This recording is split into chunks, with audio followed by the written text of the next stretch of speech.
Tantor Audio, a division of Recorded Books, presents Fake It For Me by Weston Parker.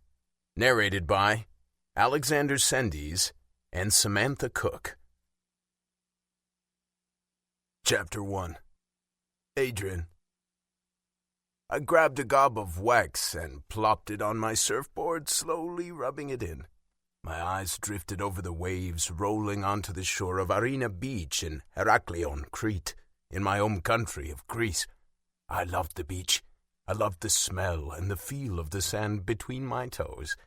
I couldn't imagine living anywhere else. When my business had started to take off, advisors told me I needed to be in New York City, London, or Los Angeles, but I wasn't going to leave home. I didn't have to leave home. I owned a social media firm, which meant I could work from anywhere. I telecommuted all over the world. Companies that wanted my services came to me. That was how good I was. And my company was going to overtake every other social media platform in the world. I was 28 and already making some serious headway in the industry. I was one of the wealthiest under 30, and I didn't mind accepting all the perks that went along with that title. I looked over at my best friend Rand Mattis, who had his eyes on something other than the clear water. A group of women wearing bikinis that resembled dental floss were frolicking on the beach. It was hard for him not to look at the surgically enhanced bodies, but it wasn't my thing. I liked the real deal. The women had on heavy makeup and were more about picking up men than actually having fun in the water. I doubted they would dare get their face or hair wet. Their hair would fall flat, and their faces would wash away. Definitely not my thing. But it was pretty clear it was Rand's thing. "Keep staring, and maybe they'll talk to you," I teased. He turned to look at me, grinning like an idiot. "I could go over and introduce myself as Adrian Gabrice. Then they'll be falling all over me." I rolled my eyes. "I will kick your ass if you try to use my name to get them into your bed. The last thing I need is a scandal. We look enough alike that it would cause a scandal. It would take forever for me to clear my name. The press isn't the worst of the problem, it's my mother. My mother would kill me. Slowly." "Ah, but I have the dark brown eyes of a true Greek man," he replied. "Anyone would be able to tell us apart. I'm also a lot better looking. I have the blue eyes that make me look like a real Greek god," I shot back. "You saw the tales? The gods had blue eyes." "Tales, fairy tales," he grumbled. "Myths and legends." We both had the same jet black hair, olive skin tone, and were both tall with dark scruff that seemed to be a constant on our jaws, no matter how many times a day we shaved. I was about an inch taller than his 6'2" frame, and I felt a little more muscular, but I knew he would argue with that fact. It was something we'd argued about since we'd hit puberty, and I finally managed to grow taller than him. In my large family, I had been one of the smallest. It was greatly satisfying to be taller and bigger than at least one person in my life. "Can we get in the water?" he asked, a hand on his hip as he stared down at me. "You're stalling. No board needs that much attention." "My board needs waxing," I told him, ignoring his frustration at my delay. "You were spacing out, thinking about work," he complained. I shrugged a shoulder, getting to my feet and dusting the sand from my knees. I was thinking the new interns coming in. I'm hoping they will bring fresh insight to the company. We could use new life in that place. It's important we always stay ahead of the game, and we can only do that with fresh eyes and new ideas." "The Americans?" he asked. "That's who you're counting on to keep us at the top?" "Yes." He didn't look convinced. "We're doing fine. There's nothing to think about right now." I shrugged. You never know when things might change. We could miss something and get left behind. Trends are always changing. Our clients depend on us to be the trendsetters, not the followers." He groaned, running a hand through his short black hair. "Stop! Why? Why are you always thinking about work and social media and shit that I don't give two shits about?" I grinned, knowing he was complaining for the sake of complaining. "Because you do give two shits about work. You're the one who is always on your phone checking Twitter and every other social media platform trying to find the next thing." "I have to do that because you don't know how to," he grumbled. I laughed. "I believe I do, but why would I waste my time when I have you to do it? And now we'll have interns to do all of that for both of us." He grimaced. Are we really going to put the future of the business we built into the hands of some young Americans looking for a little vacation to the Greek Isles? He asked. I shrugged. I reviewed the resumes very thoroughly. I'm confident they are exactly what we need, and they work for cheap. Ha! I laughed. I'm sure they will be fantastic, but can we worry about that Monday? He asked. Today is our day off. We're not supposed to think about work. We're supposed to be enjoying the water and relaxing. You work too much. I work just enough to keep us both very rich, I reminded him. You know shit never stops moving. The entire world is on 24/7. I have to make sure we're staying on top of things. Not all of us can lounge about on a beach working our tans all day. He scoffed. Without me, the company would sink like the Titanic. You're lucky I like you, or I would have let you go down a long time ago. I raised my eyebrows. You sure about that? Yes. I just remembered, I said, already making a note of it in my mental calendar. We need to get a meeting with that new startup that moved in above us, the shoe company. Stop talking about work, he pouted. We spend 5, sometimes 6 days a week, all day long working. I want to relax and play. We can deal with all of that on Monday. Nothing is going to change in the next 36 hours.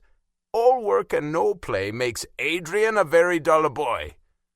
When Adrian is a dull boy, Rand gets bored. You sound like a child, I said with a grin. You're almost 30. We have to think about work all the time because it's what keeps a roof over our heads and the heads of our employees.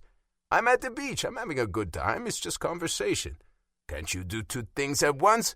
Oh, I can do 2 things at once, all right, he said, his eyes on a particularly voluptuous blonde strolling down the beach in a bright red bikini that showed off all of her assets.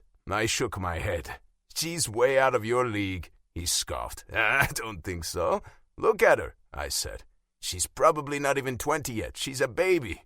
I'm a man in my prime, and there are a lot of beautiful women on this beach who need my attention. I cannot talk or think about work anymore. I need to focus. I chuckled, noticing his eyes were still on the young woman. I think you are plenty focused, but she didn't look twice at you. That's because I didn't try, he said with a grin on his face, showing off his perfect white smile. The ladies love me and would be thrilled to have me flirt with them. They would probably settle with some attention from you, I suppose. I am only one man, and there is only so much of me to go around. Settle for me, I scoffed. They all want me. I grabbed a sleeve of the torso of my wetsuit and tugged it on, zipping it up the front and hiding the tattoos I had on my chest, shoulder, and upper arms. I worked in business, and I needed to be taken seriously. It was hard enough for big corporate executives old enough to be my grandfather to take me seriously. My image was just as important as my reputation. That was something my mom had instilled in me from a young age. We'd grown up poor, but she always made sure we dressed well and were clean. A boy knew better than to disobey a Greek mother. Come on, he urged. Let's get in the water. I could hear the women who'd drawn closer to us talking about why they couldn't get in the water. The real reason was pretty obvious. Their war paint would melt. Instead, they claimed there were sharks in the water and they didn't want to get eaten. It was pretty clear they were American tourists, judging by their accents. I tucked my board under my arm and started toward the water. I couldn't resist teasing the young women when I heard one of them rattle off a statistic about shark attacks. It sounded ridiculous. You know, the chance of being attacked by a shark this close to the shore is pretty slim, I said with a smile. In fact, your chances of dying in an elevator are greater than being attacked by a shark. Hell, you're more likely to be murdered on the beach than to be attacked by a shark. Rand laughed before racing past me into the water. The women gasped. I turned to see the looks of horror on their faces as they stared at Rand's back. I caught up to him just a few feet into the water. Do you actually think that line will work? You complain about not having any fun on your time off, and that you have no social life. Don't blame work for that. Blame your inept flirting skills. He burst into laughter, dropping his board and paddling out. Ha ha! They weren't my type anyway. I rolled my eyes, shaking my head, and I followed him out into the surf. Rand was my best friend and my right-hand man. It was difficult to make any real friends in my position. Rand had been with me from the very beginning. He'd shared the tiny one-bedroom apartment with me while we worked to get the business off the ground. He was the one guy I could trust to have my back. I wasn't worried he was friends with me just for my money or connections. We surfed for a while, enjoying the refreshing water on what had to be one of the most beautiful beaches in the world. I felt lucky to be alive whenever I got the chance to kick back and relax in my hometown. I was straddling my board, staring out at the vast sea, catching the sight of some sails on the horizon. It was a beautiful day. Rand was about 10 feet away, his board pointed in the opposite direction as he stared at the beach. That was typical. He was scanning the many bikini-clad women, trying to find his mark. Something nudged my board, causing my body to jerk to the side. I looked behind me and saw a fin slide under the water. "Oh, shit," I muttered. "What the hell?" Rand called. "Was that a fin?" "Yeah, it was," I said, pulling my feet up on my board as I used my hands to paddle toward the shore. "I think we should stay out of elevators for the next little while," Rand said dryly. I smirked. "I think that's a good idea." Chapter 2. Bella. My dad walked me into the airport, both of us nervous and scared, but neither of us letting the other one see the anxiousness. I felt jittery, and it had nothing to do with the coffee I had drunk earlier. I was extremely anxious to leave home. It would be the first time I had ever left, and I wasn't just leaving home. I was leaving the country on an airplane. I'd never flown before either, which was only adding to my nervousness. "You're going to be fine," my dad said, in that familiar voice that always made me feel safe and loved. I looked up into his dark blue eyes that had a kindness about them that reflected his soul. "I'm going to be fine," I repeated. "You've worked hard for this, Bella Camp, and I'm so very proud of you," he said with a smile, his eyes wrinkling with the action. I looked at his balding head and thought about how much I was going to miss seeing it every day. He reached for my hand, his hands rough and calloused from years of hard work in the mines of northern Idaho. He'd worked 2 jobs, taking extra shifts every chance he got to give me the best life possible. We'd never been comfortable, but we had food on the table, and our tiny 2-bedroom house in a very rural town along the Washington and Idaho border was enough for us. "I'm going to miss you like crazy," I told him, fighting back the tears that threatened to fall.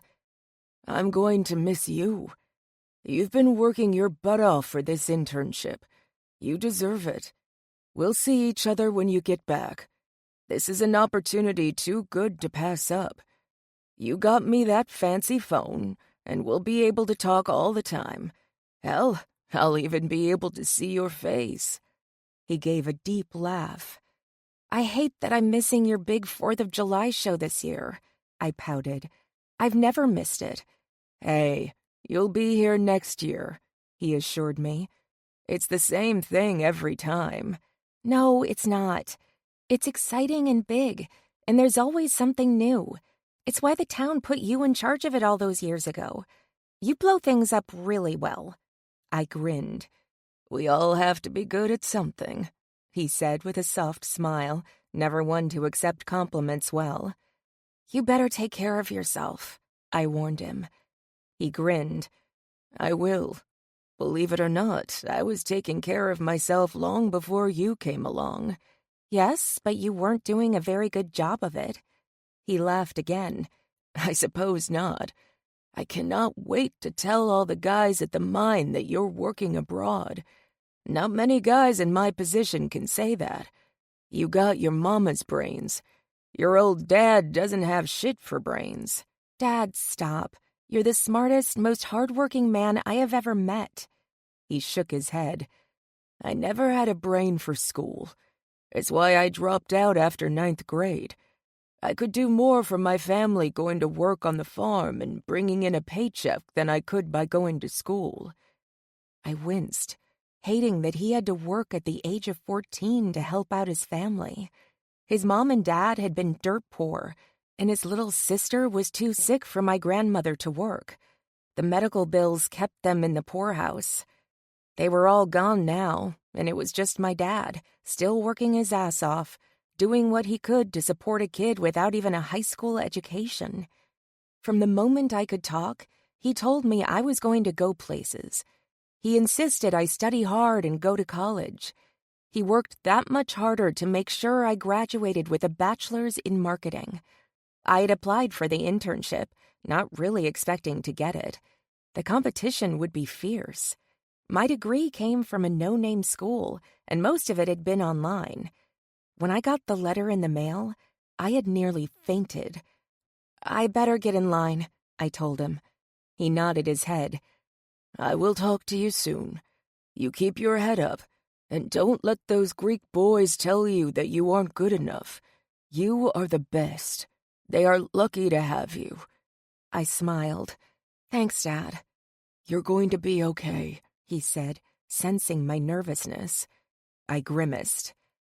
"I'm a little freaked out that my first time in a plane involves going over the ocean." He grinned. "If the plane is going down, tuck your head between your legs, pray, and then kiss your ass goodbye while you're down there." I burst into laughter. "Thanks. That is just what I needed to hear."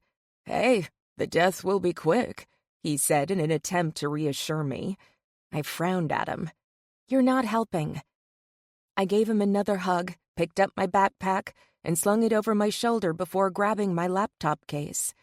My dad had told me I should take a carry-on with the essentials in case my luggage was lost. It seemed like a good idea to me.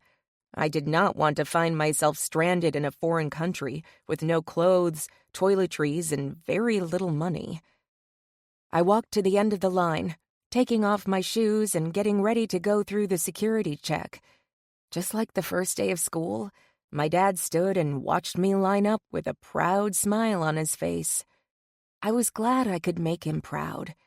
I was going to work my ass off and prove I was worth hiring permanently. I wasn't ready to move to Greece on a permanent basis, but maybe they'd give me my own office to run in Seattle. That wouldn't be too far from home, and I could still visit my dad often. With one person in front of me, I turned and waved to my dad.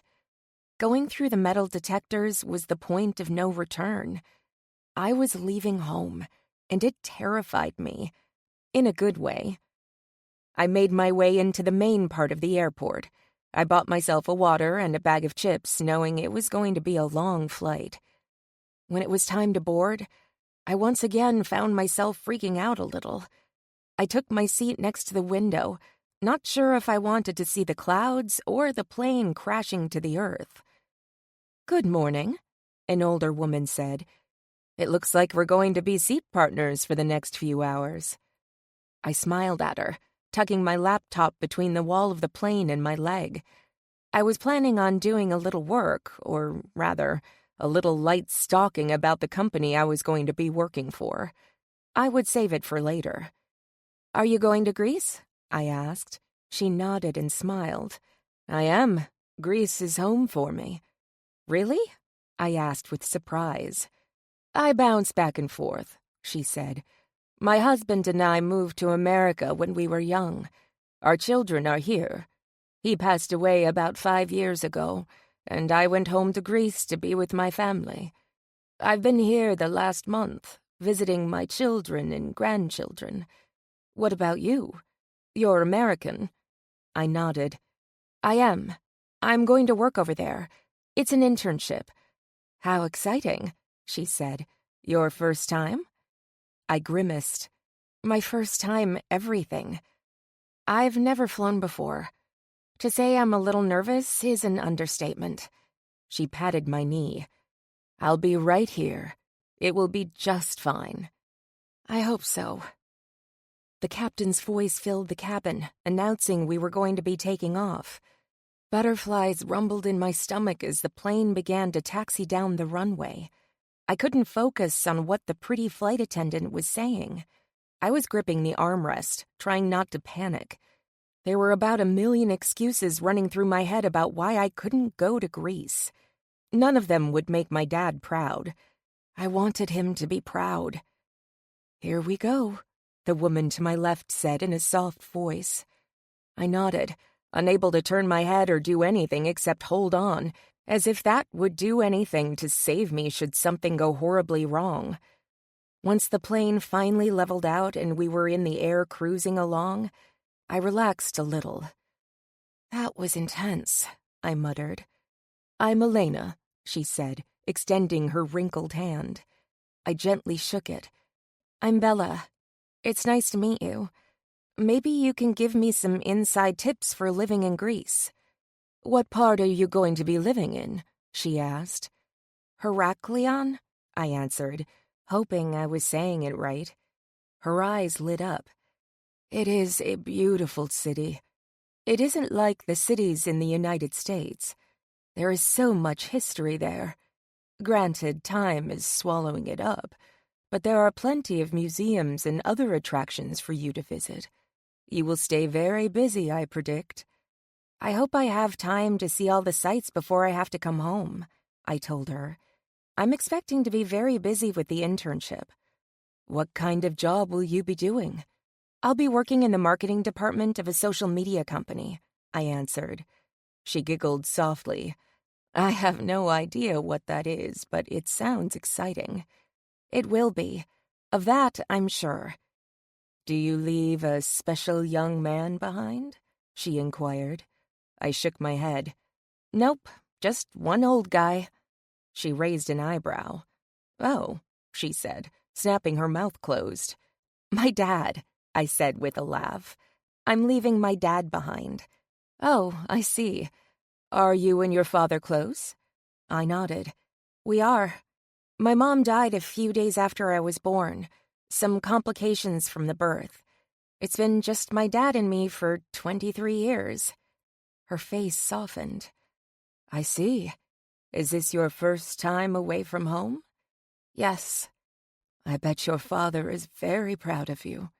I nodded. "He is. He tells me all the time." "Do you resemble your mom or your dad?" she asked. "My mother," I answered quickly. "At least, that's what my dad always tells me. I'm the same age she was when she died. I cannot imagine dying tomorrow. I feel like I haven't lived. Anyway, my mom had blonde hair and green eyes. I get my height from my dad, though. My mom was a petite woman." "How tall are you?" 5'6", I answered. She nodded as if I had given the right answer. "Greek men are tall.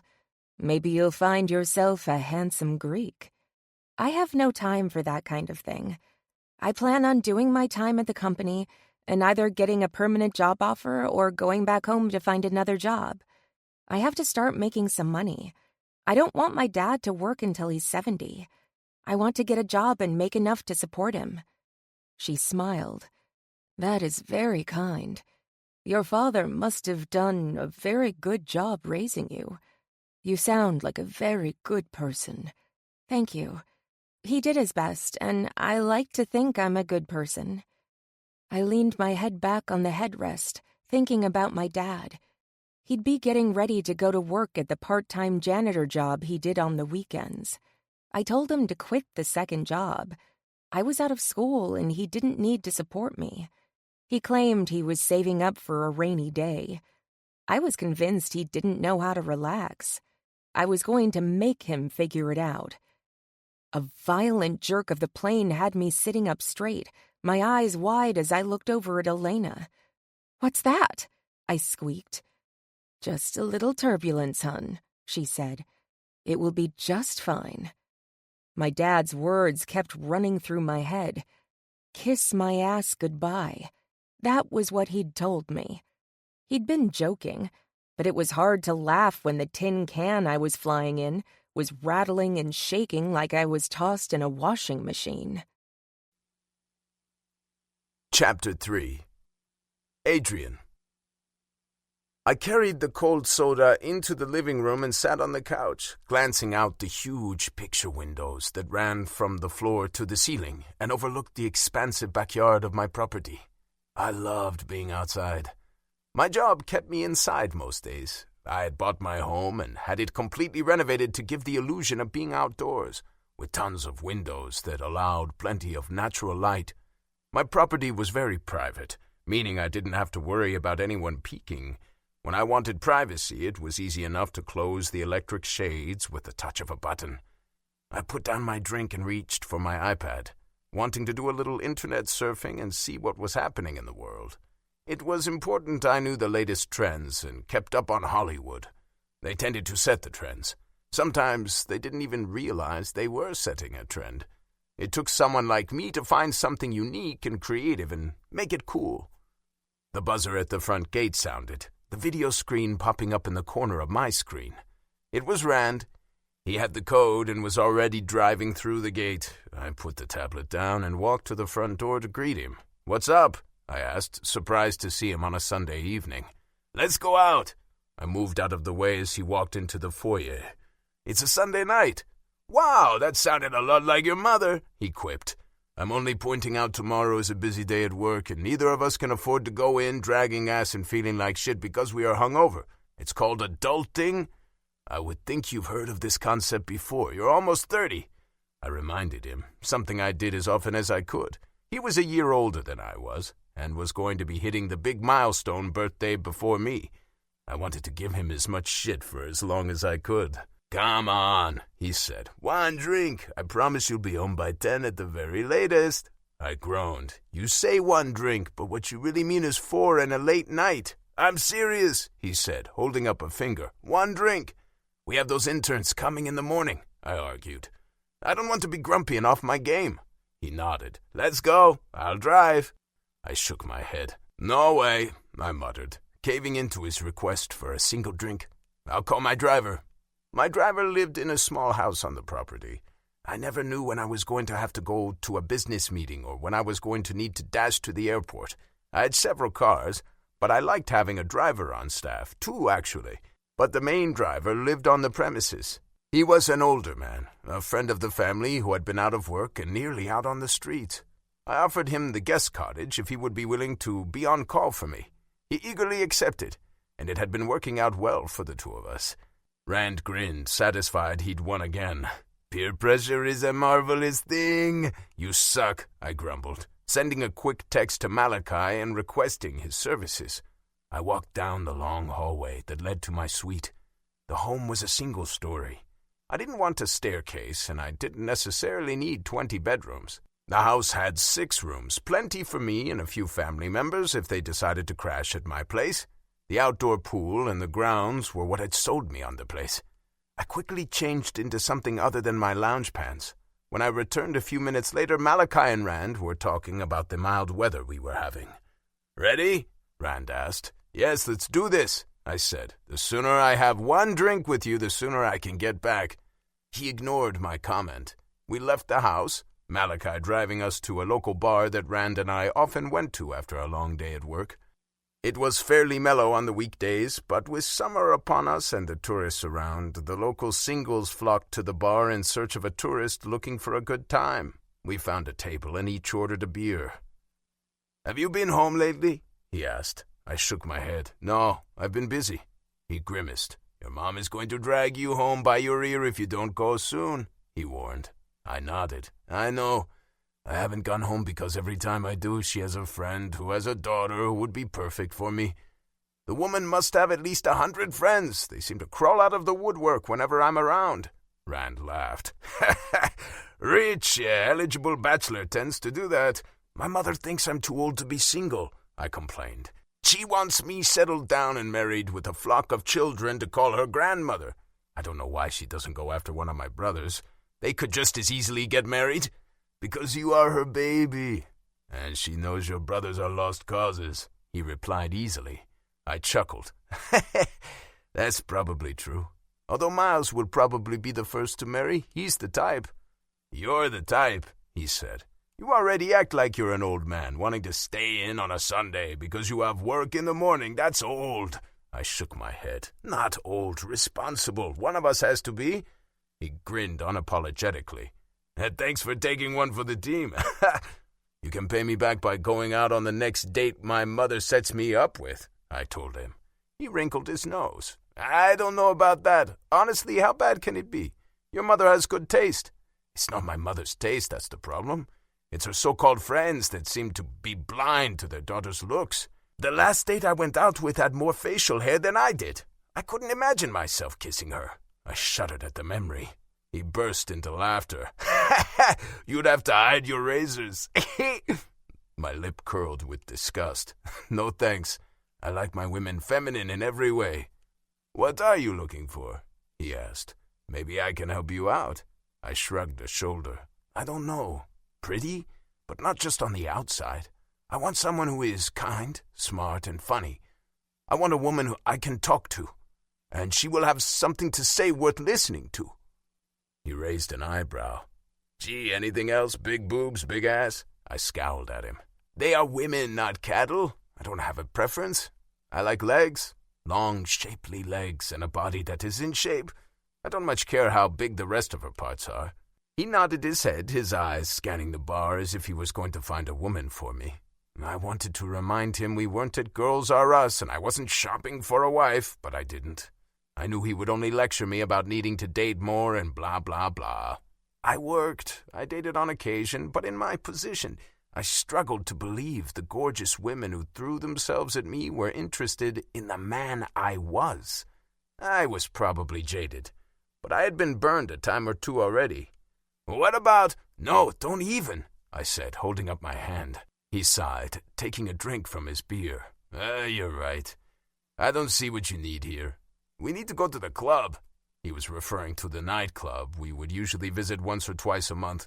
We used to go more often, but it felt like the people were getting younger and younger. I felt old in the club. I'm not going out to a club, I said. I've already told you that. Come on.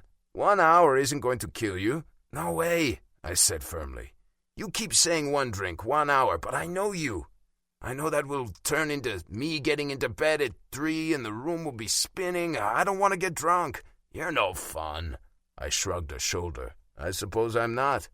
We'll have a drink, we'll dance and mingle, and then we'll both go home and go to bed like good little boys, he promised. Bullshit, I said. You know that's bullshit. You never have 1 drink or dance 1 time. I can't do it, not tonight. I have to be sharp tomorrow, he growled. I'm going out. I need to get as much living in before I turn 30. A 30-year-old man going to the club is weird. I'm still technically in my 20s, and I'm going to take advantage of that. Have fun and be safe, I told him. I'm going to head out. He held up his beer and toasted me away. I weaved around people, trying not to bump into anyone. Directly in my path was a beautiful young woman. Blonde hair, stunning green eyes, and a look of innocence. She offered me a small smile as she stepped to the side to let me pass. I turned back, wanting one last look. She had a gorgeous body. She was tallish, but not overly so. Her skin was tanned, a real tan, not a spray-on one, and she looked like she might be a runner with her long, lean limbs. She turned, catching me staring at her. I smiled and turned back around. Any other night I would have gone after her. I really did have to go to work tomorrow. I had a busy day, and I wanted to make sure I made a good impression on the new interns. I wanted to use what I thought was damn good intuition when I first met a person. I almost always knew right away whether a person was right for the job and would fit well with the rest of my team. I couldn't have my senses dulled by a hangover. When I reached the door, I took one last look back, scanning the crowd and looking for the pretty blonde. I spotted her at the bar, ordering a drink. She looked nervous and a little scared. I begged her for a tourist and immediately felt like I needed to warn her about coming to a bar alone. It was only then I realized there was a good chance she had a boyfriend, and he was likely nearby. A woman like that wouldn't be single for long. Chapter 4. Bella. If I were someone like my best friend back home, Kara, I would have thought I had died and gone to heaven. There were gorgeous Greek men everywhere. Everywhere I looked, there was a hunk of a man. It was like being inside the pages of a Playgirl magazine. So much testosterone, muscles, and tall, dark, and handsome. I had to remind myself not to stare. "Can I get a rum and coke, please?" I asked the bartender. He winked at me before spinning around to make the drink. I turned my head, scanning the crowd. I was a little surprised to see it was so busy on a Sunday night. I was hoping to get a drink, unwind, and do a little people watching. The guy at the hotel's front desk told me this was a nice bar without a lot of crazies. His word. "Do you want to dance?" A male voice asked at the same time a very large shoulder bumped up against mine. I turned my head to find myself nose to nose with a man with big brown eyes. He was handsome and drunk, judging by the sweet scent of liquor assaulting my senses. "No thanks," I said, doing my best to be polite. "How about me?" another voice asked from my other side. I turned to face yet another attractive young man with a very thick accent. "No, thank you. I'm meeting someone," I lied. "A girl, someone?" the guy on my right asked. I smiled. "No, my boyfriend." He persisted. "He's not here now." The bartender handed me my drink, and I handed him some money before walking away from the bar without saying another word. I was used to being hit on, but these guys were really persistent. I didn't like it. I tried to blend in with the wall, standing out of the way and attempting to watch the crowd. I wasn't quite as inconspicuous as I thought. I blamed my blonde hair. It seemed to stand out a bit in the sea of dark hair tones. I had only managed to get half of my drink down before I finally gave in. I blamed it on the jet lag. I was cranky and not in the mood for the attention. I put my glass on a table and headed for the door, bumping my way past tall, hard bodies that were purposely going out of their way to push against me. It wasn't my scene. I hadn't cared for it in college, and I didn't like it now. I walked back to the hotel. The company was providing a steeply discounted room as part of the internship program. It was a nice hotel, and I felt safe in it. I was going to stay in the hotel for a couple of weeks and see how the job went. If I liked it and they liked me, I would look around for a cheap apartment. When I got to my room, I checked the time. It was Sunday morning back home, my dad's one day off from work. It would be just about 7.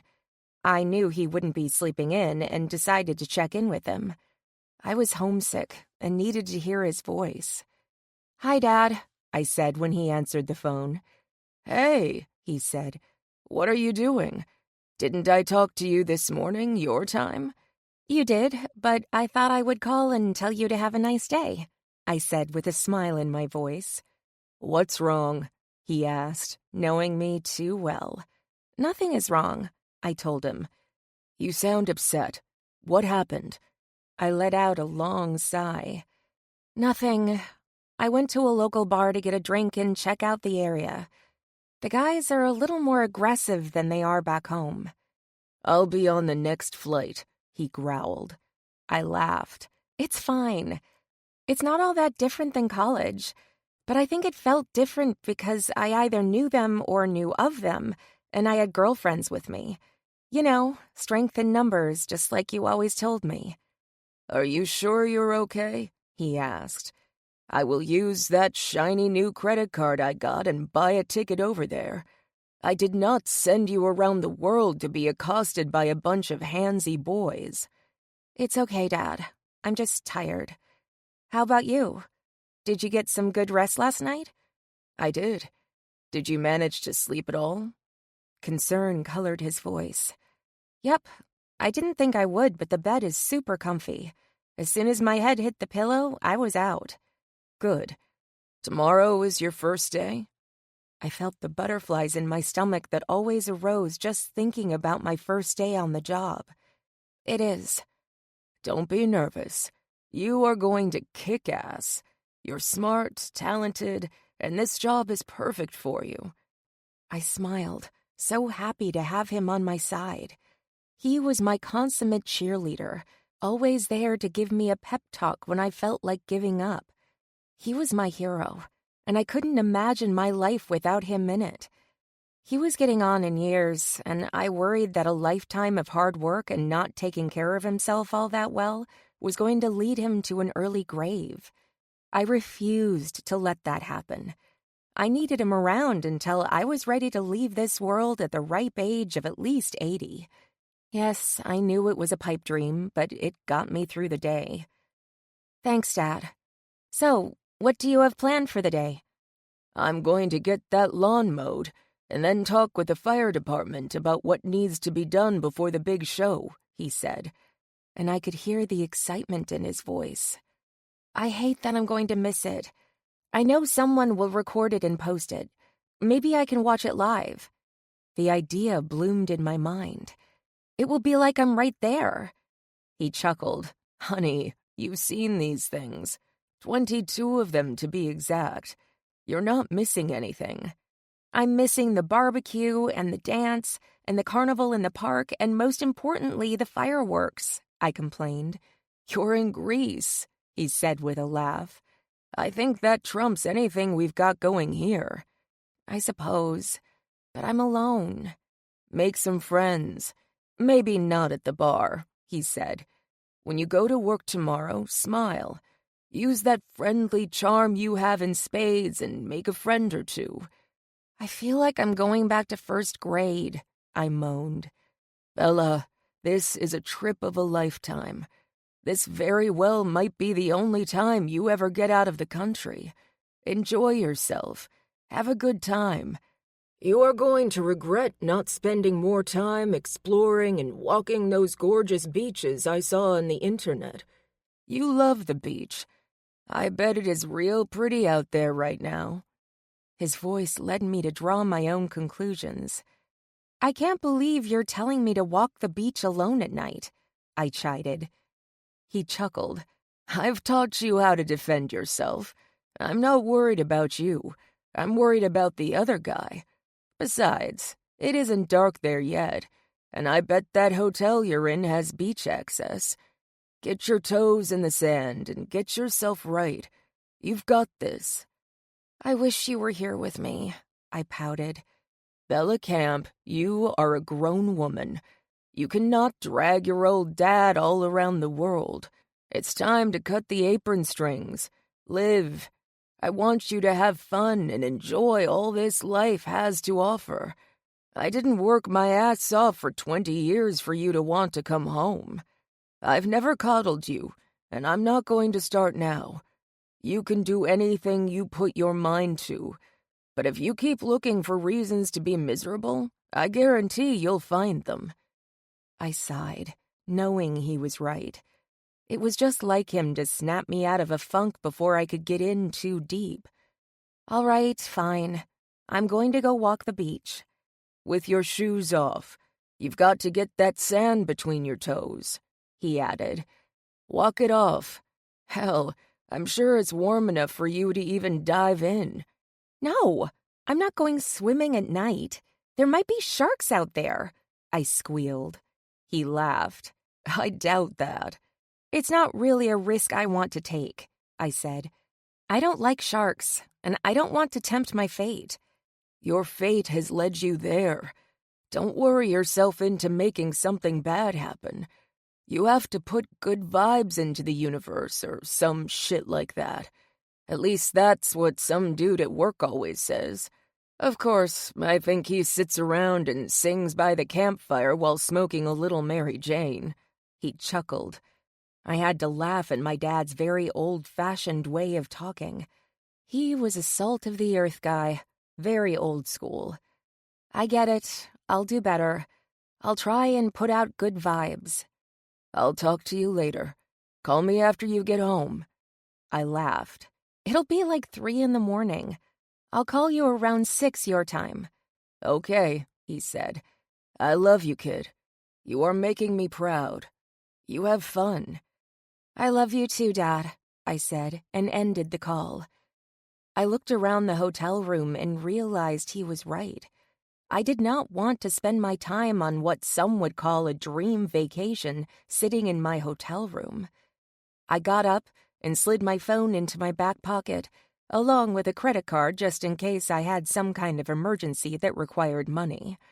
It was something my dad had insisted on. I walked out of the hotel, going out the back and following the signs indicating beach access wasn't far. I found the stairs and walked down in the twilight. It was stunning. I grabbed my phone from my back pocket and snapped a picture of the sea and the golden sand. It was amazing. I sent the picture to my dad, proving I had taken his advice. He replied with a thumbs-up emoji. I giggled, happy he was getting the hang of texting after 15 years of training. I walked down to the beach and took off my sandals. The warm sand squished between my toes. I smiled, immediately feeling happier. I could get used to living next to the beach. There were quite a few people taking advantage of the picturesque view, with plenty of them snapping pictures. I smiled at a couple of little kids racing around the beach, their parents not far away. I liked how laid back it was. I'd been to the Oregon beach a few times, and it always felt like everyone was watching everyone. Here, it was live and let live and have a good time. I could literally feel my stress and anxiety rolling out with the tide. Tomorrow was going to be a great day. I was going to make sure of it. I expected there to be some hiccups, but I'd roll with them. I promised myself I would come back to the beach tomorrow after work. I was going to have a drink with an umbrella in it and sit my ass in the sand. Nothing could be that bad when the view looked like this. Chapter 5. Adrian. I reviewed emails quickly, marking those that I needed to reply to later with a little flag and deleting the others that were nothing more than spam. Even the best spam filters in the world couldn't stop some of the sneakiest spammers. I heard what sounded like a thud against my door. A second later it was pushed open with Rand on the other side of it looking like death. His face was pale under the dark sunglasses shielding his eyes. I shook my head. Asshole. He grinned before wincing and touching the side of his head. Ow! I told you, I grumbled. Didn't I fucking tell you not to go out? When are you going to fucking learn? I was irritated by his state when we had new interns coming in. It was not the image I wanted getting out there. Relax, I'm fine. Yeah, you look great, I said sarcastically. I'm here, he said. I just need a little more coffee and I'll be right as rain. The dark sunglasses, pasty skin, and mussed hair say otherwise, I complained. He shrugged a shoulder. It's fine. I'll be fine. You're not saying a damn word, I said with disgust. Do not open your mouth. Just stand there and look like an authority figure. They're supposed to respect you. They will, he said nonchalantly. They always do. Liar. Come on, we've got interns waiting in the conference room. Pull yourself together. I got to my feet and grabbed my iPad, making my disgust with his condition known. I walked out of the office, doing my best to make as much noise as possible. I wanted to increase his suffering as much as I could. When I opened the door to the conference room, I noticed there were only 3 new faces instead of 4. I would double-check with HR to see if the other intern had backed out. I would make sure to never give that person another chance. My internship was highly sought after. I didn't appreciate being stood up. I greeted 3 new faces. Good morning. Rand was right behind me, his sunglasses still on. I shot him a glare. His phone started ringing. He looked at me, as if I was the one calling him. I opened my eyes wide, growing more frustrated with his unprofessionalism. Oh, it's me, he said, fumbling in his pocket and grabbing the phone before stepping out of the room. I rolled my eyes, turning back to face the 3 fresh faces staring at me. Sorry about that. You'll meet him later. I'm Adrian Gabris. I'm the CEO, founder, or whatever you want to call me. Rand Matas will be the guy you will be reporting to. I couldn't help overhearing the conversation just outside the conference room. Rand was talking to someone rather rudely. I stepped closer to the door and realized it was a female voice, and she was talking about being lost. The missing intern, I realized. Look, the directions you were given were very clear, Rand grumbled. The 3 other interns are here. I heard the female apologizing. You don't need to bother coming in. We've got this. Why don't... I scowled at him and snatched the phone from his hand. I'm sorry about that, I said, putting the phone to my ear. No, he didn't mean that. Tell me where you are, and I'll tell you how to get here. The sweet, melodic voice came through the phone loud and clear. There's a coffee shop and a dress shop and what looks like a shoe repair place," she explained. I racked my brain trying to figure out where she was. Truth be told, those 3 shops were all over the city. What are the names of the shops?" I asked. "I don't know," she whined. "I think one says Zeus. Does that make sense?" I rolled my eyes. She was in Greece. Many Greek business owners tried to capitalize on the famous Greek gods to sell their wares. That makes sense, but I need to know the name. I heard her groan. All these streets look the same. They're all old buildings and cobblestone sidewalks and the same street lights." "Can you tell me what street you were on?" I asked, trying to keep my cool. I could hear the noise of people talking and car engines in the background. I don't know." "Walk to the corner and read the street sign," I said dryly. I was beginning to wonder if this was the type of person I wanted in my organization after all. She didn't sound all that bright if she didn't get how to read a street sign. Every smartphone in the world had GPS on it. Why couldn't she pull up a map app and get her ass to the building? "There's a cobblestone alley or street off to my right," she said. "And what looks like a restaurant across the street. There's a bar or pub or whatever they're called a few doors down." I closed my eyes. "Look up. What is the name of the street?" I heard her exhale a breath. "I don't know because it's in Greek," she confessed with a great deal of frustration. "I know that's bad, but I don't know how to read or speak Greek. I didn't think I needed to learn. When I researched the country, it said most of the people in Greece spoke English." "It's okay, relax," I said, sensing her frustration. "This is so stupid. I'm such an idiot. I should have found the building yesterday," she muttered under her breath. I grinned, realizing that would certainly make it difficult. "Can you ask a local? Ask one of the people working in the coffee shop to tell you what street you are on."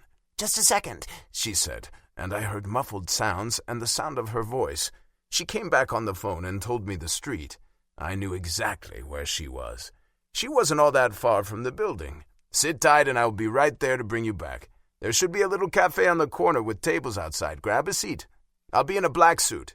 My name is Adrian." "Are you sure?"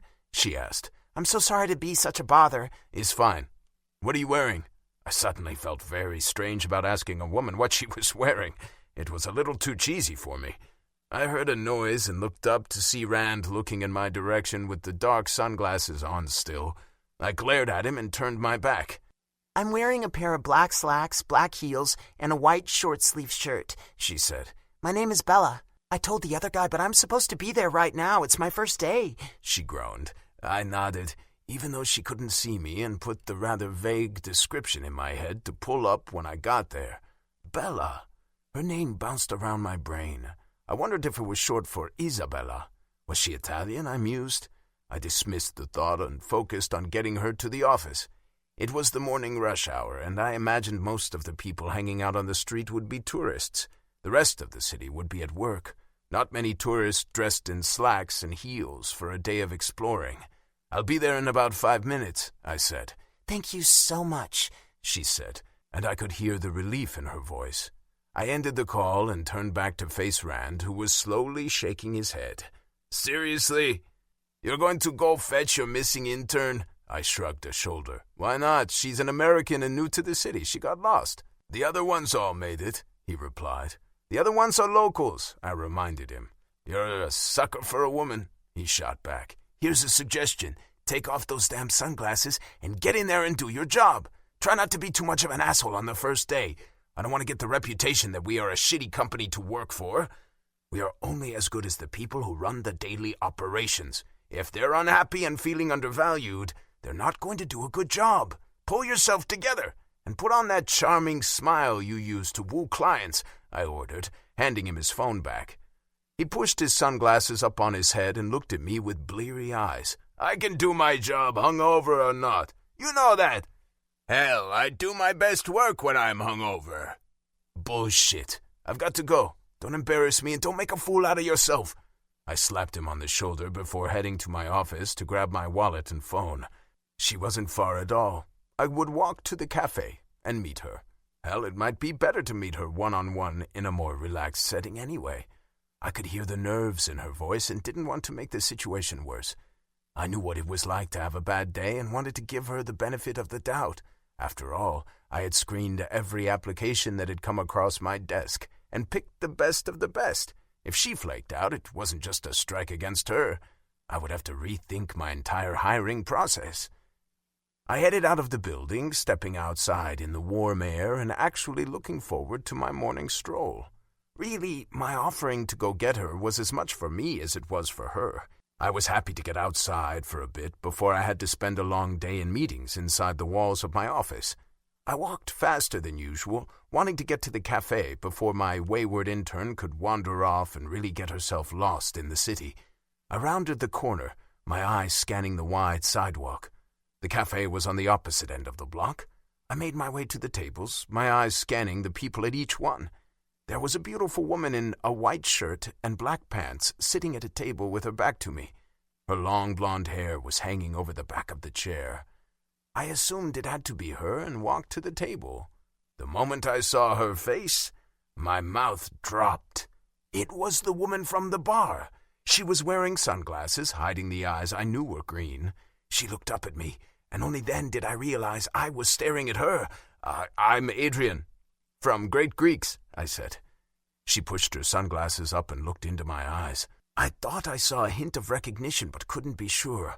"Thank God," she said with a smile. "Thank you so much for coming." I stood there, staring at her like an idiot. She was gorgeous. Last night, the brief glimpse I had gotten of her had not been enough. Seeing her in the bright sunshine, her eyes bright and a healthy glow about her, was a totally different experience. She looked like a swimsuit model, minus the swimsuit. I realized I was making things awkward and offered her a smile. "It's no problem. If you don't mind, I'm going to order a drink." She smiled and shook her head. "I'm already late. I suppose another few minutes won't hurt." Chapter 6. Bella. Holy Greek God! If this was the kind of people I was going to be working with, I was going to have a hard time focusing on work. The man was a walking advertisement for Greece. If the women in the United States knew these were the kind of men roaming in the streets of Heraklion, there would be a mass exodus. I wanted to have his babies. No, that was crazy. I knew better than to judge a book by its cover, but holy shit, it was one hell of a cover. I watched as the tall man, clearly a direct descendant of one of those Greek gods I had read about in middle school, walked inside the cafe to order his drink. His ass was fine, firm, and I could practically feel the flesh in my hands. His chest was broad, his shoulders wide, and although I couldn't see the muscles through the long-sleeved button-up shirt he was wearing, I knew they would be there. His shirt had 3 buttons left open at the top, just enough to give me a tease of tanned flesh with a tiny sprinkling of black hair. He was crazy tall. He was the kind of man everyone noticed when he walked into a room. It was hard not to stare. He returned a minute later. I grabbed my purse and laptop case and got to my feet, expecting him to be in a rush to get back to the office. He pulled out the other chair at the table and sat down. "Let's sit for a minute," he said easily. "What? Really? Shouldn't we be getting to work?" He shrugged a big shoulder before pushing up his dark glasses to reveal the prettiest set of light blue eyes I had ever seen. They were nearly crystal clear, popping out against his tanned face. I pushed up my own glasses, not wanting to be rude. "We've got some time," he said. "No one will mind." I leaned back in my chair and rambled. "I cannot believe I got lost. I feel like such an idiot. The boss is going to think he made a mistake in choosing me for the job. I swear, I'm not usually such an airhead." He smiled, his teeth white and straight, adding to the total package that was him. "I think it will be okay. Mistakes happen." I grimaced. He's probably going to fire me before I ever get started. "Is this your first time to Greece?" he asked casually, as if he was in no hurry to get back to work. I nodded. "It is my first time anywhere. I've never been away from home.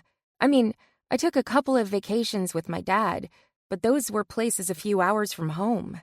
I've never been on a plane, left the Pacific Northwest, or done anything like this. "This must be pretty overwhelming for you," he said, sipping on the dark coffee. His English was impeccable.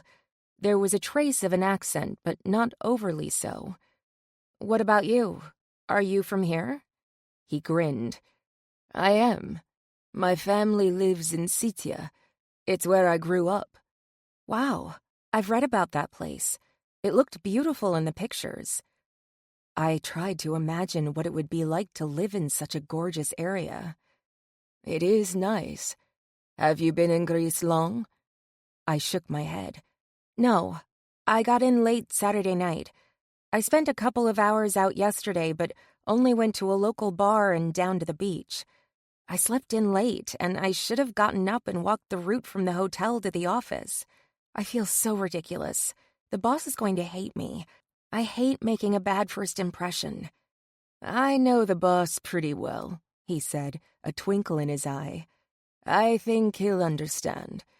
I personally think he's a pretty easygoing guy and gives second chances." "I hope so.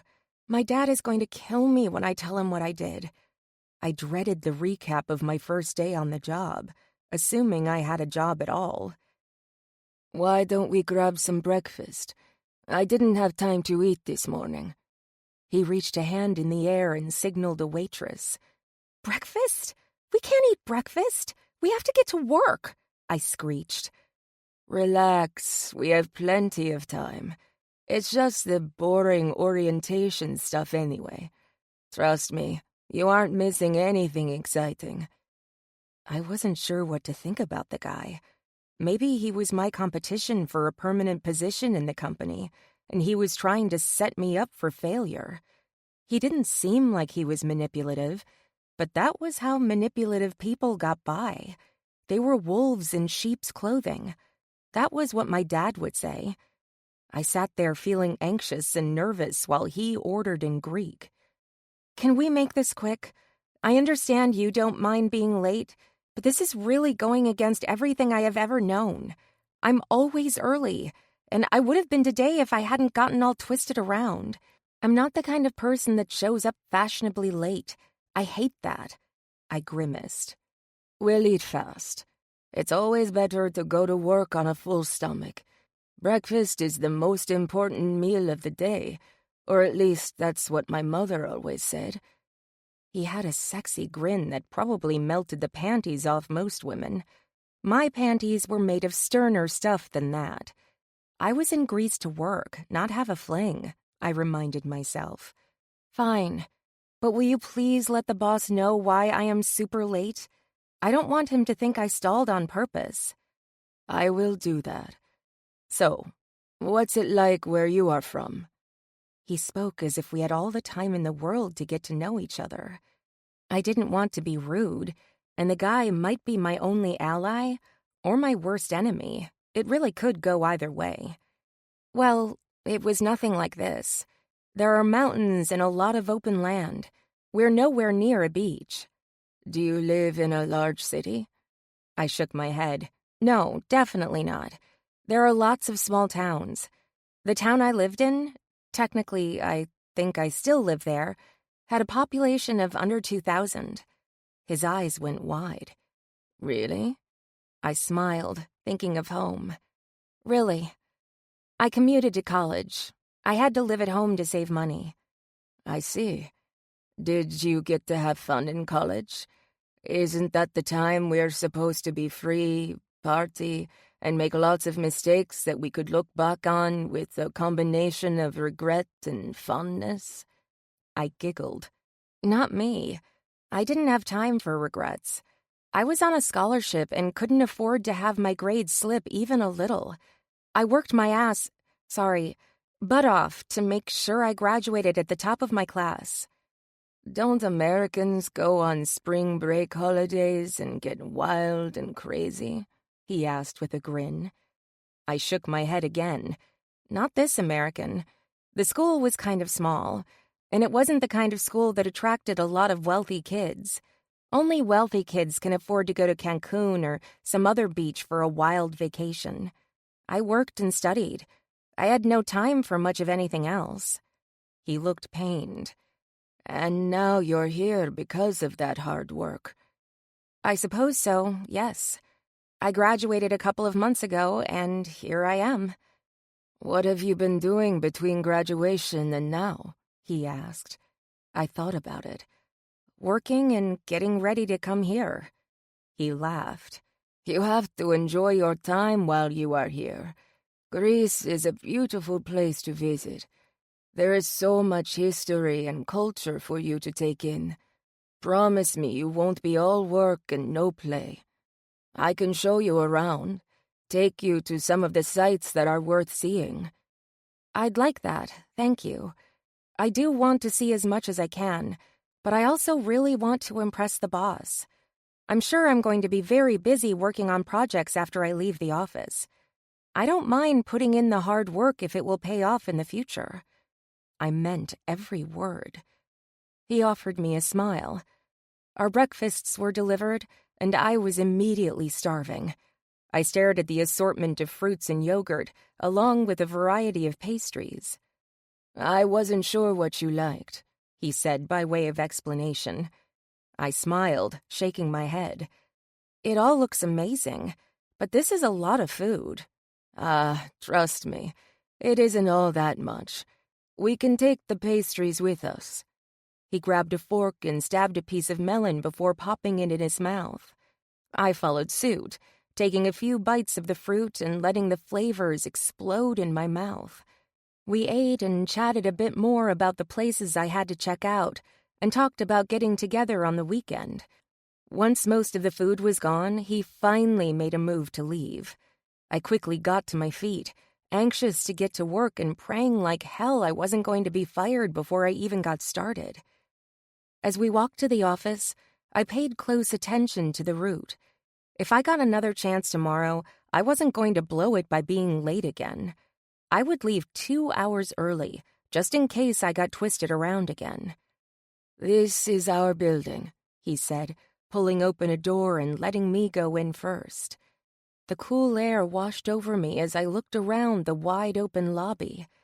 It was then I realized the company I was interning for owned or leased the entire building. Oh, I didn't realize this was all for Great Greeks. He chuckled. We have 4 floors. The top 3 floors are leased out to other businesses. I nodded, in awe of the modern building. I had seen so many old buildings. I had just assumed the entire city was at least 200 years old. We rode the elevator up in silence.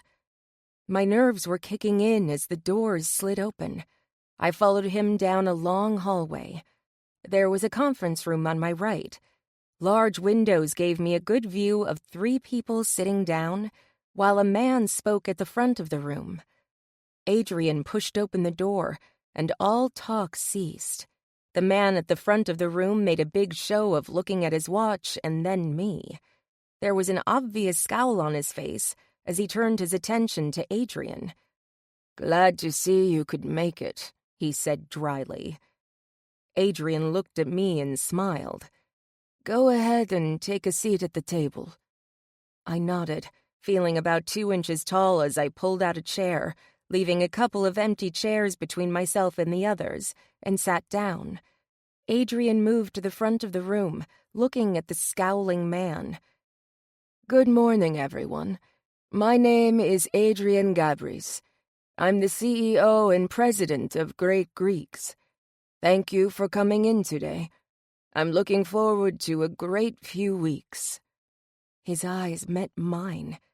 I could practically feel my jaw resting on the table, convinced drool was likely leaking out. I clamped my teeth together, making sure my mouth wasn't hanging open as I stared at the man I had just had breakfast with. He was the owner? He was the boss? Oh, shit. I had really made an ass of myself, and he'd done nothing to stop me. I wanted to evaporate into thin air and teleport back home. I couldn't believe how badly I had managed to screw this up. My dad was going to lose his shit when I told him what I had done. Years of hard work had all gone up in flames, right alongside my dignity. I seriously debated picking up my things and walking right back out the door. I hoped like hell he hadn't brought me into the conference room just to make an example of me before he fired me in front of the others. I would die. I would absolutely die of humiliation. Chapter 7. Adrian. With the orientation out of the way and the interns delivered to their joint working space, I headed to my office. Rand was hot on my heels. I knew he was going to question me about why I had taken so long. When I had left to fetch our lost intern, I hadn't intended on being gone so long. It just kind of happened. I did my best to make him forget all about it by distracting him.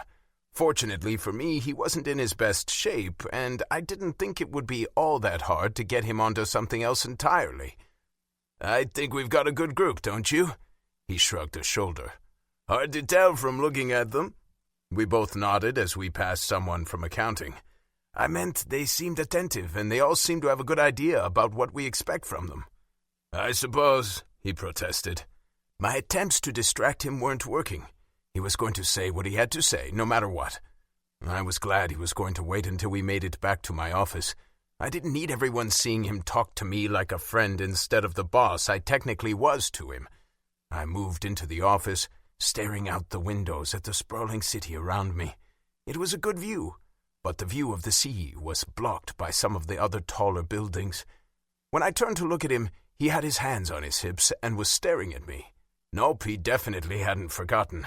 I sighed, knowing there was no way around it, and I prepared to take my lecture. "What?" I asked, feigning innocence. "What the hell took you so long?" he snapped. I shrugged. "We had breakfast." His mouth dropped open. "You had breakfast?" he asked. "That's it? Just breakfast? Bullshit. I saw her. I saw the way you two were looking at each other." I frowned at him. "We weren't looking at each other in any way," I argued. He shook his head. "Bullshit.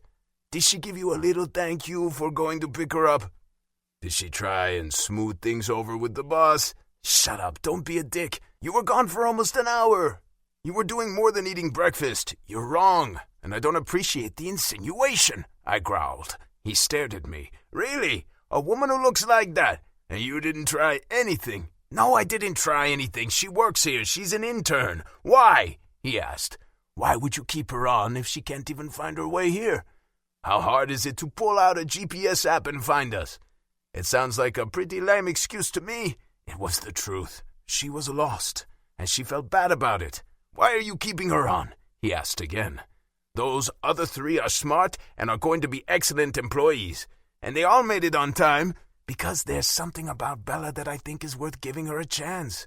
She's smart and driven, and I know she's going to be a hard worker as well." "You're letting her looks sway you," he said. "We always said we would never let that shit happen here. Don't start now." I sat down in my chair, ignoring his accusations. "It has nothing to do with her looks. My gut instincts have gotten us this far, trust me. She's worth keeping around." He shook his head, running a hand through his hair. She's going to be the downfall of this company. I can see it now." "You're thinking with your dick instead of your brain." "I'm not going to say it again. It's my decision. You're being a dick."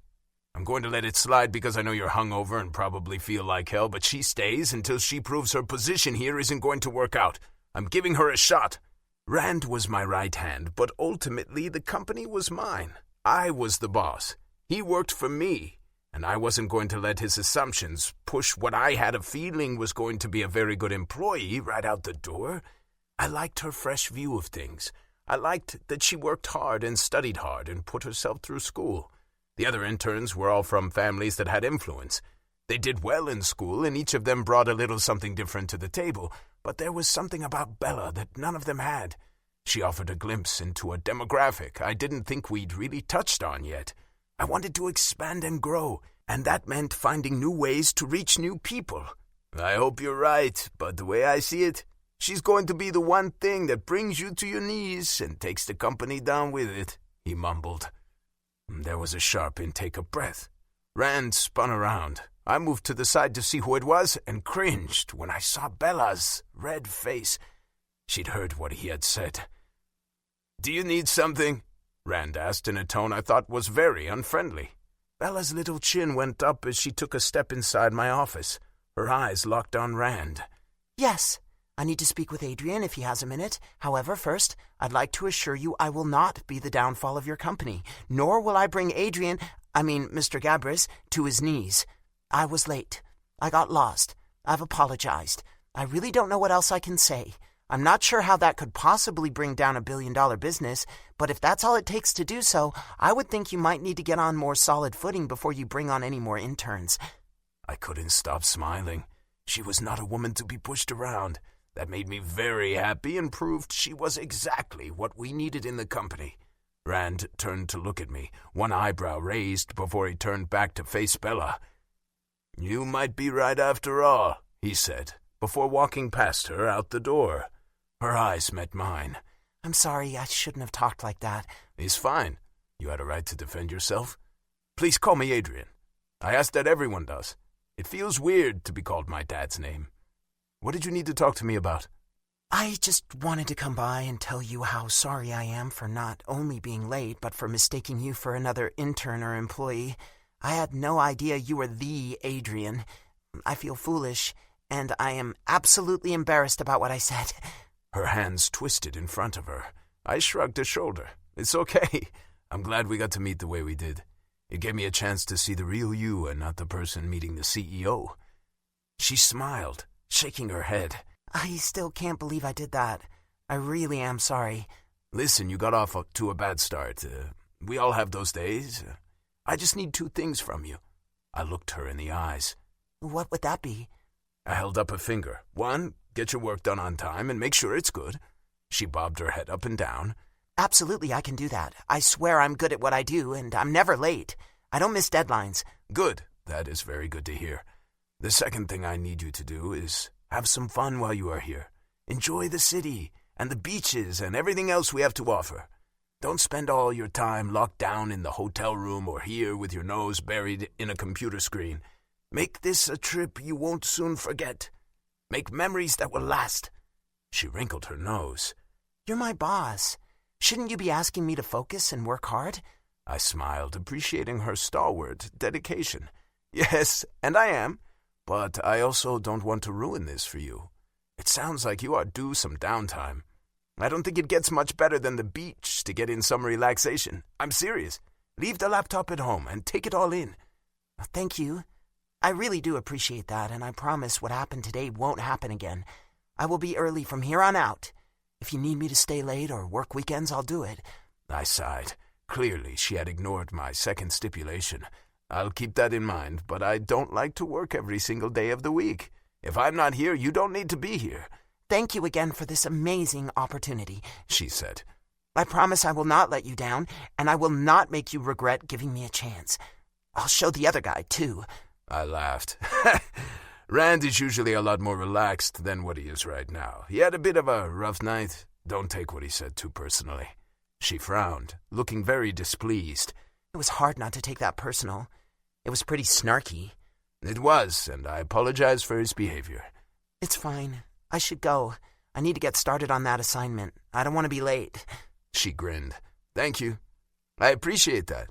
Bella, I'd like to think we run a friendly operation here. I don't want you to feel like you can't come to myself or even Rand if you have a question or a problem. We are here to help. I'll remember that. Thanks again for everything, breakfast, saving me, and letting me keep my job for the time being. She turned around and walked out the door. I couldn't help but admire her pretty ass in those pants. I liked that she had taken the initiative and dressed nicely. The other female intern had worn jeans, as did the 2 young men. While I didn't mind casual, I did appreciate someone who knew the importance of dressing the part of a professional. Bella was different. I realized I'd already made that observation, but now I knew it to be true. I had a feeling she was going to be something special. Rand had been wrong about her bringing the company to its knees, but he may not have been wrong about her bringing me to my knees. I was already ready to grovel at her feet for another one of those pretty smiles. Chapter 8. Bella. I'd had jobs in the past, but none of them came close to comparing to this one. At my previous jobs, the first few days had been boring and all about learning the ins and outs, taking tours, talking about safety, and what went where and so forth. Not here. Here, I felt like the gunshot had just gone off at the starting line, and it was a race to see who could make it across the finish line first. With my late start, I felt light years behind the other interns. My cubicle was bare, minus the company laptop, a cup for pens, and a small scratch pad with the company letterhead. I put my purse and personal laptop under the desk and flopped the binder full of paperwork that needed to be completed, manuals, and various other information that needed to be gone through on the small end of the desk. We already had our own list of tasks that needed to be done within the next few days. I couldn't help but think I had bitten off far more than I could chew. I was overwhelmed. I felt like I was drowning with no one around to throw me a life preserver. "Hi," a cheery female voice said. I looked up and found pretty brown eyes with dark, sculpted eyebrows staring at me over the wall of my cubicle. "Hi," I said, wondering why the woman didn't just walk around. "Can I come in?" she asked with a grin. I giggled at her obvious joke about our lack of offices. "Please do." When she came around the edge of the cubicle wall, I got my first glimpse of her. She was petite and pretty, and her curly dark hair made me think she was a native. "I'm Cassia Soter," she said, extending one small hand. I took it and gave it a shake. "I'm Bella Camp. You're American?" "I am," I said with a laugh. "What gave it away?" "I love your accent." I found it funny that the people I had met felt like I had an accent when I felt the exact way about them. "Thank you. I like your accent as well." I giggled. "Today is your first day, which means you must be one of the interns Adrian hired." "That obvious, huh?" I asked, wrinkling my nose. She shrugged a shoulder. "Not so obvious, but this workstation is kind of where the temps sit." "I guess as an intern I shouldn't expect anything permanent," I said with a sigh, knowing I should feel lucky I was given a desk at all after my start to the day. "Actually, I have a little confession," she whispered. That scared me. "Oh?" "I knew you were Bella. I'm going to be training you, showing you the ropes and all that stuff. If you have any questions, just ask." I smiled. "Thanks. I thought I was being tossed into the deep end with no one there to save me." "Nope. You have me. I'm your shadow for the next few days, or longer if you need." I relaxed and turned on the company laptop, taking a seat in the provided chair and waiting for it to boot up. "Okay, let me enter in my password," I mumbled, flipping open the binder I had been given and quickly typing in the username and password I had been issued. Cassia put her hand on the laptop and gently closed it. "Not right now." I looked up at her and then at the other interns, who were already on their computers with their shadows behind them. I didn't understand why Cassia was telling me not to start on the assignment, which included reviewing a potential client file and coming up with a unique pitch. "Shouldn't we be getting started on creating my company profile?" I asked nervously. She squished up her nose. "That is too easy and boring. You are going to have plenty of time to sit in this tiny little cubicle and work on the computer. Let's go for a tour. You'll need to know where the break room is, the bathrooms, and things like that." I grimaced, not wanting to argue with my shadow, but also not wanting to be waylaid. I hated not being done first with my work. I was used to being the student or employee who was always on the top because I did nothing but what I was told. She was trying to pull me out of my comfort zone, and that freaked me out. I didn't get up from the chair, looking at the closed laptop and then up at Cassia, who was smiling at me. "All right, how long do you think this will take?" I asked, already planning to skip lunch. She giggled softly. "Hadrian was right about you." My eyes widened. Write about what? I asked, slightly panicked. He said you were going to be one of those people who worked right through lunch. You'd be here before everyone and long after everyone went home. He told me to show you around, help you loosen up a little more, and let you settle in. He said he knows your type, and you will feel more relaxed when you have your, I think he said, bearings? She said the word as if it were the wrong one. I grinned and nodded. Yes, bearings. And maybe he's right a little. I got lost this morning and didn't have time to come in early and get a feel for the place. I've been to the conference room in here. I'll probably get lost just trying to get out of the building. My dad had always told me I wouldn't be able to find my way out of a wet paper bag. I was beginning to think he was right. All right, shall we go? She asked. I felt a little better about leaving the cubicle. Adrian had personally asked her to show me around. That made me feel valued. Or he'd asked Cassia to show me around because he didn't want to have to come and rescue me again. I followed her around the 4th floor where the main offices for the company were kept. When someone wasn't on the phone, she would pop her head in and introduce me. I met a lot of people and remembered almost no names.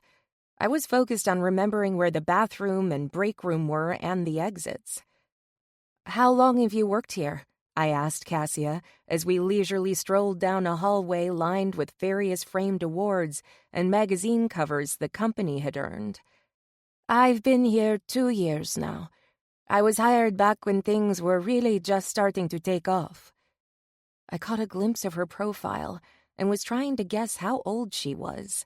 Her skin was very youthful and could have passed for a teenager, but she sounded and acted a little older. I was guessing my age or maybe a couple of years older. Everyone we encountered seemed to like her.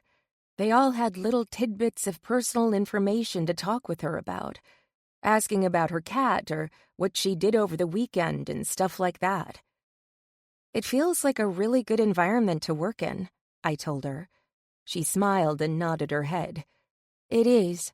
It isn't stuffy, but it isn't so relaxed that people are running around slapping each other on the ass. I gasped. What? Her light laugh filled my ears. I forget you're American. We tend to be a little more relaxed. There is a code, but we're not so worried about offending people. If you do feel like someone is saying things you don't like, or that are really inappropriate, you can tell me or Adrian. Thank you. I appreciate that. I'm sure things will be fine. I can handle myself pretty well. I did not want to be the squeaky wheel in a company that seemed to be running very smoothly. Adrian tells me this is your first time to Crete, she said conversationally. I nodded. It's my first time anywhere. When did you arrive? Saturday night, I answered. No way, she said excitedly. You haven't been out to any of the clubs or the beaches yet? Cassia had a very outgoing, exuberant personality. I imagined it would be impossible to hate her. She had a way of making everything sound exciting and appealing. Even our tour of the building had been more like a grand adventure than a bland, standard orientation tour. I haven't. I do plan on getting to the beach after work or maybe this weekend. I'm not really into the club scene, though. I hope she didn't take it wrong. She grinned. You don't have to be into it. Maybe you've never been to one of our clubs. I have not, you're right, I agreed. Every Tuesday, most of us go out for drinks, she said, eyeing me up and down. Oh? I asked. Yes, and you have to come. It would be a great way for you to meet everyone, and you'll get to see one of our favorite hangout spots. It's a great place to have a good drink and unwind without all the teenagers hitting on you. She winked. I laughed. Funny you should say that. My one and only visit to a bar here, and that's exactly what happened. You stick with me, and I will show you a good time, she said. What kind of place is this? I mean, what do people wear to bars or clubs here? I asked, cataloging the suitcase I had packed and not coming up with anything that would be suitable for any of the clubs I had been to back home. She shrugged a shoulder. I don't know. Just a place to have some fun. I have a dress that would fit you. I'll bring it tomorrow. I shook my head, looking at her body and determining I was several inches taller than her. We were about the same size in other areas, but I was taller. You don't have to do that. I can wear what I wear to work. She turned up her nose. No, you can't. Not to a club. You'll look like our grandmother. Dress up and let loose. No one knows you here. You can be anyone you want to be. That's thrilling.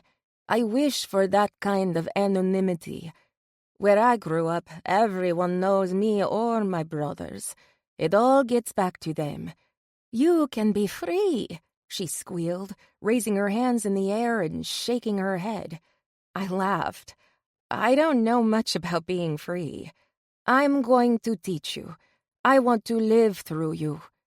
We'll see, I said, not making any firm commitment. She was nodding, leaning back and studying my figure a little too closely for comfort. I felt naked under her stare. I have the perfect dress for you. I had no idea what that meant. Thanks. Now that we've had our grand tour, let's head back and get you busy. We can't slack off all day. She grinned to show she was teasing. I followed her back, both anxious and nervous about work and her plans for tomorrow. Part of me wanted to back out and make up some excuse about why I couldn't make it. The other part of me knew I was only going to be in Greece for a short time, and I wanted to try and have as much fun as I could. People like me didn't get these chances often. I had to make the most of it. I wanted to tell my dad I went out clubbing and had a great time with new friends. I couldn't lie to him, which meant I had to actually do it. I could put on a dress and shake my ass for a couple of hours if that was what it took to fit in and blow off a little steam with my coworkers. I was 23 after all, not 90. Chapter 9. Adrian. I stared at the man across from me, trying to size him up. I met with potential clients all day long. Usually I went to their places of business to try and convince them they wanted my services. With the growth and success of the company, the tables were slowly turning, and now I had people lining up to get a meeting with me. It was definitely a good sign and one I was happy to see. However, I had to be careful about the jobs I took on. One bad decision could cause everything I had built to crumble to the ground. Word of mouth was important, and if I failed to please one client, he was going to shout it from the rooftops. The reason I had been successful with few hiccups on my journey to the top was that I made it a point to learn from the mistakes I saw other social media platforms making. I took what they did, tweaked what worked, and made it my own, while avoiding the mistakes that had been made along the way. Social media could be a brand's biggest asset or biggest enemy, depending on who was minding the store, so to speak. One wrong word, one wrong hashtag, bad timing, or anything else could cause a campaign to explode in the worst way. Listening to the man pitching his ideas about what he wanted, I knew his pitch would be one of those that exploded in the worst way. I shook my head, rubbing my jaw and reviewing the paperwork the man had brought me. I'm not sure this proposal, as it is written, is a good fit for my company, I said, trying to be diplomatic and not offend the guy, but I didn't want his business. It wasn't something I wanted my name attached to, as it was written. He shrugged a shoulder.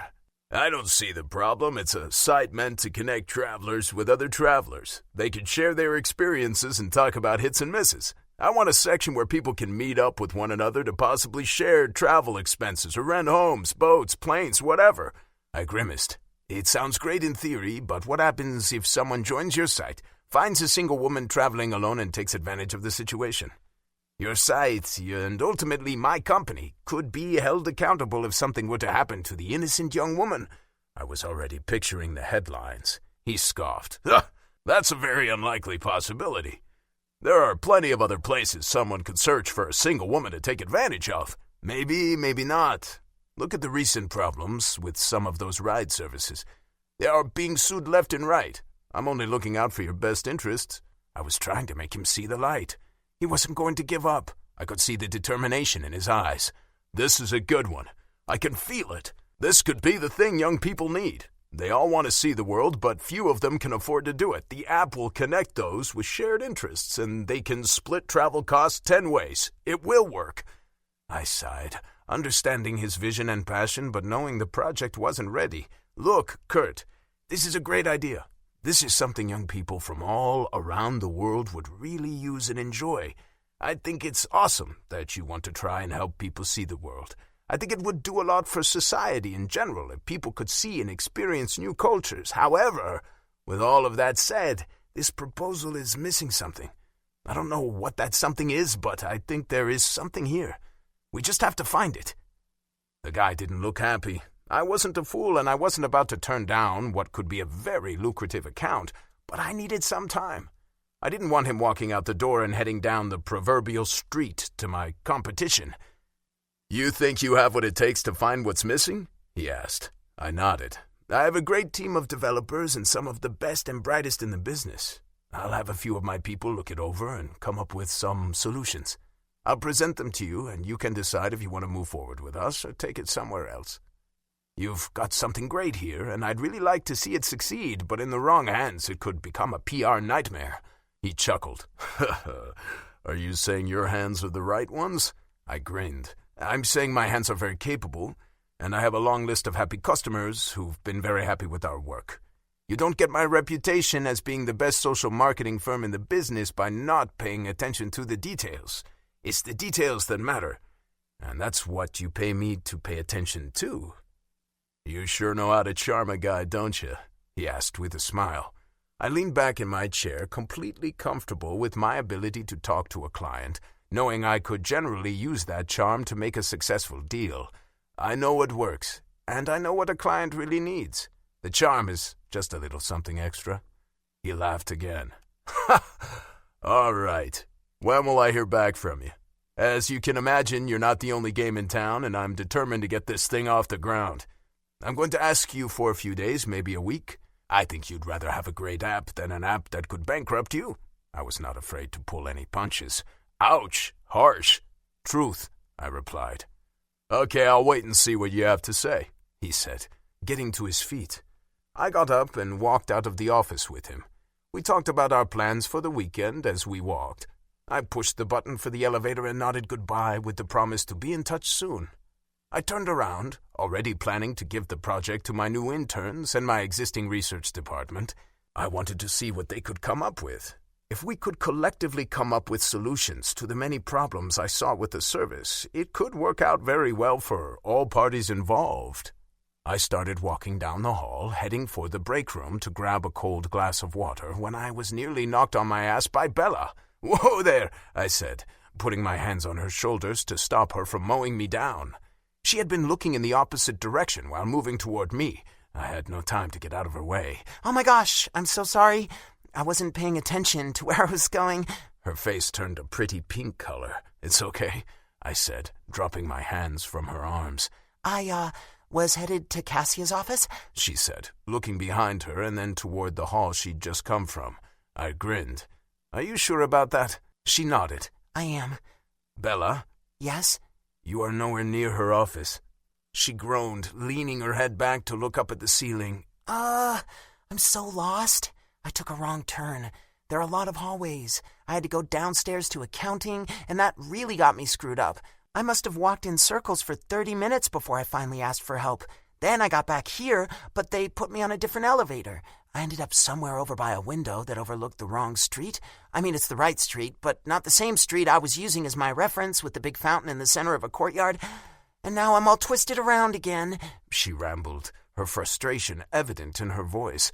I smiled, fighting the urge to touch her arm again in an attempt to calm her down. Her green eyes were fraught with worry. It was a look I was growing used to seeing on her face. She was high-strung and really needed to relax a bit. I understood the difficulties of a new job, in a new country, but she was going to worry herself to death if she kept going the way she was. I will show you the way back to Cassia's office, but for your own sake, you really need to learn your way around. I said gently. She scowled. I know that, and I am trying. It's just the way I've always been. I don't know why, but no matter how hard I try, I get absolutely confused. I lived in a small town, the same town my entire life, and I still manage to get lost at times. I had to fight back a laugh. She was so cute when she was frustrated. I wanted to wrap her up in my arms and take all her stress away. I'm sorry. I didn't mean to imply you weren't trying. She closed her eyes, using a finger to rub her temple through what looked like silky blonde hair, begging to be touched. I'm sorry. I'm a little overwhelmed. I have to get this back to Cassia, and I have that campaign to go over and make notes on, and I'm stuck here roaming the halls like an idiot. You're not an idiot, I quickly replied. She shook her head. I swear I'm not that incompetent. I'm just out of sorts. Once I get my bearings, I won't be like this. Please don't think this is how I normally am. It's just the jet lag, a new job, trying to get around a new city, and... I cut her off. She was unraveling before my very eyes. I didn't want her to fall apart before she could give the job her best shot. I knew she had it in her, but she needed a little encouragement. I had a feeling she was the type that would never forgive herself if she quit before she got started. I felt I owed it to her to give her that little pick-me-up she needed to get over the hump. I was convinced that was all it was. She just needed to find her footing, and then she was going to do great things, I hoped. Stop, I said, my voice low. Come with me. Where? She asked, as I started back toward the elevator. I didn't answer her. I wasn't sure what I was doing, but it felt right. Rand's warning echoed through my head as I stopped in front of the elevator and waited for her to catch up. I tended to forget my long legs covered a lot more ground than most people, especially when I was on a mission. I was absolutely certain he was wrong about her bringing the company down, but if I let her in too close, she would have the power to destroy me. There was something about her, a pull I couldn't quite resist, that made me feel like she had cast a spell on me. I just hoped I would be strong enough to keep my wits about me. Chapter 10. Bella. Standing in front of the elevator was making me even more nervous. Was he showing me the door? If so, I wanted to grab my purse. I had left my laptop at the hotel, realizing I would have no use for it here. My purse was a different story. My mind raced, thinking of the many different ways he could fire me. He stepped inside the elevator, his crystal blue eyes meeting mine. "Come on, please." I nodded my head, fighting back the tears that were trying to fall. I wouldn't cry. I would hold my head high. "I appreciate the chance to work here, even for a day," I told him, wanting to make my exit with as much grace as I could muster. "You're welcome. When you are feeling overwhelmed and like the walls are closing in on you, enter this code, 1379. He was punching the buttons as he spoke. I looked at him. "What?" "Enter that code, got it?" he asked. 1379, I repeated. "Where does that make the elevator go?" "Watch, and I'll show you," he said with a smile as the doors slid closed. My heart raced, panic setting in, as I imagined him taking me into a basement where no one could hear my screams. My dad would be devastated if I were murdered or kidnapped and made into the man's sex slave. How stupid! How dumb was I to get into an elevator with a stranger, even if he was my boss? The elevator jerked and started going up. My eyes went wide, and new horrors flooded my very overactive brain. Was he going to throw me off the roof? "If you could see the expression on your face right now," he said with a grin, shaking his head. His grin put me at ease. My gut intuition said he was safe. He wasn't going to throw me off the roof or lock me in a cage in his basement. "I tend to have a very vivid imagination," I confessed. "I see," he said. "That will definitely come in handy in this line of work. It is one of the reasons I hired you in the first place. I saw some of the marketing campaigns you put together for your mock businesses." The elevator dinged again, and the doors slid open. He stepped out and climbed the 6 stairs that took us to the rooftop. "The roof?" I asked. not sure why the roof was any better than going downstairs to the sidewalk floor and getting fresh air. "Yes, the roof. Come with me. I hope you're not afraid of heights," he said as an afterthought. "I don't think I am," I mumbled, trying to remember a time I had ever been on the roof of a tall building. I couldn't remember because it had never happened. "This is where I come when I'm feeling a little overwhelmed and need to get away from the ringing phones and people in general. I come up here." He stopped about 5 feet from the edge and pointed. I looked out, the beach and the sea stretching out forever. The height was just enough to see over the other rooftops. A slight breeze kicked up, blowing my hair across my face. I quickly pushed it out of the way and stared. We both stood in silence, taking in the view. I did feel exceptionally better. The nervous energy I had been feeling, along with the stress of fear and failure, evaporated and floated away on the breeze. "Wow." I finally breathed out the word. He turned to look at me, a warm smile on his face. "Wow is right. This is my little secret, and now yours." "Really?" I asked with surprise. He nodded his head. "Yep. You and I have the code. That's it. Well, Rand does, but he's afraid of heights, and the only way he is coming up here is if there is a zombie chasing him up the stairs." I burst into laughter, appreciating his humorous side. Good to know. If he's giving me a hard time, I'll come up here to get away from him. "He won't give you a hard time. If he does, let me know. I promise, Rand is a good guy." "I'm sorry," I said, realizing I had gotten a little too relaxed and insulted his coworker and obvious friend. "Don't be sorry," he said, his tone serious. "Never be sorry for telling me how you feel. We may not always agree, but I need you to always be honest. When it comes time to start hashing out some marketing campaigns and strategies, I need people who will speak their mind without worrying about upsetting me or some of the other senior staff." "I don't usually have a problem speaking my mind," I quipped. He chuckled. "That could be a good thing." I let out a long breath, letting the remaining bits of stress leave my body. "Thank you for bringing me up here. I can really get myself worked up sometimes." "It's fine. I could tell you were about to lose your shit." He laughed. I burst into a fit of giggles at his choice of words. It was very American and very much something my dad would have said. I will admit it. I've been wound tight for weeks, and getting lost again today was just the final straw. I was working up until the day before I left, taking extra shifts and trying to get everything ready for my time away from home. I swear, I've been frazzled for a month. Before that, it was school and finals and just so much. "I think you really need to take the weekend to relax," he advised. I smiled and nodded my head in agreement. "I will do that." Actually, Cassia invited me out tonight. She said it's something a bunch of people from the office do every Tuesday. Do you go? He shook his head. "No, not really. I usually work late. Plus, no one wants to hang out with the boss. I want my people to be able to relax and have a good time without worrying about me watching them. I know there are going to be things that they need to get off their chests about me, the work, and, in general, they wouldn't be able to say those things if I'm standing there listening." I wrinkled my nose, realizing he was right.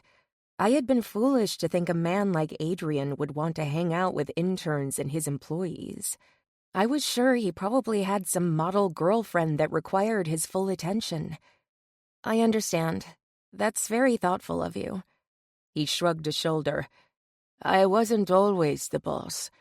I know what it's like to bust your ass for someone else and not feel appreciated. I do try and be a good boss and let my people know how valuable they are, but no one is perfect." "How long have you been the boss?" I asked him. He inhaled through his nose, his eyes moving toward the spectacular view. I feel like I've been working on this for 10 years. It didn't officially become a company until maybe 5 years ago. Back then, it was me and Rand. It was 3 years ago things really started to take off, and we just kind of burst onto the social media marketing scene. Back in the beginning, it was me and Rand posting on the various social networking sites all day long. Now we have our own platform and a slew of services. I don't think I've personally posted anything in at least a year. That's pretty impressive. Do you mind if I ask how old you are? He grinned, winking at me. How old do you think I am? I groaned. That's a dangerous question. The dangerous part is the answer, he said with a laugh. I chewed my bottom lip. Guessing he was older than he actually wasn't as big a deal for a man as it was for a woman. I threw caution to the wind and went with what I suspected. 30? 32? He frowned. No, I'm 28. Maybe I should take my own advice and relax a little. I don't want to age prematurely. I laughed. It isn't your looks that led to my assumption. I was basing my guess on how much you've accomplished. It's very impressive you've done all this before you were 30. Thank you. I appreciate that. I should probably get back downstairs. I don't want the others thinking I flaked out and took some long break. I did not really want to leave the rooftop and the amazing view, but it seemed like it was time. I think you can take a few more minutes, he said. I bet when you do go back to work, you're going to be fresh and ready to spill out all kinds of ideas. I hope so. Can I say something? And I don't want you to take offense, he asked, turning to face me. That was never a great way for a conversation to start, but it wasn't like I could say no. Constructive criticism was a good thing, I reminded myself. Sure, I'd love to hear what you have to say. I could always use advice from someone who is successful. I think you are a very smart person. You're book smart, which can sometimes be a hindrance because it doesn't let your creative side come through. I want you to try and put aside all the statistics and all that stuff you learned in school and think like a consumer. Think about what makes you take notice and go from there. You can apply the book smarts later, but I think if you live in that book smart world, it's going to limit you. You have what it takes. I can feel it, but you have to let yourself really roll with the flow. I smirked, not correcting his phrasing. I know exactly what you're talking about. I had a professor tell me I saw in black and white only, but I lived in a gray world, and I needed to step out of my box. He nodded his head. It's not a bad thing. You're going to do great, but I feel like you have this wall in front of you. Kick it down, and you are going to do great things. I smiled, feeling a little glow roll through me. Thank you. The word feels inadequate, but really, thank you. You're welcome. I'm only telling you what I see. Why are you being so nice to me? I blurted out, realizing about a millisecond after the words left my mouth that it was an internal thought, not something that was supposed to be said aloud. He grinned, his eyes squinting in the corners as he looked at me. I like to think I'm nice to everyone. I saw you were struggling a bit, and I wanted to help you out. No matter what you might hear tonight, I do want to be a good boss. I also like to think I have an eye for talent. I see something in you, and I'm excited to see how well we can work together. After all, I am a businessman, and I'm in this to make money and be successful. I'm only as successful as my people. I really felt like I was on top of the world at that moment, literally and figuratively. He was a great boss, and someone I could learn from. I was going to remember that the next time I felt like I was going to lose my shit, as he said. I hope I can prove you right, I told him, not 100% buying into it, but willing to give it a chance. I know you will prove me right. You'll see what I see very soon. I can feel it. His eyes locked with mine. I felt invincible. If the CEO thing didn't work out for him, he could absolutely make a killing as a motivational speaker. I felt like I could conquer the world. Hell, I felt like a Greek goddess in that moment. Chapter 11. Adrian. I could hear the commotion in the hall outside my door, signaling it was quitting time, and everyone was chatting as they headed out for their usual Tuesday evening gathering.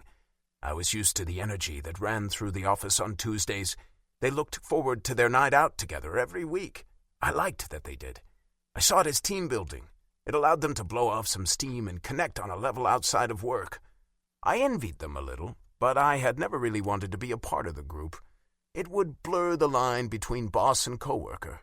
I had to stay separated in order to maintain the respect I had worked hard to gain from each of them. "Hey," Rand said, walking into my office. "What's up?" I asked him, keeping it casual now that we were off the clock. "They're all going out for a drink," he said, gesturing out the door with his head. I nodded. "They do every Tuesday." "You don't want to go?" he asked casually. "One of them asked me specifically if we were going tonight in honor of the intern's first night out with the group." I shook my head, closing down the program I was working in, and met his eyes. "It isn't a good idea. This is their time. I don't want to intrude. They invited you and me," he reasoned. I smiled. "Because they are good people, and that's what they do. This is no different than any other week they go out." "Ah, but it is different.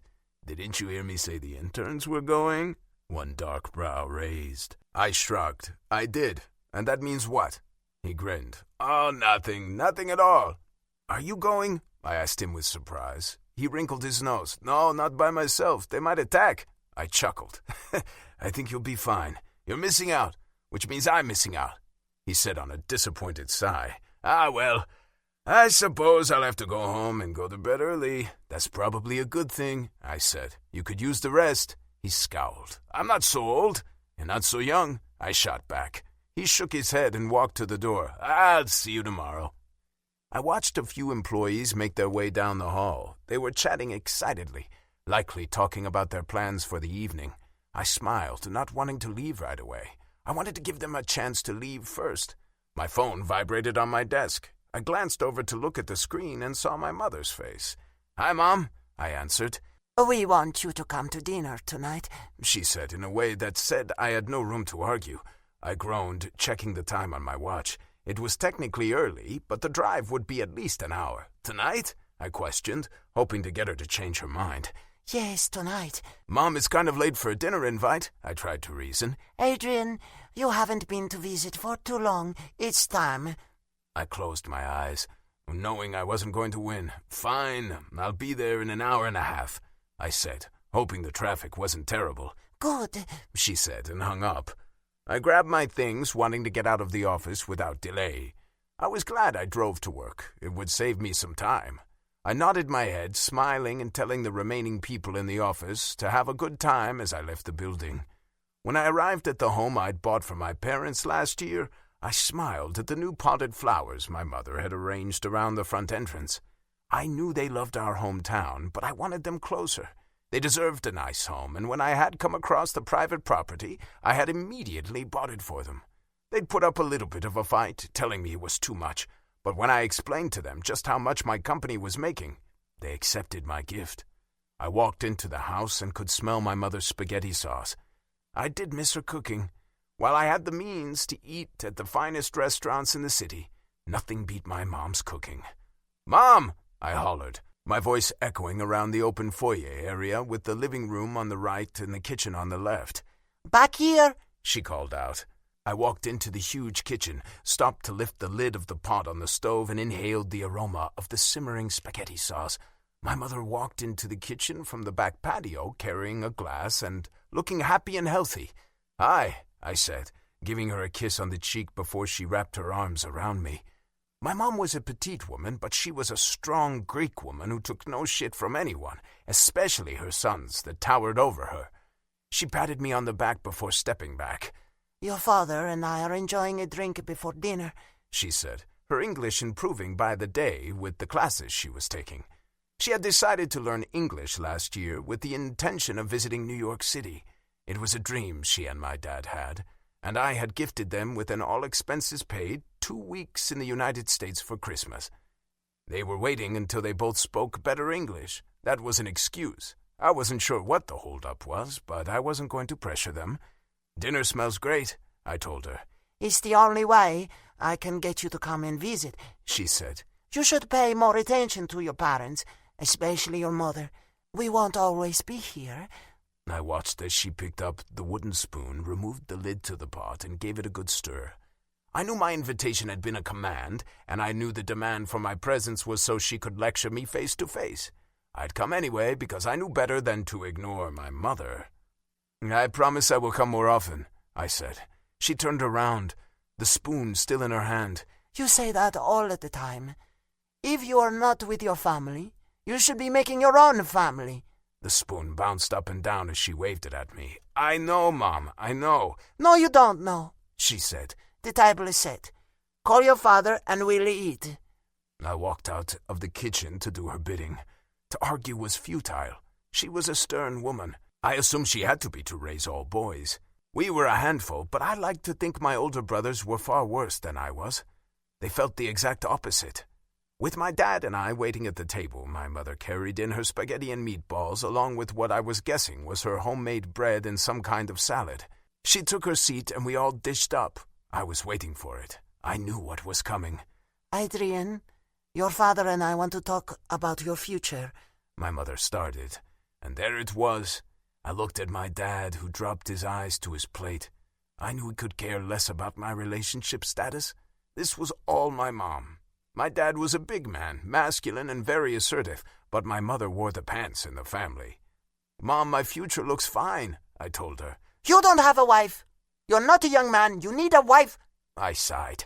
"I'm not interested in finding a wife right now. I'm focusing on my career and getting my company in a good place." "How much money do you need?" she asked. "It's not about the money," I said. "It's about building something I can be proud of. It's about employing people and helping out other companies. I like the success." "You need a good woman," she stated. It wasn't a suggestion or an observation. It was a statement of fact, and she expected it to happen. "Mom, I'm not ready." "Get ready. You will be old and alone if you don't get a move on it." I sighed, stuffing a heaping forkful of spaghetti into my mouth. "I'm working on it," I said, hoping to appease her. She scowled at me. "You've been saying that for years. I've never met any of your girlfriends." I shrugged a shoulder. "Sorry." "I'm having a little get-together next weekend," she said with a sly smile. "I have someone I would like you to meet." "No, damn it, Mom. I knew that's why you wanted me over here." She gave me a dangerous stare. "Watch your mouth, young man," she snapped. I wanted to roll my eyes, but I didn't dare. She'd just gone on about how old I was, but the moment I cursed, I was relegated to a 10-year-old boy at her table. "Mom, I don't want you to set me up. I've not had good luck with the women you've set me up with in the past." She waved her hand, dismissing my claim. "This is different. This is a good woman. She will give you lots of fine sons and make you happy. She knows how to cook and will make you good meals." I looked to my dad for help. He just gave me a grimace before going back to eating his meal. None of us dared go up against my mother. "I don't care to meet anyone right now," I said. "Why? Come meet her. If you don't like her, then you don't have to date her." "I can't because I have a girlfriend." I blurted out the lie before I had the chance to think twice about it. Her mouth was open, her fork full of spaghetti halfway to her mouth. "What?" she asked, blinking rapidly. Time stopped. I had a chance to tell the truth. I knew lying to my mother was one of the 7 deadly sins in her book. I said I have a girlfriend, and I don't think she would appreciate me dating someone else, I said. I was going to hell, and my mom's foot was going to be in my ass all the way down. I assured myself it was no big deal. I'd wait a few weeks and tell her we broke up. No harm, no foul. My mother smiled, her eyes lighting up. "Bring her. We want to meet her, don't we?" She looked to my dad. My dad nodded his head. "Yes, dear, we wanted to meet her," he said, smiling at his wife. There was a ringing in my ears as I realized I had just taken myself down a road of no return. I was so screwed. I'll see if she's free, I said, hoping she couldn't see the lie on my face. My mom always knew when one of us was lying. I'm sure you can tell her it's important, she said with a firm nod of her head. Insist she clear her schedule. Growing up, that nod was akin to something being carved in stone. It was so. Whatever it was, when that nod was given, it was done. There was no arguing. I'll ask her, I said, gulping down the lump of horror in my throat. I was fucked. I either had to come up with a girlfriend in the next few days or tell my mother I lied. The latter wasn't an option. There was no way in hell I was going to lie to Mother and live to tell about it. It looked like I was in the market for a girlfriend. And fast. Chapter 12. Bella. I looked at Cassia, and then at the dress she had brought for me to wear, and then back at Cassia. The woman had lost her damn mind. The dress would look absolutely great on her, but on me, I already knew the skirt was going to be way too high. I didn't want to offend her.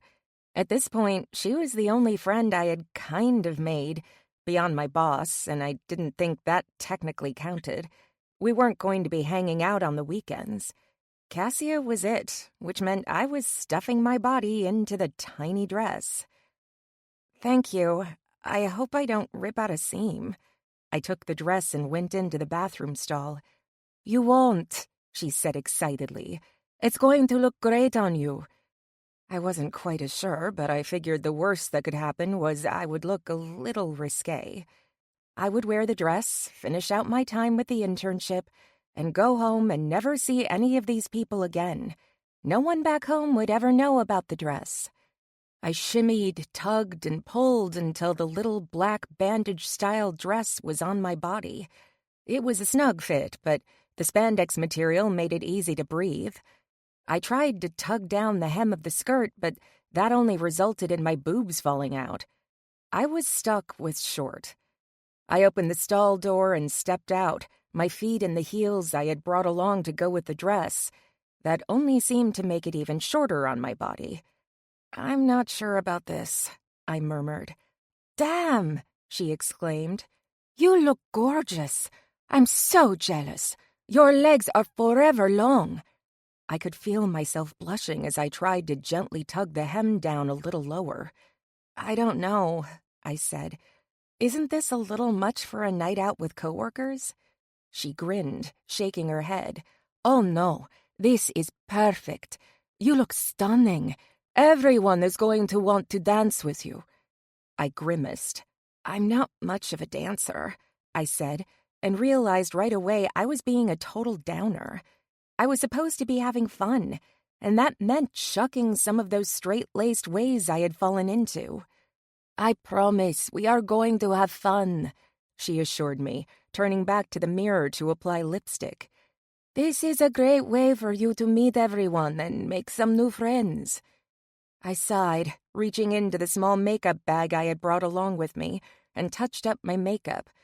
I wasn't going quite as heavy as she was, but I did put on a little more eyeshadow and liner, along with red lipstick.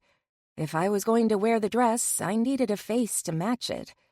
You're going to have fun, she said again as we walked out of the bathroom. I hoped she was right. We stashed our work clothes in her small office to pick up tomorrow and headed out of the office. Everyone else was already gone. We walked past Adrian's office, the door closed and the lights off. He was already gone for the day.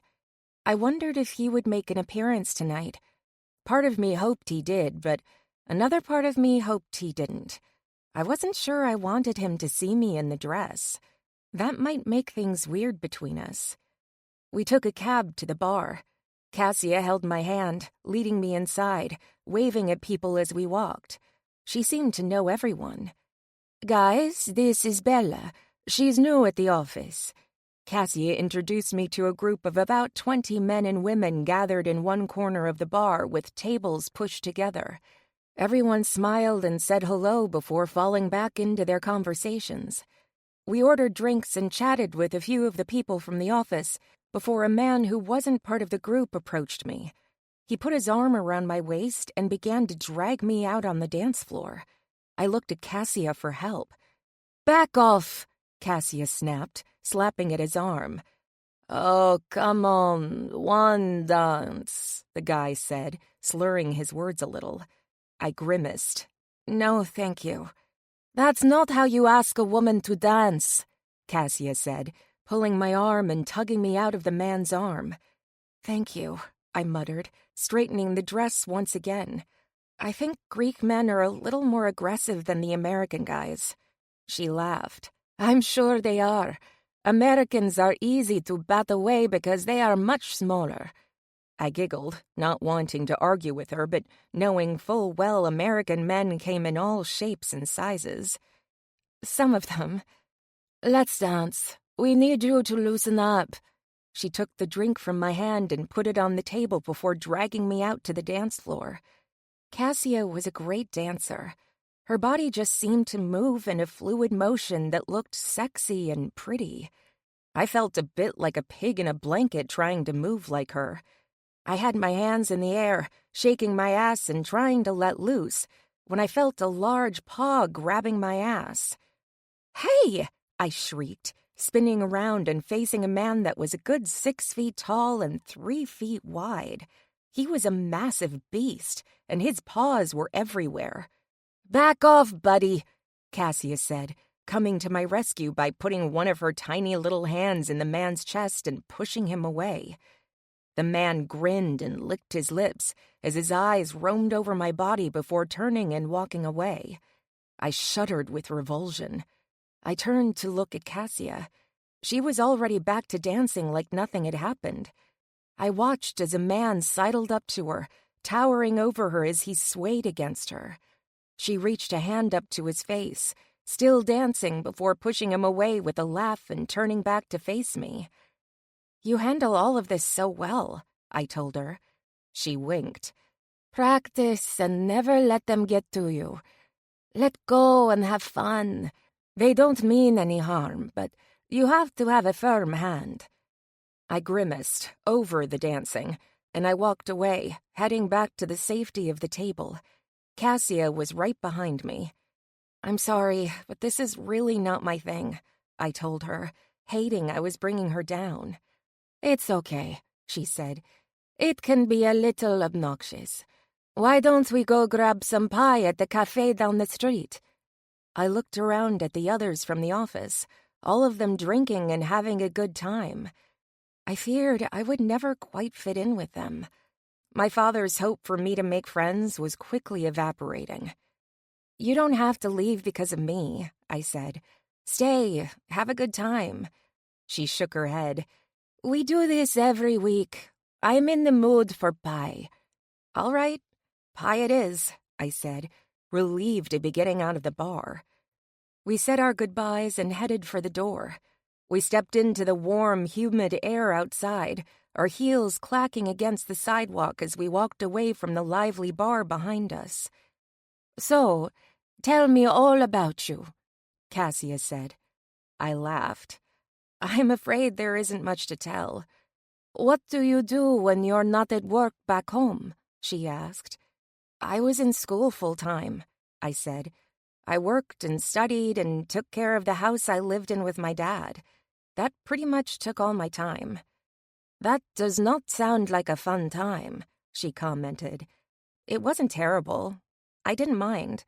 I knew what I wanted to accomplish, and I worked hard to get my degree. I did not feel like I missed out on anything. I did go out some, but I don't know. It just isn't my thing. I prefer a walk or hanging out and talking or watching old movies. The loud, grabby scene has never appealed to me." "You're an old soul," she said, turning to look at me. I burst into laughter. "I am an old soul. My dad used to tell me that all the time." "What does your dad do for a living?" "He worked in a mine for a long time. Still does, but in a different position. He has worked several jobs over the years." "What about your mother?" she asked, pulling open the door to the cafe. It was always kind of a weird conversation killer. It was hard not to be blunt, but people always reacted so strongly when I told them she was dead. My mom died soon after I was born. I never knew her. I did not feel sadness like people expected me to. Oh, I'm very sorry. Did your father remarry? I shook my head. No, he had a couple of relationships, but I think he really loved my mother, and he could never find anyone else that measured up to her high standards.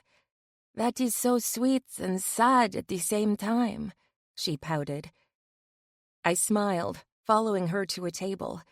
We both ordered a slice of fruit pie. I felt a little out of place in the tiny dress, but I was a lot more comfortable in the cafe than I had been in the bar.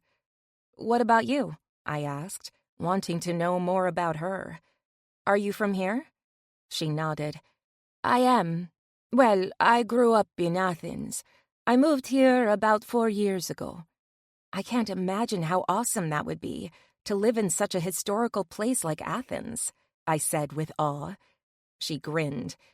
When you live there and see the stuff every single day, it isn't nearly as exciting. I don't know. I think I would be very excited. Is your family still there? Yep, they will never leave. My dad owns a shop there. They wanted me to work in it and take over the family business, but I didn't want to be stuck there. I wanted to find my own path. They are very traditional and aren't all that happy that I left them. She sighed. I'm sorry. My dad was just the opposite. He was pushing me out the door from the moment I graduated.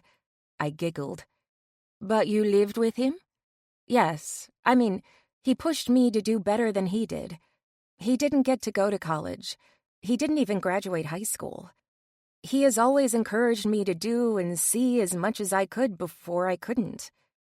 Thinking about him back home, alone, made me a little melancholy. He sounds like a good man. I think if you give yourself some time, you'll find you really like it here. I love it. I think I will too, I said. Thank you so much for inviting me out tonight. I'm sorry I ruined your fun. She waved a hand through the air. You didn't ruin anything. If you're not comfortable at the bar, that's okay.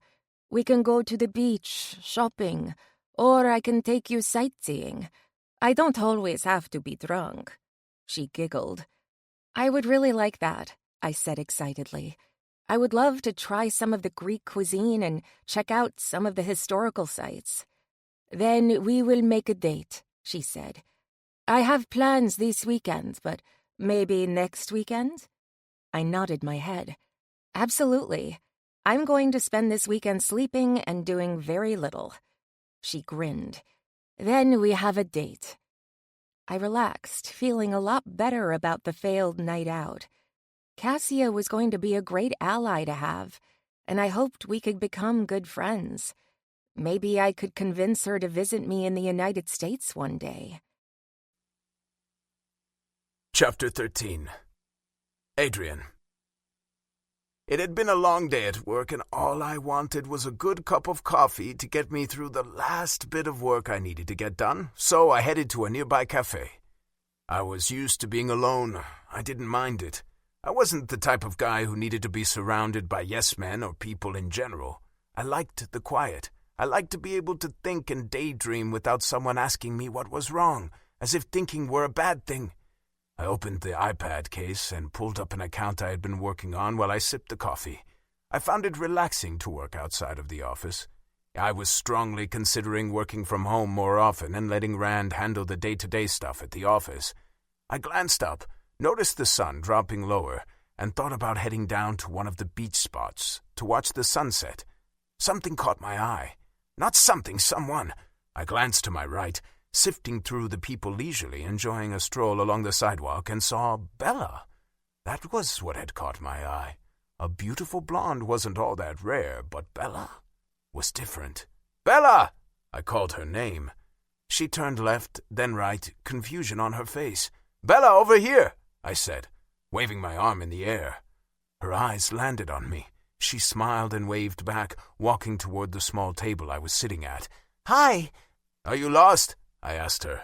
She giggled. No, I'm not lost on purpose this time. I was just out exploring, enjoying the beautiful evening. I nodded my head, happy to hear she was getting some downtime. Would you like to join me for coffee? I asked. She grimaced. Maybe tea? Decaf? I don't want to be up all night. I grinned, finding it amusing that she had a low caffeine tolerance. I thought all Americans lived on coffee all day, all the time. She shook her head. Not this American. I'm 1 cup in the morning and that's it for me, or I will be a jittery mess. She sat down and one of the waitresses rushed over. She ordered a peppermint tea, which I thought seemed a little odd for a warm summer evening. But who was I to say what worked and what didn't? Her hair was pulled back in a loose ponytail. The jacket she'd worn at the office was gone, leaving the blue silk sleeveless shirt exposed. Her arms were toned, telling me she did some kind of workout, but I didn't think she was the gym type. I wanted to ask how she stayed in such excellent shape, but figured that would be crossing the line. How was work today? I asked her. She shrugged a shoulder. Much better. I only got lost once. I chuckled, sliding my finger over the screen to look at a new page. I'm happy to hear you're learning the ropes, I mumbled, staring at the screen. Are you working? She asked. I looked up to meet her pretty green eyes. Kind of. I'm just kind of reviewing some stuff. Do you ever stop working? She asked with a grin. I smiled in return, sipping my coffee. I like working. Working doesn't feel like a chore to me. It's kind of therapeutic, I guess. It takes my mind off other things. Other things? She asked, a grimace on her face. Please don't think I'm being rude or too forward, but are you married? Involved? I slowly shook my head. No, I'm too busy with my work to worry about any of that. She rolled her eyes. Lame excuse.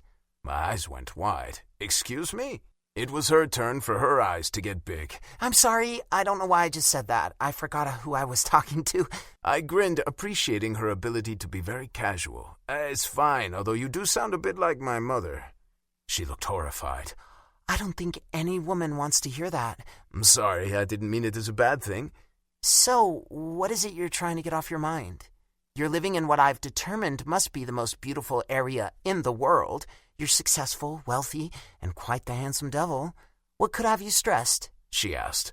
I like the part about me being a handsome devil. Well, it varies. Like? Like today I'm a little bit stressed out about my mother, I said, surprised I told her anything. Is she sick? She asked with concern. I shook my head. No, not in the least. You said I sounded like your mom. Is she nagging you about being single? She pressed. I sighed, knowing I probably shouldn't divulge personal information with an employee, but there was something about Bella that made me feel like I could talk to her. She was very genuine and didn't put on airs. She would have made an excellent therapist, I decided. I found myself wanting to tell her everything. I went to dinner at my parents' house last night, I said. My mom all but demanded I go. When I got there, the usual conversation came up. The fact I am single. She smiled and nodded her head. Hence the comparison of me to your mother. Yes, but I'm not saying it's a bad thing. It's just kind of funny your words were so similar to what she said. I take it this is a conversation that's been had before? She asked. Yes, it has, and it's always the same thing. I'm the youngest of 3 brothers. I'm not sure why she picks on me so much, but she does. She's always pushing me to date, and when I say I'm too busy, she sets me up on dates. The women she chooses for me are not quite what I would say was what I was looking for. She grinned. I see. It's sweet that she cares and that she's looking out for you. I don't know if I would want my dad setting me up on dates, though. That could definitely end badly. It does, trust me. Stay away from anyone your parent recommends. Is that all that's got you stressed out? She asked. I mean, it sounds like you're kind of used to her asking you about your relationship status. I grimaced, a little embarrassed to admit just what it was that had me stressed out. That wasn't what has me stressed. It's my response to her attempt to set me up that has me debating moving to America. She burst into laughter. It must be serious if you're thinking about leaving this behind. You haven't met my mother, I griped. Trust me. A man would move to Antarctica if he had to in order to escape her wrath.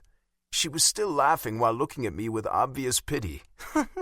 Sounds rough. I nodded. It is. I told her I had a girlfriend, and that's why I couldn't go out with the woman she was trying to set me up with. She winced. And you don't have a girlfriend? I shook my head, holding her eyes with mine. No. Ouch. Yes, ouch, I mumbled. If I tell my mother I lied, she will kill me. I will be dead or wish I was. So, find a stand-in, she replied easily. I looked at her. A stand-in? Yes, I could pretend I was your girlfriend if you want. We go meet your mom, and she will see you're already spoken for and will hopefully stop setting you up. Then you can tell her we broke up or I moved back to the States or something like that. I thought about her idea. You would do that for me? Yes, I owe you for not firing me immediately on my first day. I don't mind. She shrugged a shoulder. As much as I wanted to jump at the quick and easy solution, I couldn't do it. You don't want to get mixed up in this, trust me. If my mom finds out we lied to her, it won't be good. She's small but mightier than any mythical goddess. I could see Bella trying not to laugh. I knew I probably sounded like a scared little boy, but my mom was no joke. She could be terrifying. It wasn't the threat of violence that kept us boys in line, but it was the implied threat. There was something about my mother that could make any man quake in his shoes. She was a fierce tigress. To be on her good side was a great thing.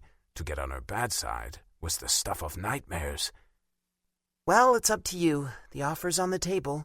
I don't mind doing it. I won't pressure you. She took another drink from her cup before putting it on the table. Thank you. You're very kind and very generous, but I can't ask you to do that. You're not asking, I'm offering.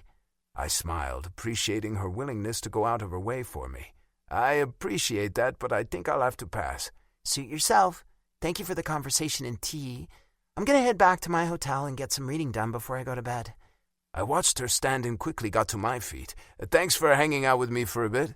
It was nice talking with you. You're welcome. Try not to work too much or think too hard on your little problem. I'm sure it'll all work out. She turned and started to walk away. I couldn't help but smile. Bella! She stopped walking and turned to face me. Yes? You're going to your hotel, I clarified. Yes? I pointed behind me. It's the other way. She groaned, her shoulders drooping as she shook her head. Oh, thanks, she mumbled and walked past me, heading in the right direction.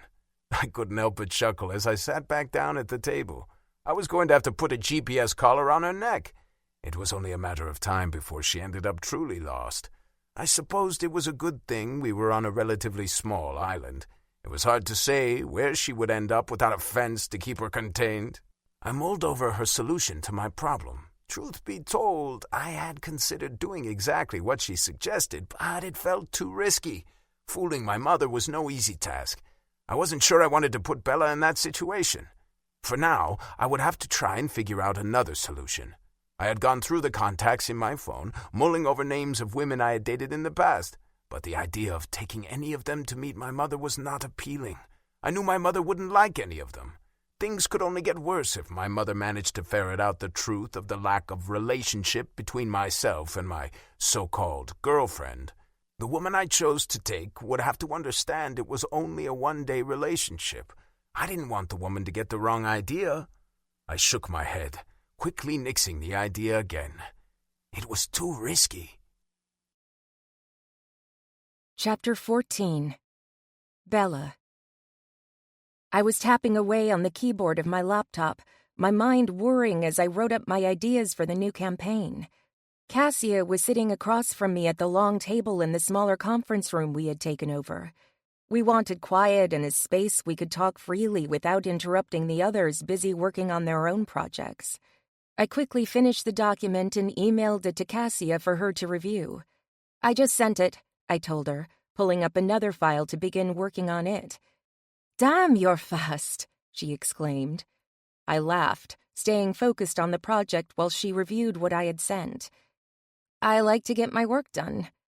"You're picking up on this job faster than anyone I have ever worked with before," she said with a smile. "You are speeding through this, and it's actually very good. I'm impressed." "Thank you. It's something I've always done. I knew I had a choice. To be good at what I wanted to do, which was marketing and creating, or be forced to work in the mines with my dad or some kind of hard labor job like that. I didn't want that for my life, and my father certainly didn't want that for me. I learned how to absorb knowledge and how to focus at a very young age. Seeing your dad come home bone-tired and hearing of families losing their loved ones to tragic accidents or lung disease is a motivating factor to find a different line of work. My eyes stayed on my screen as I reviewed the file. "Wow, you are really driven," she said with a small laugh. "I'm very motivated to not do manual labor," I said. "I'm not big on sweating and physical exertion." "I could definitely understand that. I wouldn't want to get dirty and sweaty either, at least not in that kind of environment," she added with a giggle. I opened my mouth to reply, but felt a presence in the room. I turned around to see Adrian standing just inside the room. "Hi, ladies," he said. "Hi," we both said at the same time. "What brings you in here?" he asked.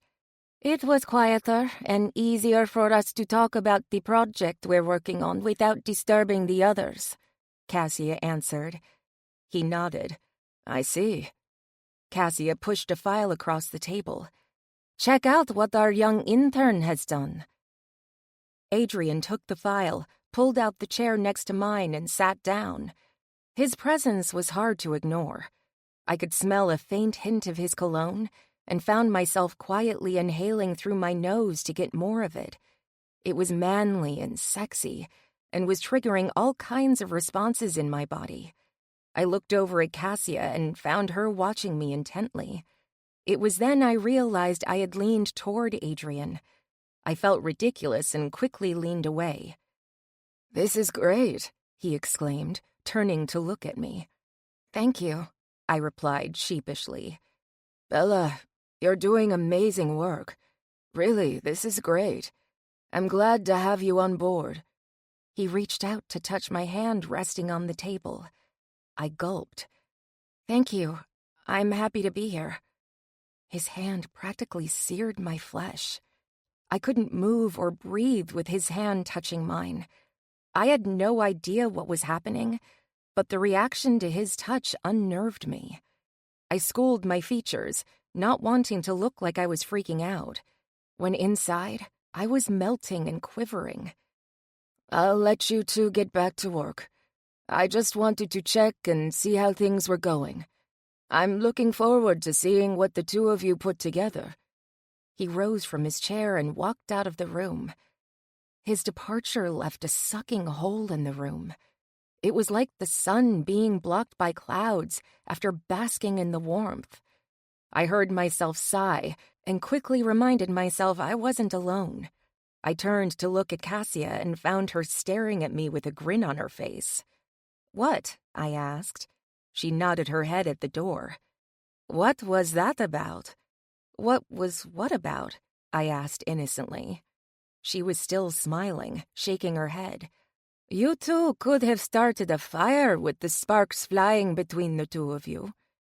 I rolled my eyes. "You're imagining things. It's nothing." "I don't know about that," she said.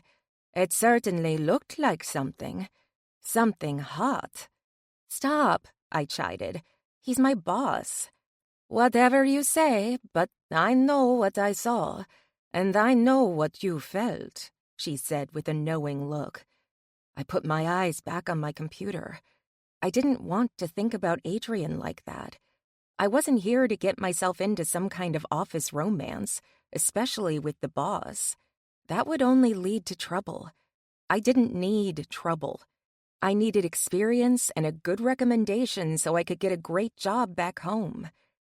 I didn't answer her, but while I attempted to work, I couldn't help but think about what she had said. Was there chemistry? I felt it, but I didn't think he did. He'd been very casual and friendly. I felt a little foolish for having a tiny crush on the boss. I wasn't going to admit it, even if Cassia had guessed it. It would never go anywhere between us. I was from the U.S. He was from here. He was a billionaire with the entire world at his fingertips, ready to do whatever he asked. I was a small-town girl, struggling to get by with no culture and zero worldly experience. I imagined Adrian had been there, done that, on just about everything, everywhere. "Hungry?" Cassia asked after we'd been working a while. I nodded. "Starving." She giggled. "You could have said something." "I didn't want to stop working. We're on a roll." "You're seriously too much," she said. "Come on. There's a small deli around the corner. I'm buying." "No, I can't let you do that," I protested. "You are kicking ass in there and saving me a ton of time and energy," she said. "I want to buy you lunch to thank you." "Thank you," I said, accepting her compliment and very willing to accept her offer for lunch. We walked the block to the small restaurant, ordering salads and diet sodas. "Do you like it so far?" Cassia asked. "The job?" "The job, the city, the boss?" she asked with a grin. "Stop," I said with a shy smile. "I do like it. All of it. He's a good guy to work for. Rand is nice too. He's funny and a little dramatic, but all of us like him." I knew I shouldn't ask, but I was going to do it anyway. "So, what's Adrian's story?" She grinned. "I knew it." I shrugged, feigning nonchalance. "I'm only asking out of curiosity. I mean, he's gorgeous, rich, and successful. Why hasn't a woman snared him?" "Oh, many have tried. I think he's picky. I don't know. He reveals almost nothing about his personal life. I don't know where he grew up. I don't know anything about his family. I don't know what he likes to do in his free time. Nothing. The man is a closed book. I don't think anyone at the office has ever had a real conversation with him. He's very friendly, and he asks about all of our lives, but he reveals almost nothing about himself. It isn't that he's been rude, but he's extremely private. Hell, maybe he does have a girlfriend and none of us knows." She shrugged a shoulder. "He doesn't talk to anyone?" I asked with disbelief. "He and Rand are really good friends, and Rand talks about his weekends and stuff, and sometimes it involves Adrian, but he never gives out too many details about Adrian. I think that's because Adrian has asked him not to. It's kind of strange, but I respect his privacy. I'm sure a man in his position has a lot of people that try to get close to him because of his wealth and influence." I nodded in agreement. I realized then I probably knew more about Adrian's personal life than Cassia did. It made me feel special. I wasn't going to tell her we'd talked a couple of times outside of work. I wasn't going to tell her I knew about his family or what he liked to do in his off time. I realized I was one of the few people that knew that about him. I wouldn't betray his confidence and go blabbing to the world. "That must be difficult for him," I said, suddenly understanding why he'd been alone the other night. "I imagine it must be very isolating as well." My heart went out to him. I had a feeling his mother realized how isolating his wealth was, and that was why she was so determined to get him married off. She wanted him to have someone in his life he could trust and depend on. It was the sweetest thing. If I got the chance to talk to him again in a private setting, that was exactly what I was going to tell him, in a roundabout way. I didn't want him to know I had tried to get information out of Cassia about him. That would go over as well as a lead balloon. "I'm sure he does fine," she said with a cheeky grin. "If he were lonely, all he would have to do is snap his fingers, and he'd have a line of women ready to warm his bed." I rolled my eyes, taking a bite of the salad that had been delivered and making it a point to change the subject. I didn't want to get caught gossiping about the boss. I felt like I was still on shaky ground, being the new girl and all. We finished our meals and headed back to the office. Cassia was called away, leaving me alone to walk to my little cubicle. I was about halfway down the hall when I ran into Adrian coming out of the break room, a bottle of water in his hand. "Did you have a nice lunch?" he asked. "I did. Did you stay in the office to eat?" He shrugged a shoulder. "I usually do." I have phone calls to return, and sometimes with the different time zones, I have to work right through lunch. I see.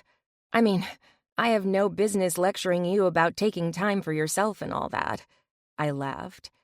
Speaking of, have you been able to explore more of the city? He asked. I wrinkled my nose. I plan on it. Soon. Bella. When he said my name, I got chills up and down my spine. I murmured. The sound of his husky voice had made me feel all warm and tingly, and I didn't want it to be ruined with the sound of my own voice. I want you to meet me tomorrow morning, he said. I looked up, his blue eyes gazing at me. What? Here? At work? No. I want you to meet me at the beach. I'm going to show you around. I want you to have some fun. Okay.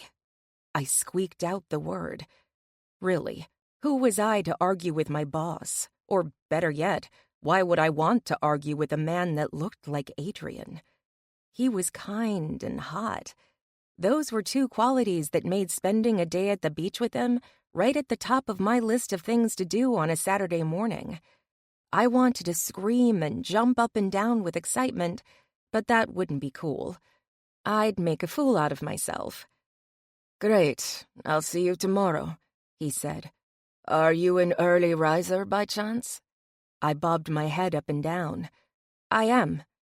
Should we shoot for 6? He asked. We can watch the sunrise. That would be amazing, I said, not hiding my excitement. I've seen it from my room a couple of times, but watching it on the beach would be awesome. Perfect. Can you give me your number and I will text you the pinpoint? I don't want you to get lost. He gave a small laugh. I wanted to tell him I wouldn't get lost, but that was a lie. I would. Hell, I'd probably get lost even with the directions. Chapter 15. Adrian. I had been restless all night. By the time 4 o'clock rolled around, I had given up trying to sleep and gotten up. I rambled around in my large house before deciding to go to the beach early. I could use the serenity and peacefulness of a beach sunrise when most of the world would be sleeping in on their Saturday morning. I put on a pair of shorts and some boat shoes, tossed a few beach necessities in a bag, and headed out for my little sports car. The morning was perfect. I couldn't wait to get to the beach, but mostly, I couldn't wait to see her on the beach. I kicked off my shoes, leaving them on the blanket I had spread out, and strolled along the sandy beach. It felt good squishing between my toes. A little cool, but refreshing. There were a few other early risers enjoying the quiet morning. I kept my head down, not wanting to be recognized or engaged in conversation. I just wanted to be alone. I was staring at the water when out of the corner of my eye I saw her. I turned to watch her stroll down the beach toward me. She was wearing a long white dress and carrying a bag over her shoulder. Her feet were bare, and her hair gently blew in the breeze. She looked like an angel. There was an ethereal quality about her, downright heavenly. I put up my hand, waving to her. She waved back and continued toward me.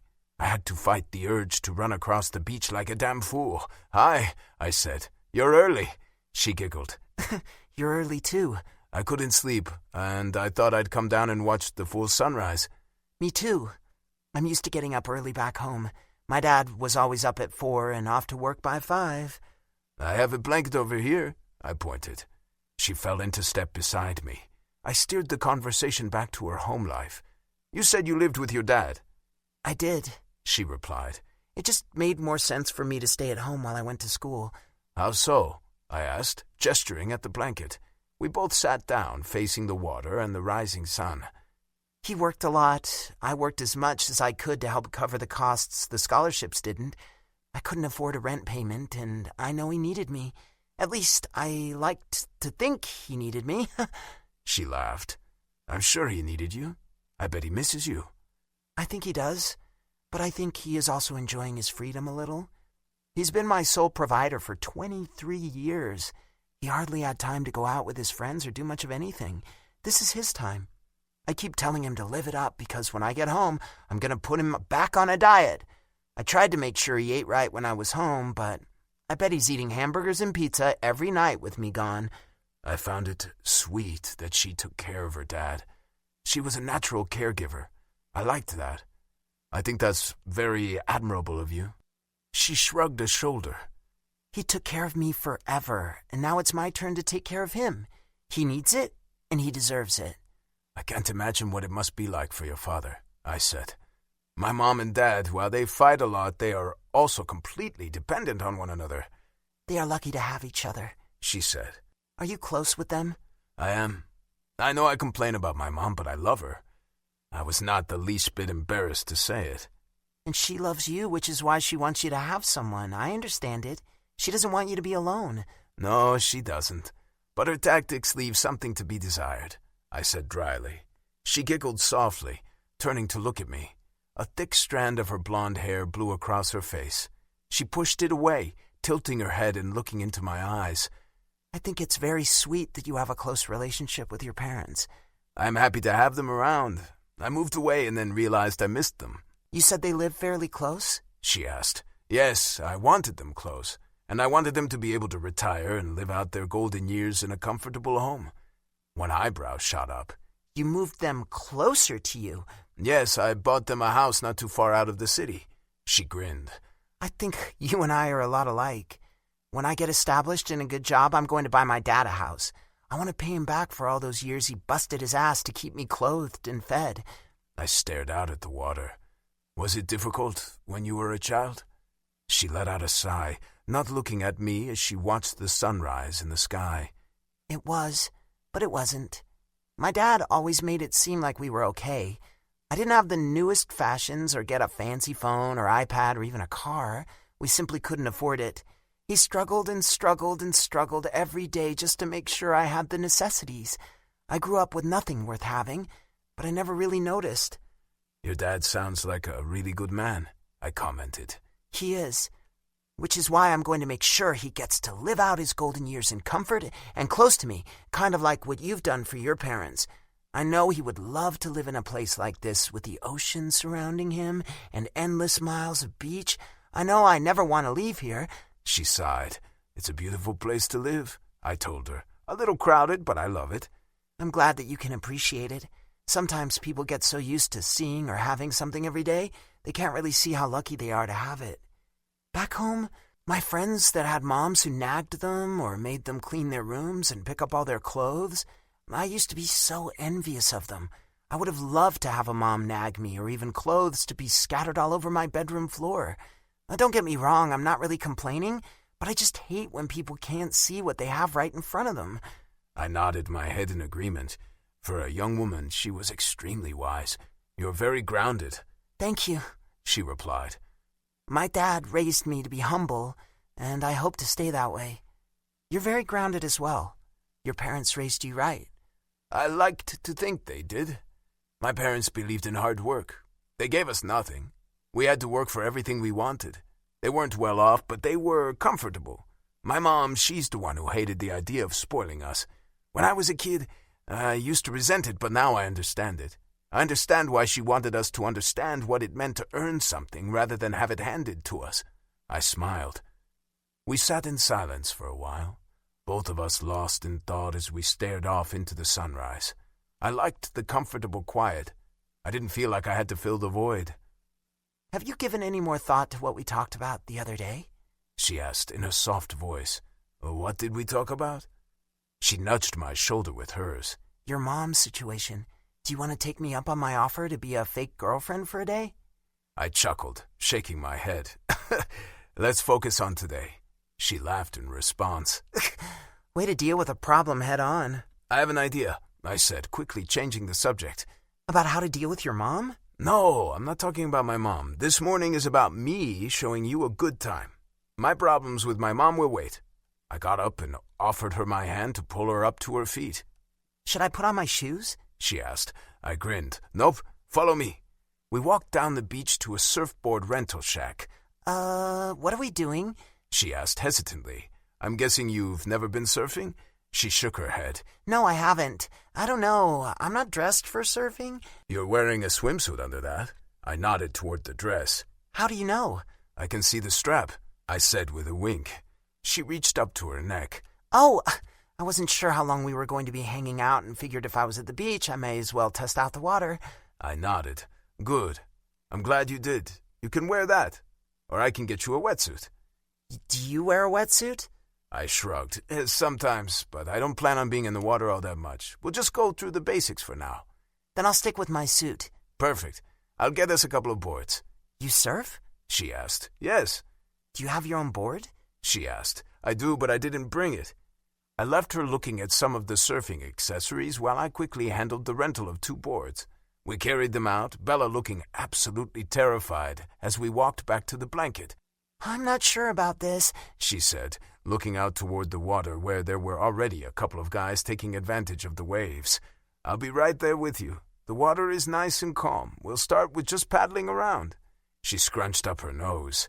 Do you know how to swim? I laughed, nodding my head. I used my arm to wave at the ocean. I grew up next to the water. Yes, I know how to swim. It was something my dad insisted on. All of us boys spent a lot of time at the beach. Do you know how to swim? I realized she might not. The grimace on her face was very telling. Yes and no. I mean, I took swim lessons, and I've gone swimming in public pools, in the river, not the ocean. I've got you, I promised. I'll keep an eye on you. Okay, she said with resignation. I watched with rapt attention as she unbuttoned her dress and pulled it over her head. God have mercy! She was wearing a 2-piece that wasn't anywhere near as revealing as what I saw on the beach usually, but it was far sexier. Her body was incredible. I was going to have a hard time keeping my focus. I wouldn't mind giving her mouth to mouth if she happened to drown a little. Chapter 16. Bella. I was having more fun than I could remember having in a very long time. The water was comfortable, not too cold, nothing like I remembered the Pacific Ocean being. I was straddling the board, my feet dangling in the water, with Adrian right alongside me on his own board. "Ready to try standing up again?" he asked. I'd been struggling to concentrate on the surfing lessons. He'd taken off his shirt, revealing numerous tattoos and a chest that had left me wiping the drool from my chin. He was tanned and muscular, and the tats were a stark contradiction to the straight-laced suits I always saw him wearing. It intrigued me. I wanted to ask him what they meant, if there was any meaning. I had a feeling he would only get ink on his body that held some kind of significance. "I will try," I answered, not looking forward to another face plant into the water. Any makeup I had put on this morning was long gone. I had tied my hair back in a ponytail after the first few times of getting dunked in the crystal-clear water. "One more try, and then we'll grab some lunch," he said with that sexy smile I was growing very accustomed to seeing. "I'm starving." "All right, here goes nothing," I said, paddling out and hoping there was a chance I could actually ride a wave. It was futile. Surfing was never going to be my sport. While I had fun trying, it wasn't ever going to be my thing. "Let's get lunch," he exclaimed, running out of the water, his board under his arm. I followed behind him, laughing at his gleeful, boyish exuberance. He was a completely different man on the beach than he was in the office. I really liked this side of him. We walked back to return the surfboards. He pulled on his shirt while I used the towel he had thought to bring and dried off before pulling on my dress. "Ready?" he asked. "Should we put this in your car?" I asked. He shrugged. "It's just a blanket. Leave it for the next person who wants to enjoy it." "Okay." "There's a place just a short walk away. We can drive if you prefer." "Walking works for me. It's a nice day, and I could use the walk to dry my hair a bit." I imagined I probably looked like a drowned rat. We sat at a table outside on a cobblestone patio, each table with an umbrella to provide diners protection from the sun. I could hear and smell the ocean. I felt completely relaxed. "You okay?" he asked, his head tilted to the side as he stared at me. "Yes, fine. Why?" "You have a look on your face, like you're tired," he said, as if he wasn't sure that was the right word. I smiled. "It's contentment, complete relaxation. I'm relaxed." He grinned, nodding his head. "I see. I'm glad to see it." "Thank you for helping me achieve it," I said. I have truly never felt this relaxed. I know I'll feel guilty about it later, but for now, I'm going to enjoy it. "Why feel guilty?" Because I feel like I should be doing something, working or calling my dad or, I don't know, something productive. He chuckled. "This is why you work, so you can have these moments. Did you work all the time back home?" I suppose I did. If I wasn't working or studying, I was usually cleaning the house or volunteering at the animal shelter. I always felt like there wasn't enough time in the day. Since I've been here, I feel like I have a lot of time on my hands. "What brought you here? It doesn't sound like your life in the United States was bad." It wasn't bad, I defended. "I'm sorry," he said. "I didn't mean bad. I guess I wonder why you chose to come all the way around the world for a job. You're talented, and you have excellent people skills. You could work anywhere you wanted. Why come here when you so obviously miss your father?" It was a good question. I did a lot of research. Your company is at the top. I wanted to know what it was you were doing that was working so well. When I saw you were offering an internship, I figured that was a great way to get inside and learn from the best. He was studying me, watching me closely.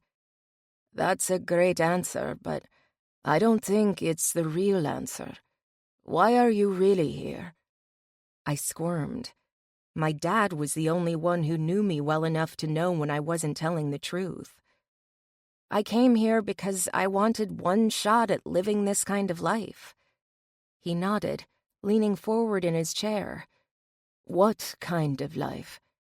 I put my hands up, gesturing to the water and the beach and all of it. This, eating a delicious lunch on a beach in a foreign country. This life where I wasn't the girl who didn't have a mom and lived in the tiny house that was falling down around her. I wanted to be one of the girls I had read about on blogs, traveling the world and just being completely free. "That right there is exactly what makes you so special," he said, picking up the cold drink that had been delivered to our table. "What? Special?" He nodded. "Yes. Your true talent lies in your people skills. You have an innate charm about you. People are drawn to you." "Except your friend Rand," I replied. He smirked. "Rand is just as impressed with you like everyone else. Cassia can't stop talking about you. You've really impressed her, and that is no easy task. She's a tough person to get in good with." "Thank you. That means a lot coming from you." "I'm serious. You're very good at your job, but I think we're wasting your true talents by locking you down in a tiny cubicle, hiding behind a computer screen." I raised an eyebrow, not sure where he was going with his compliments, and not entirely sure I wanted to stop him. "What are you referring to?" I asked, hoping I wasn't going to have to dump the diet soda I had in my hand all over his pretty little head. My father raised me to be a respectable woman. I wasn't going to be propositioned over lunch by my boss, no matter how handsome he was. He held up a hand. "I was referring to your people skills. You would be really good with clients. I have a meeting in Athens this coming week, and I would really like you to go with me. You have an honesty and an innocence about you that I think clients will appreciate. They don't want to hear my spiel. They want to hear from someone who they feel they can trust and relate to." I shook my head. "I don't know. I don't think I'm any good at dealing with people. You're great with people. You have a warm smile and a way about you that puts people at ease. I'm at ease. I'm never at ease with anyone. That should tell you something right there." He laughed. "I guess it was all those years of waitressing and working in the nursing home," I said, shrugging a shoulder. "A nursing home?" he asked. "Where old people live. I don't know what you call them here, but back home it's like a hospital, but it's for old people who don't have anyone to care for them. They go into a nursing home. I started volunteering with my friend when I was 14. His brows raised. "Really? What did you do? You were a nurse?" The skepticism on his face was laughable. No. I would read to them, play bingo with them, sometimes help them eat and stuff like that. I wasn't a nurse. I found it interesting that he didn't know what the homes were. "I see. I think that definitely helped you relate to people. When I talk to clients, many of them are small business owners that want an edge. I hate to admit it, but I don't think I have that personality that puts them at ease. They see me, and sometimes I get the feeling they think I don't really care about their struggles to run a small business. I do. Trust me, I do, but they see me as the successful CEO of a company." He sighed. "And you think I can persuade them to hire the company?" I asked, wanting clarification. "Yes, you're exactly what I think will persuade them. You'll be my secret weapon." He grinned. I laughed. "That's flattering." "It's the truth," he said, his eyes holding mine. "If there is one thing about me you need to know, I don't lie. I don't like to dance around the point. I say what I feel, and don't waste time with empty compliments." I felt like I was in a business negotiation with him. He was a formidable man and could be very intimidating, but in a nice way. "Okay, I'm your employee, and I'll do what you think is best." "I think this is best, and I appreciate you being open to trying something different. This is going to be great for you, for me, and for the company." I couldn't stop smiling. I felt like I was on top of the world. I couldn't wait to tell my dad. I wasn't sure it was a promotion, but it certainly felt like it. Not only was I going to get out from behind the computer, but I was going to get to go to Athens. That had definitely not been on my agenda. My dad was going to be so excited. A waitress came by and took our orders.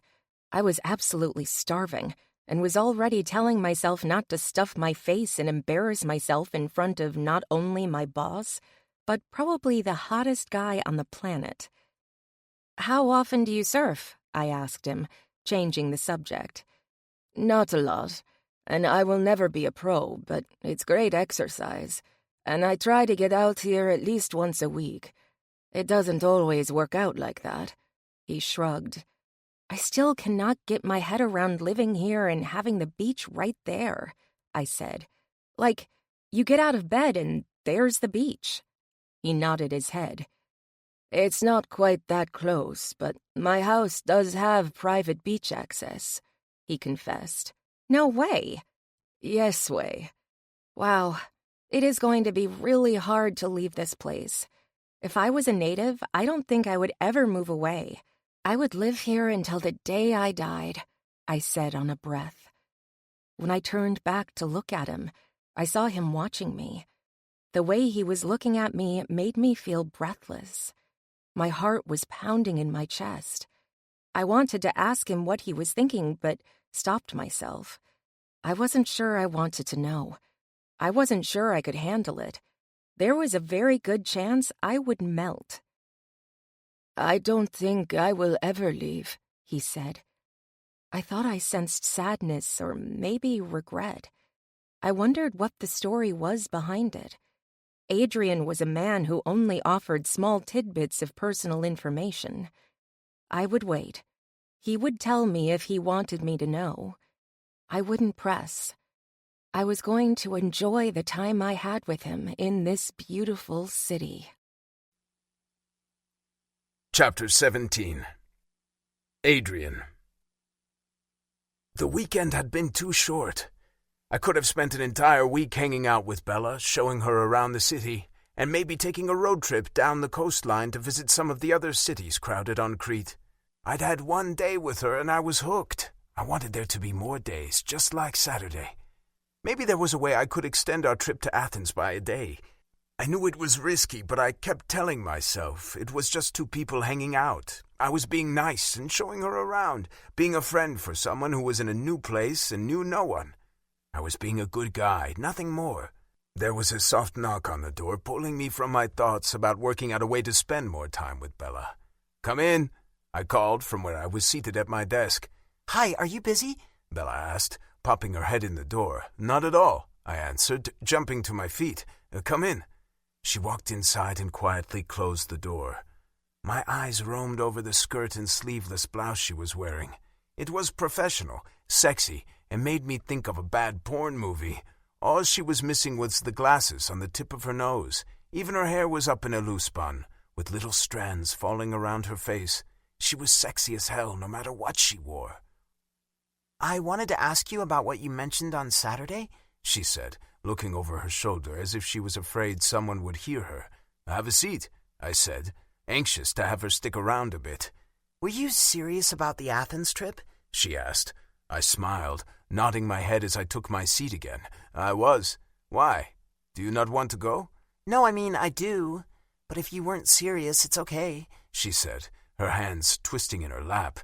"I'm only asking because I need to plan my week here." "I was absolutely serious," I told her. "It's an important meeting, and I think your presence there could really sway them to sign with us." "Okay, great," she said with a smile. "I'll let Cassia know. When do we leave?"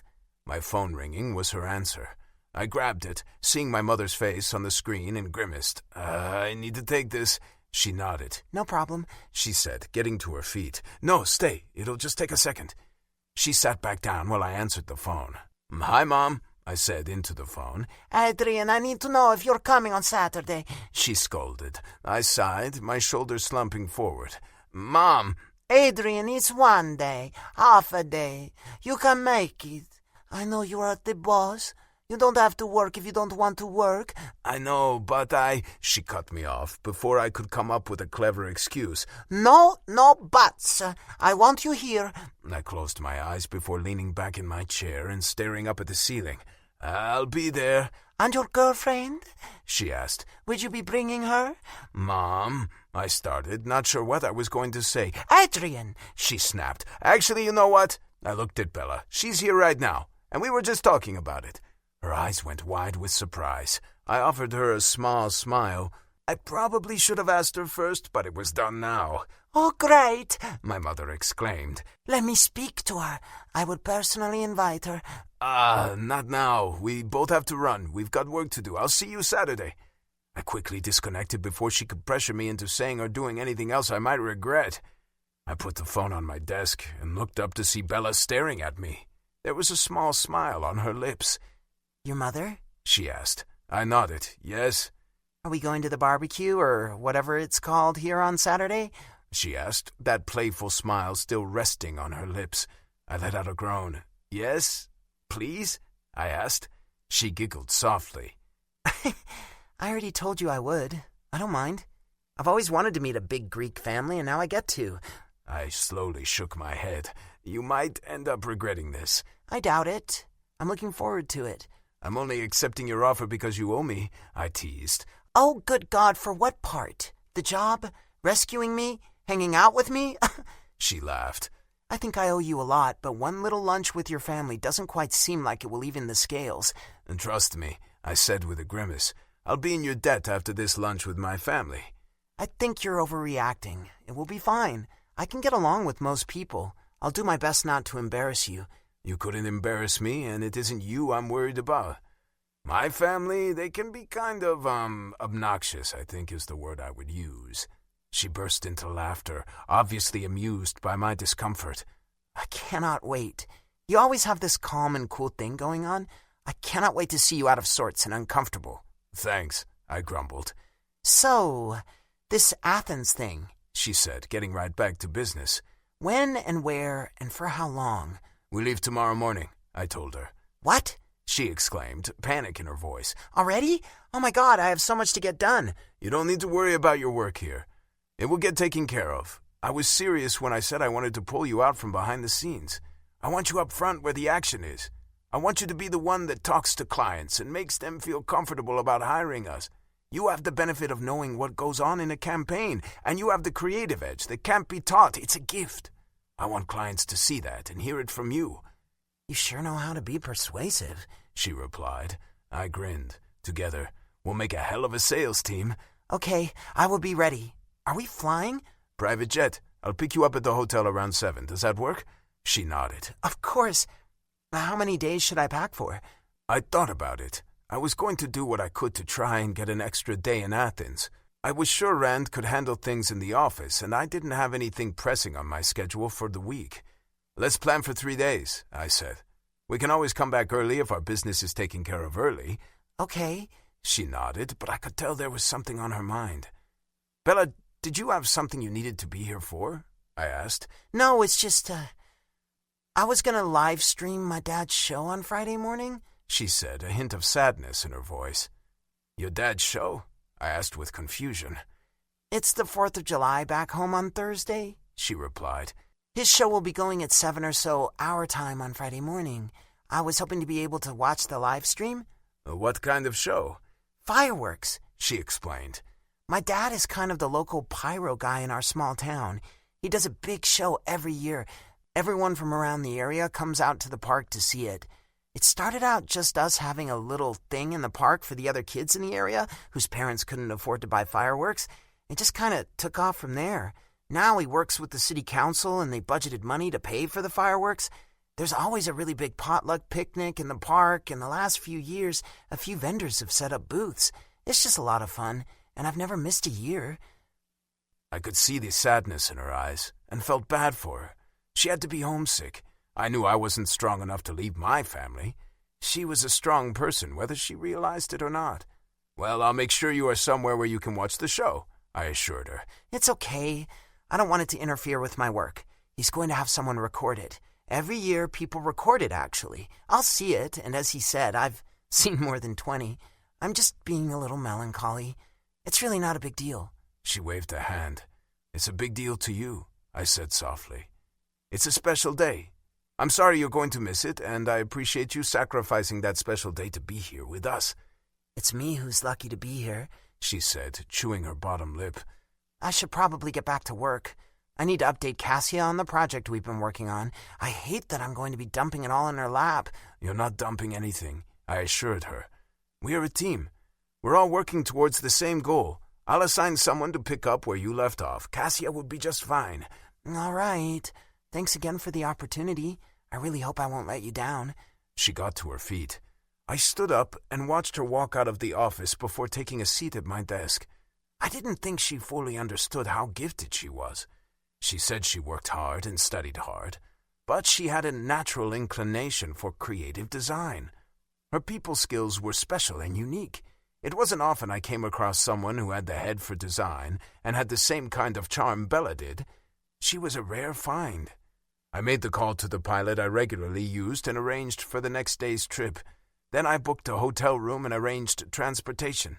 I could have had my assistant take care of the arrangements, but I had a few extra requests that I didn't feel like relaying through a third party. With the travel plans made, I focused on my schedule. I needed to work extra hard to free up some time later in the week. I planned on making our trip to Athens fun. I didn't have to be all work and no pleasure. I felt like I was going to be indebted to her after the coming weekend with my family. If I could show her a good time in Athens and we got to know each other a little better, it was going to be that much easier to fool my mother into believing Bella and I were truly a couple. Plus, I didn't think it would be all that hard to go through the motions, even if it wasn't real. I was looking forward to the practice and then our performance. It would give me a good excuse to touch her. Hell, maybe I'd even be able to steal a kiss or two. Chapter 18. Bella. Work had been a blur since I'd left Adrian's office. I couldn't believe I was getting a trip to Athens. I was thrilled to be given the opportunity to branch out a bit, and I hoped I had the it factor that Adrian was convinced I possessed. I wanted to make him proud. I wanted to impress him and wow him with my ability to woo a company into investing their hard-earned money in Adrian's business. I wasn't sure why I wanted to impress him. I was chalking it up to my type A personality that drove me to be the best, no matter the work it took to get there. It was close to quitting time when Cassia stopped by my cubicle. "So, are you ready for your big trip tomorrow?" she asked in a hushed voice. "I don't know if I am or not," I muttered. "You're going to do great," she assured me. I groaned, pushing back a strand of hair that had fallen into my face. "I don't know. I have to pack, and I have no idea what I should wear. I'm kind of stressed about all of this." "I'll go to your place with you and help you get ready to go," she offered. "You will?" "Sure. I don't have anything going on after work." "Thank you." I was hoping I could talk with her as a friend once we were outside of the office. In the office, she was technically my boss.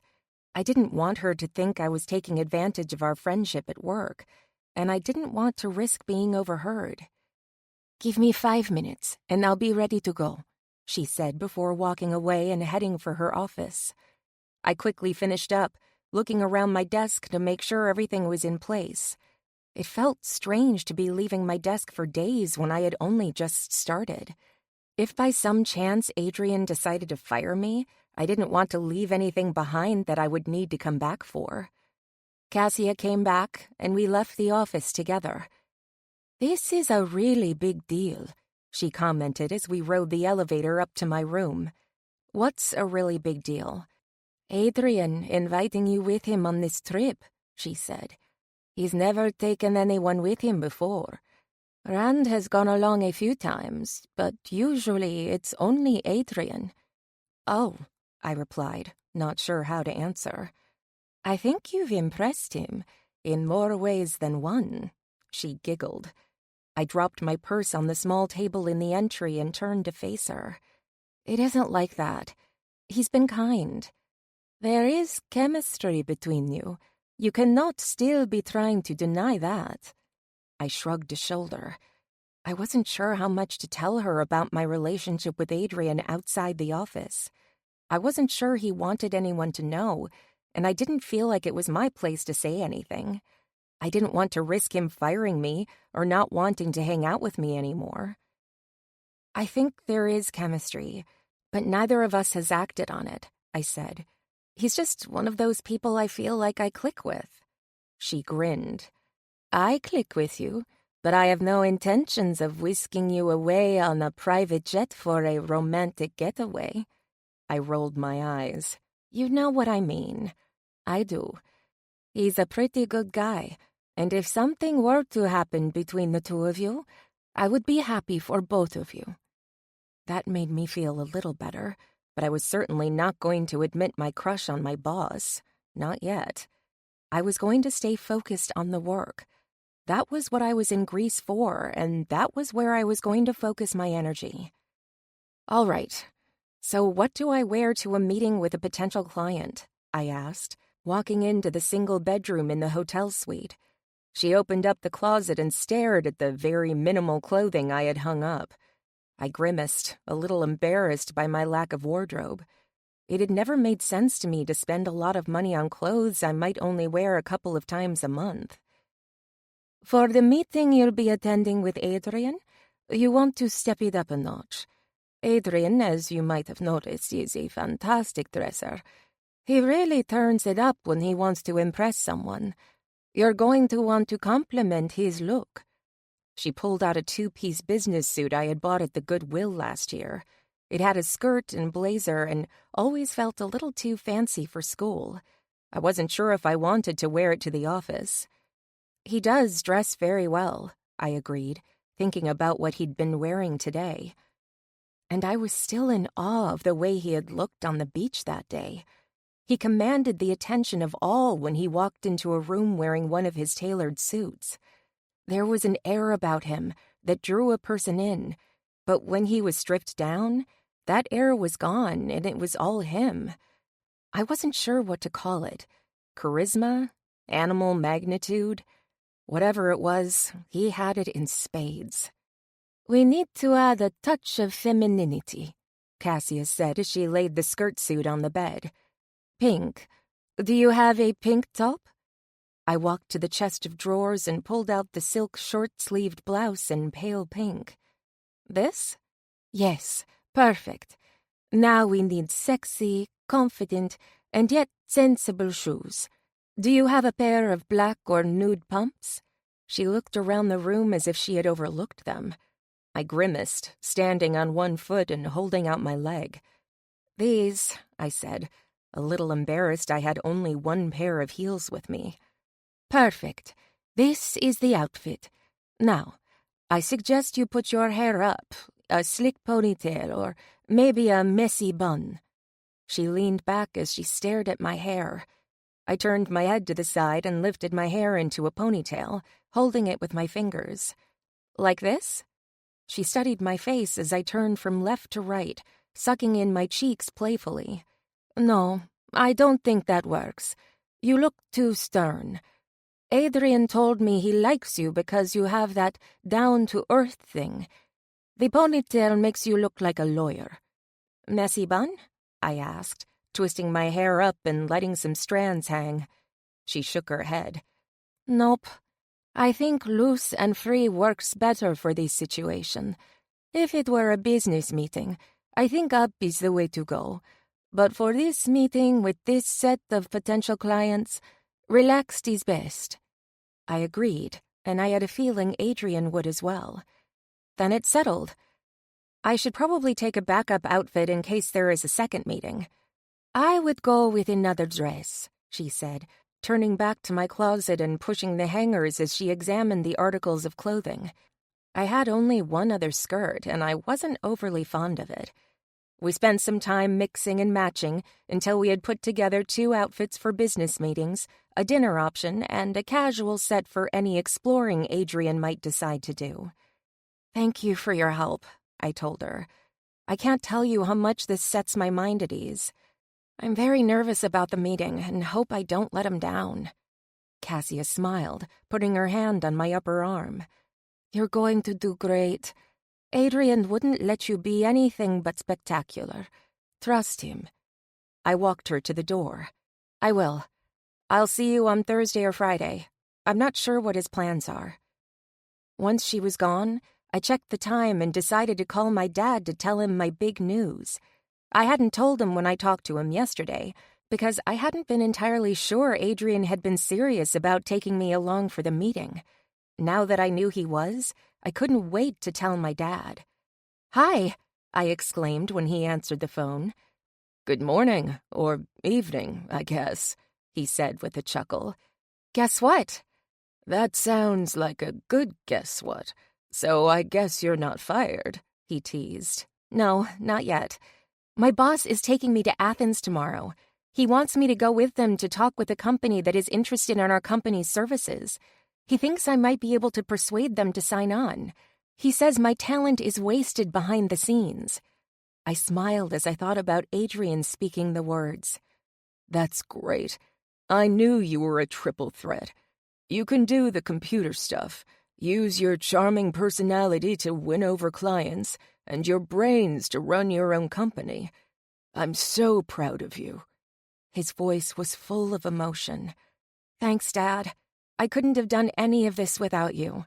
"No, this was all you," he said firmly. "You put in the time, and you deserve all the credit for your success." "I'm hoping we get to spend some time looking around Athens before we have to come back." "You like it there." He said it as a statement and not a question. "I do. Of course I do."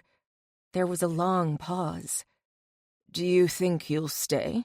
he asked in a somber voice. We had talked about the possibility of me getting hired on full-time and staying in Greece for a while. I had never actually expected it to happen, but now that I was here and working with Adrian and the others, I believed there was a chance I could be given the opportunity to become a permanent employee. "I don't know, Dad. I haven't really thought about it." His soft laugh filtered through the phone, making me miss him and home more than ever. "You're thinking about it.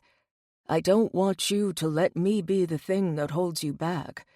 This is an opportunity that only comes around once in a lifetime. Don't let it pass you by. I'll be here. We can talk and visit if you want to give that job a real shot." "I'm not even sure it's an option," I told him. "If it does become an option, don't let me hold you back. Got it?" "Got it." I steered the conversation back to a lighter topic. "Now, tell me how the fireworks show is coming along. Did you talk to George or Tammy about recording it and doing a live stream?" "I did, and they will. I told George to text you what he was doing because I haven't got a clue." He laughed. "Good. I can't wait to see it. And I hate that I won't be there to feast on Tammy's potato salad." "You can have her salad anytime," he said.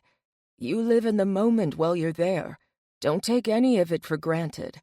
I know, I told him before he could get started on the same old lecture. We talked a bit longer before he had to go. I missed him. As much fun as I was having in Greece, and as often as he told me to enjoy myself, I felt like I was abandoning him. He worked so hard and had devoted the last 20-something years to me, and I up and left him. The guilt I had felt when I first applied had been pretty heavy. He had assured me all was okay, and I thought it was, but now that I was here, having a good time and getting to see the world, the guilt was back in full force. I kept telling myself I was doing all of this for him, but I had to admit it was just as much for me. I had longed to get out of the small town back home and see the world. I had always wanted to know what it was like to experience new cultures. My dad had an old set of encyclopedias. We used to spend hours poring over the books, looking at pictures and talking about all the places we wanted to see. It wasn't fair I was getting the chance while he stayed home, working every damn day. I was going to change his fate. I was going to give him a chance to travel. A little more work, and I knew I could get there. All I needed to do was prove to Adrian I was too good to let go after the internship was over. Chapter 19. Adrian. I strolled into the lobby of the hotel where Bella was staying as part of the internship package. My company got a discounted rate, which made it easier for us to attract interns, especially those from out of the area. It was a nice hotel, and I hoped Bella was enjoying her stay. I looked around the seating area and didn't see her. I checked my watch and realized I was a little early. I moved to take a seat in one of the chairs facing the elevators and waited. "Oh my gosh, I'm so sorry," I heard Bella exclaim. I looked up to find her rushing toward me, a small suitcase rolling along behind her, her purse over her shoulder, and her laptop bag in her free hand. She looked a little harried. "It's fine, I'm early," I said, rising to my feet. She shook her head. "My alarm didn't go off. Usually my internal clock is faultless, but this morning it fails." I smiled, looking down at the casual jeans and tennis shoes she was wearing. "It's really okay. It's a private jet. We leave when we get there." She looked down at herself and then back up at me. "I'm wearing jeans because I didn't want to get all wrinkled on the flight." I smiled, shaking my head. "It's fine, Bella. The meeting isn't until tomorrow. I scheduled us to go up a day early, hoping to take advantage of the free time to show you around a bit." Her mouth dropped open. "Really?" "Yes, really. You're dressed perfectly for a day of sightseeing. It's me who isn't. I'll change on the plane. I would be happy to shuck the suit for a day."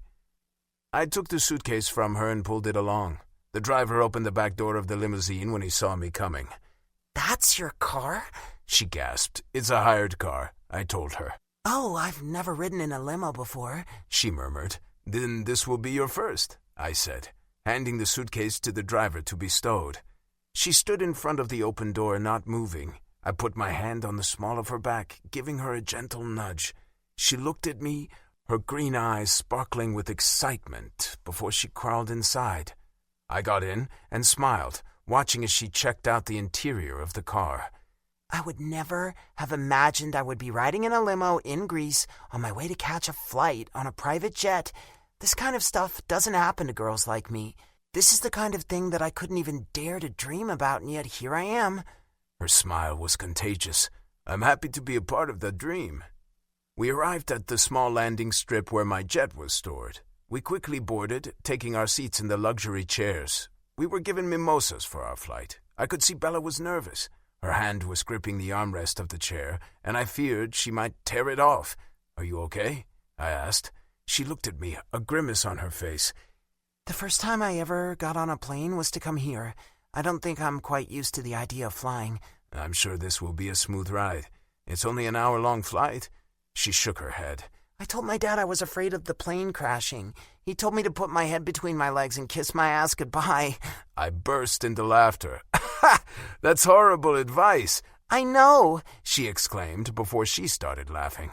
"We'll be fine. I have an excellent pilot, and this thing is kept in great shape." "Good to know." She breathed as the plane started to taxi down the short runway. Once we were in the air, she seemed to relax, drinking from her glass and staring out the window. Usually, when I was on the jet, I was working. I had no desire to pull out my computer and review notes or accounts. I wanted to be in the moment. I found that happened a lot when I was with her. Work was what I thought about all the time, but when I was with her, I didn't want to think about work at all. I wanted to learn more about her. "Did you tell your father about our trip?" I asked. She looked at me, her eyes lighting up. "I did. He's thrilled for me. Have you talked to your mom anymore?" "No." "Are you worried about Saturday?" she asked. I shrugged a shoulder. "I'm not worried necessarily, but I am a little preoccupied with the situation." "The situation? As in you don't have a real girlfriend and you're bringing your intern?" She smiled.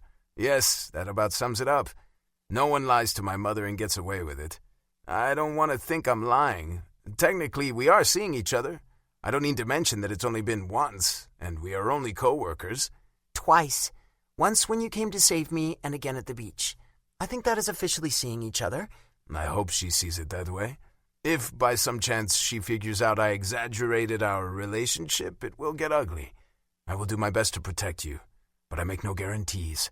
She threw her head back, her slender neck exposed as she laughed. "You make your mother out to be this monster." I shrugged. "She isn't a monster, but she is a different beast. Your father and mother are nothing alike. While I know my mother loves me and she wants what is best for me, her way of showing support leaves a little something to be desired." "I'm not gonna lie, my dad is pretty awesome." "You're lucky to have him." "I am very lucky, and I try to tell him that as often as I can," she said. I envy and admire that. We talked a bit more about our families before it was time to land. The car I had ordered was waiting on the tarmac to take us to the hotel. "This is so impressive," she gushed. "I feel like I'm in the lifestyles of the rich and famous or something." I smiled, happy I could show her something new and impress her while doing it. I liked seeing her smile, and I liked seeing the excitement and wonder on her face. We strolled through the lobby of the posh hotel, Bella's head whipping back and forth as she tried to take it all in. "Adrian Gabris checking in," I said to the man behind the reception desk. He tapped on his keyboard before looking up at me, something akin to fear in his eyes. "I'm sorry, sir. It looks like there's been some kind of mistake." Bella stood beside me. "Mistake?" she asked. "Yes, we had a late check-in last night and someone accidentally gave away the second room. I do have the suite available." I looked at Bella, not wanting her to think I had somehow set up the whole thing. I didn't want her to think I had intentionally worked it so that she had to share a room. Before I got the chance to demand there be another room made available, Bella put her hand on the tall counter and smiled at me. "We'll take it," she said confidently. "We will?" I asked with surprise. "Yes, we will," she said with a smile. I looked at the clerk, who was visibly relieved. "Great, let me get your keys, and you can go right up." I didn't say anything, not sure what to say. When he slid the keys to us, Bella turned and headed for the elevators. The bellhop waited to follow us up with our luggage. I had no idea what to expect. The suite only had a king-sized bed in it. I wasn't interested in sleeping on a cot, and I wouldn't ask her to, which left the bed. I didn't want to jump to conclusions. I was going to let her lead the way. I was up for anything if it involved her. "We can get the bags," Bella told the bellhop. He looked at me, shocked and with what looked like hurt on his face. I quickly reached into my pocket and handed him a generous tip before sending him on his way. I stepped into the elevator behind Bella, the cart taking up too much room for our rather small amount of luggage. "You're sure about this?" I asked her, wanting to give her a way out. I'm positive. I left the cart in the hallway, Bella and I carrying our bags down the hall to the room. I quickly opened the door and pushed it open. Bella squealed when she walked inside the spacious room, dropping her bags in the middle of the walkway and rushing to the massive windows lining one wall. I dropped my suitcase and briefcase and joined her. "Nice view," I commented. It's amazing. She turned to face me, looking up at me and making me want to pull her into my arms. I couldn't remember ever feeling so drawn to someone. I prided myself on my ability to stay in full control of my emotions. She was stripping away that control and taking me back to a time in my life when I had been carefree and willing to throw caution to the wind. It had been a long time since I'd been able to shed the cloak of wealth and fame and just be me. "I like spending time with you," I blurted out. Her eyes dropped to my mouth before meeting mine again. I like spending time with you too. Spending time together is going to help us be more convincing when we have to pretend to be together for your mom. I nodded. Practice makes perfect," I said, my voice husky. I agree, which means there's something else we should practice, she whispered, stepping closer to me. I was afraid to ask what that something was, afraid to ruin the moment if I said what I wanted to practice. What would that be?" I asked instead. This, she whispered, rising up, her hand going to the back of my head and pulling my head down. Her lips brushed over mine, sending a flash of desire through my body so intense I jerked forward. I heard her gasp as our bodies connected.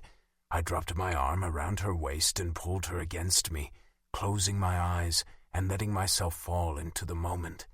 I focused all my energy on the kiss, applying a little pressure and silently asking her to part her lips for me to taste her.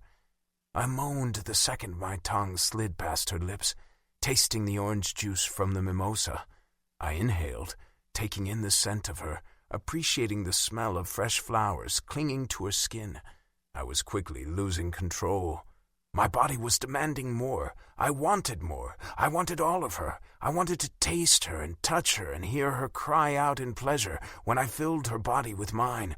I demanded myself to slow down, rein it in before I scared her away. I pulled back, our noses nearly touching as I looked into her eyes. I was asking without speaking. "Don't stop," she whispered. They were the sweetest 2 words I had heard in a very long time. Chapter 20. Bella. I was going to live in the moment, just like my dad had told me to. Part of living in the moment was being with Adrian. I had never had a fling or an affair.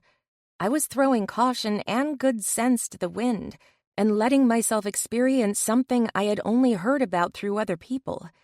Adrian was too good to pass up. Even if I couldn't have him forever, I wanted to know what it was like to be held in his arms as our bodies joined together. He started to move backward. I trusted him to guide me. I wasn't sure where we were going, but getting naked in front of a very large window was probably not a good idea. I was glad he had the presence of mind to move us away from the full exposure. "Bed," he mumbled, his hands reaching down to yank up my shirt. "Okay," I said, kissing his jaw as I walked backward. I started working the buttons on his shirt, irritated when my fingers stopped working. Then, because I was really in the moment, I grabbed his shirt front and pulled in opposite directions. All but one of the buttons flew off. He stopped moving, looking down at me. I was immediately embarrassed by my rather enthusiastic gesture and hoped I hadn't just ruined things. "Fuck me, that was hot," he said, yanking the shirt off his body and revealing the sexy chest I had ogled just a few days ago. I pressed my palm to his chest while he worked to unhook my bra. I had a brief moment of, "What the hell are you doing?" but quickly pushed it aside. I wanted him too much to let my conscience get in the way. This was all about getting laid. I could afford one slip in my very moral life. By the time he pushed me through the double doors leading to the bedroom, we were both only wearing our underwear. I reached down, grabbing his dick in my hand, and was pleasantly surprised by the girth. "Damn," I murmured. He growled, his mouth slamming over mine again, his tongue plunging inside while his hands roamed over my body. My hands were doing the same. It was like seeing through touch, taking in every bit of skin as we tasted each other. He jerked his mouth away from mine and pushed me onto the bed. I fell to my back, my hair fanning out around me as I stared up at his large body. He was most definitely a god, and I couldn't believe my luck that I was going to get to be with him. I lifted my arm, reaching toward him. He didn't seem to notice, or he didn't care. His eyes were glued to my breasts.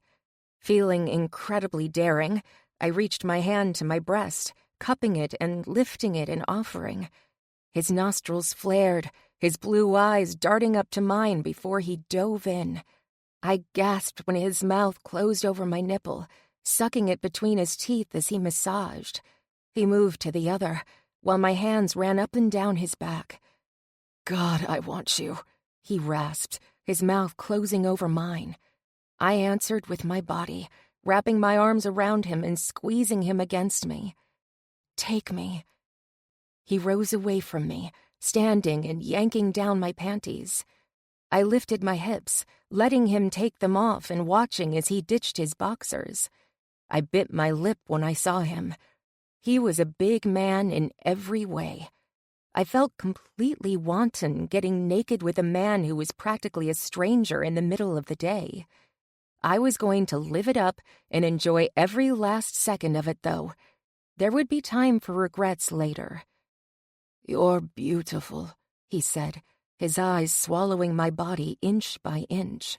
I did the same, looking at the tattoos and letting my eyes linger on the center of him before taking in his strong thighs. He was built. I reached up to him, sitting up and grabbing his hand to pull him back down to the bed. He rolled to his side, and his chest pressed against me as his arms reached down to the top of my thigh. I held his eyes as the hand moved my inner thigh, gently opening my legs. Like a heat-seeking missile, his hand drifted up, his knuckles brushing over me, pulling a gasp from my lips. I moaned when his fingers slid over my slit, parting my folds and touching the most sensitive part of my body. I could feel the heat spiraling through my body as he moved his fingers over me, parting me but barely touching me. I craved pressure. I wanted the fullness that only he could bring. "You're wet," he whispered. "I want you." I managed to get out. My body was weeping, demanding his. When his finger probed my opening, I let my knees fall wide, completely opening myself to him. The finger slid in deeper, aided by the passion already coursing through my body after his intense kisses. His finger toyed with me, giving me immense pleasure with what felt like very little effort. "I want you to let go," he ordered, his finger pushed high inside me. "I can't. I want you inside me," I whimpered, my body on the verge but unable to find release. "Not yet. Let go, Bella." He said my name, and it was the last push I needed to fall into sweet oblivion. I whimpered and moaned, clenching the bedspread in my fist as my body arched and clenched around the finger deep inside me. His mouth touched mine, gentle at first, and then with more intensity as he pushed a second finger inside me, stretching me and sending my body into another fit of spasms that rocked me from the tips of my toes to the ends of my hair. In a flash, his fingers were gone, and he was rising up over me, bracing his weight on his elbows. His mouth slammed over mine. I groaned under the delicious weight of his lower body pressing me into the mattress. I reached down and grabbed a handful of his tight ass, jerking and pulling him against me. I could feel his heavy cock pressed against me. I wanted to feel it inside me. He reached between us, guiding himself between my legs, slick with my own juices. His head probed my opening. I felt swollen, ripe for the plucking as he pushed inside a little at a time, stretching me and reigniting the pleasure that had just swept through my body a few minutes earlier. "Oh my God," I groaned, my head going back as he pushed in deeper. He stopped moving. "Are you okay?" he rasped. I opened my eyes and moved my head to look at him. "Better than okay. Don't stop." He reached a hand down, his fingers threading through mine as he put my hand on the side of my head before grabbing the other one. I was completely at his mercy. I liked the feeling of him being in complete control as he rose up, using those glorious abs of his to hold himself off my body and pushing himself deeper inside me. I cried out, my body filled with so much exquisite pleasure, I felt like I was going to shatter into a million pieces. "Oh, God," I said again, not knowing what else to say. He grunted as he pushed himself all the way inside, his body fully seated inside mine. I struggled to draw a breath. I was going to orgasm again. I was a little embarrassed, but my body didn't give a shit about my embarrassment. "Move. I'm close," I ordered, not wanting to go alone. "I can't hold back." He ground out the words as if he were in pain. "Don't!" I shouted when he started to move inside me. When his body froze, I clarified. "Don't stop." "God damn it, this isn't enough. I need more." His body rocked against mine, pushing me across the bed. More, I groaned, eager at the very idea. "I can't. I have to." He garbled the words. I knew what he meant. I was right there with him, ready to let myself fall into that oblivion I had visited just a short time ago. I arched my back, taking him impossibly deeper and triggering a cataclysmic release for both of us. Our shouts of pleasure mingled together as his body collapsed on top of mine, arching and bucking against one another.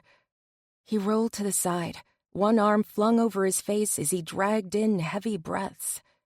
"Holy shit," he whispered, and that was when it hit me. "Holy shit," I repeated. "Did I just screw things up?" I asked him, but it was more about me asking myself. "Screw what up?" he asked. "Us. This. Work."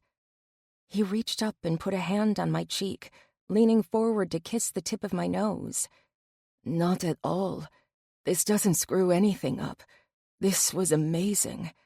"I don't normally sleep with my bosses," I muttered. "Hey, I think we're a little more than boss and employee," he said with a laugh. I looked at him. "We are now." "This isn't going to ruin anything," he said with a smile. "It might actually help." "Help what?" I asked with confusion. I didn't see how having sex with my boss was going to help my career, besides the obvious, and I refused to use a sexual relationship to get ahead in the world. I had too much self-respect to do that.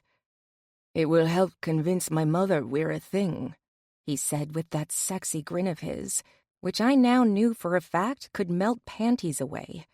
I rolled my eyes. "We know each other in the biblical sense," I said with a laugh.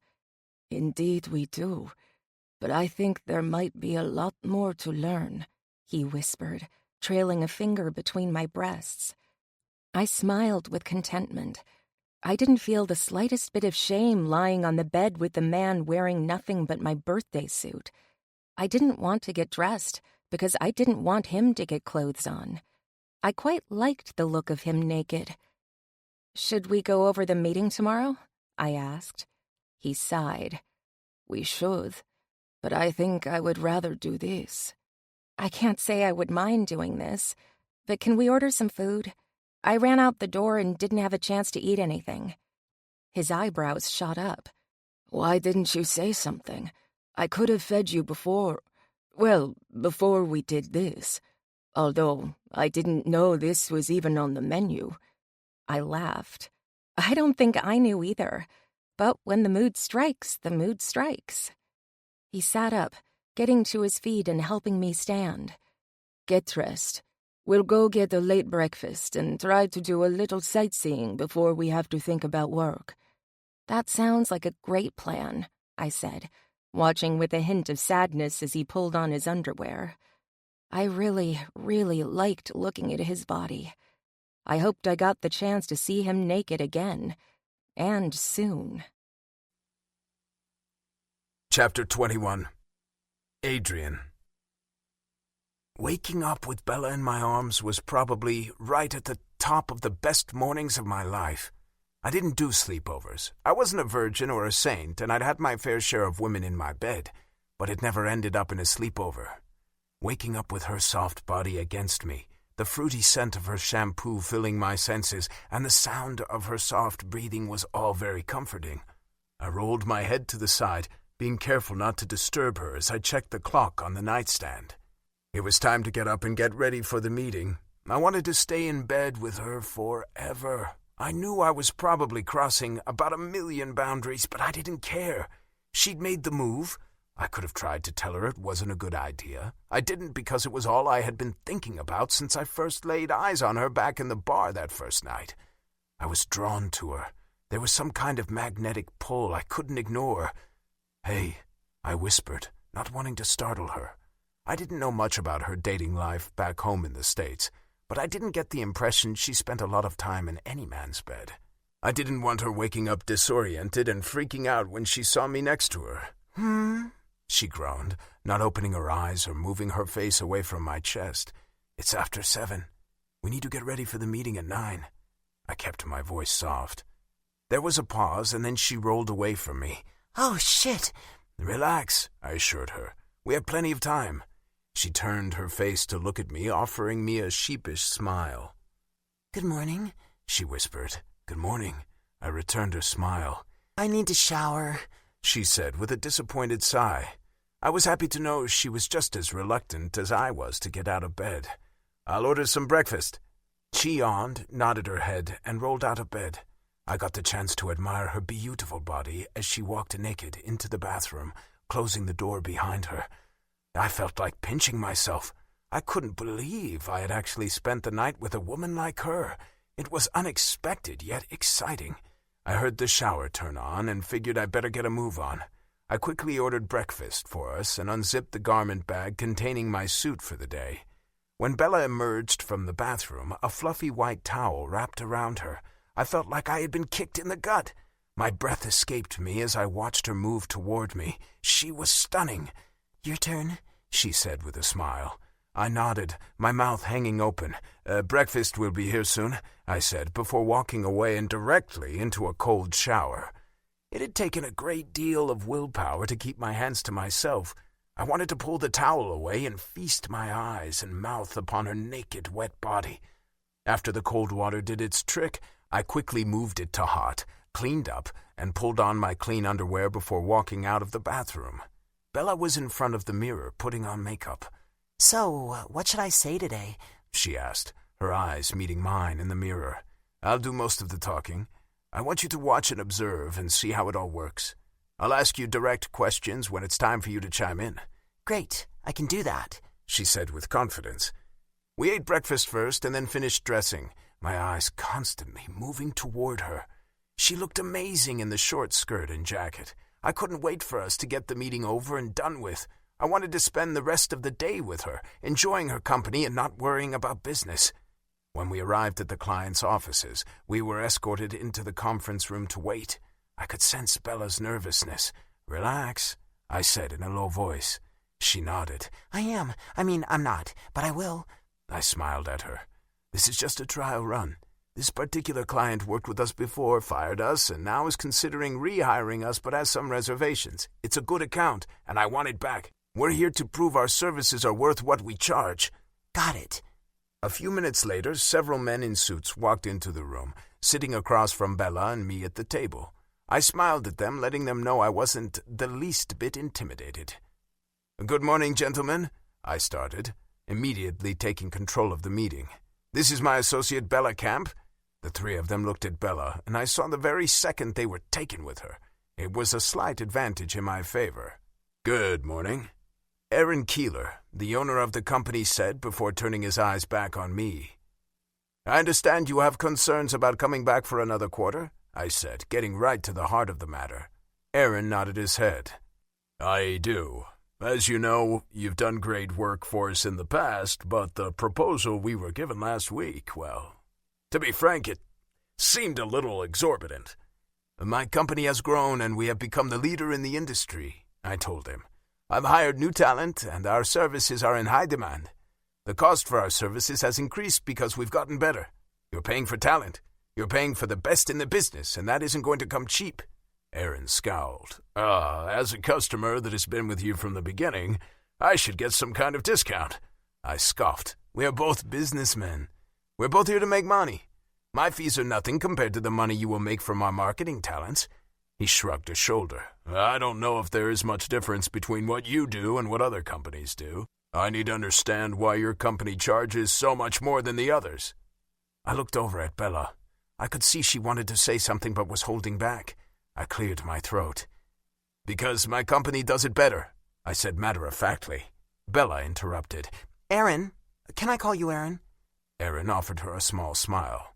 "You can." She nodded. "Aaron, I think what Adrian is trying to explain is that Great Greeks isn't your average social marketing company. There's so much more to it than a few tweets or posts or getting your company to trend on some of the most popular sites. I work on marketing campaigns, and I'll tell you, the team at Great Greeks is amazing. They are the most creative minds I've ever worked with. They're young and in tune with what is happening in the world. They know the latest trends, and better than that, they know what hits and what fails because they are tapped into the various social groups." Aaron nodded his head. The other two men looked intrigued as well. I realized she was reeling them in. I sat back in my chair and let her go. She had them in the palm of her hand, and I had been pushing them away. "But is the cost of the service really worth it?" Aaron asked. "Don't other companies have young, talented people who are just as creative?" Bella smiled. It was the kind of smile that lit up a room. Possibly. But how many other companies are bringing their CEO to your door? How many of those companies are promising you results that you've seen in action before? You said you've been happy with the services you got before. Isn't that worth a little extra money? When you go with someone new, you start over. You don't know them, and they don't know you. Adrian told me all about you before we came in here today. He told me about your little boy and about how your company got started. He took the time to get to know you. Have the others? I watched Aaron softening, turning to putty in her very skilled hands. "I suppose not," he murmured. I'm telling you, from someone who was interviewed with other companies in America and a few other places, this is the company to be involved with. Every person I've met has integrity, and they truly care about their work. They love their boss, and they want to make him happy. A good working environment is always going to produce good results, but I'm sure you know that because your company is a place people want to work at. Her smile was just enough to drive home her point. I waited, keeping my mouth shut, afraid I would undo all the progress she had made. It was pretty clear she'd been very persuasive. Aaron was thinking about it. "All right," he said with a sigh.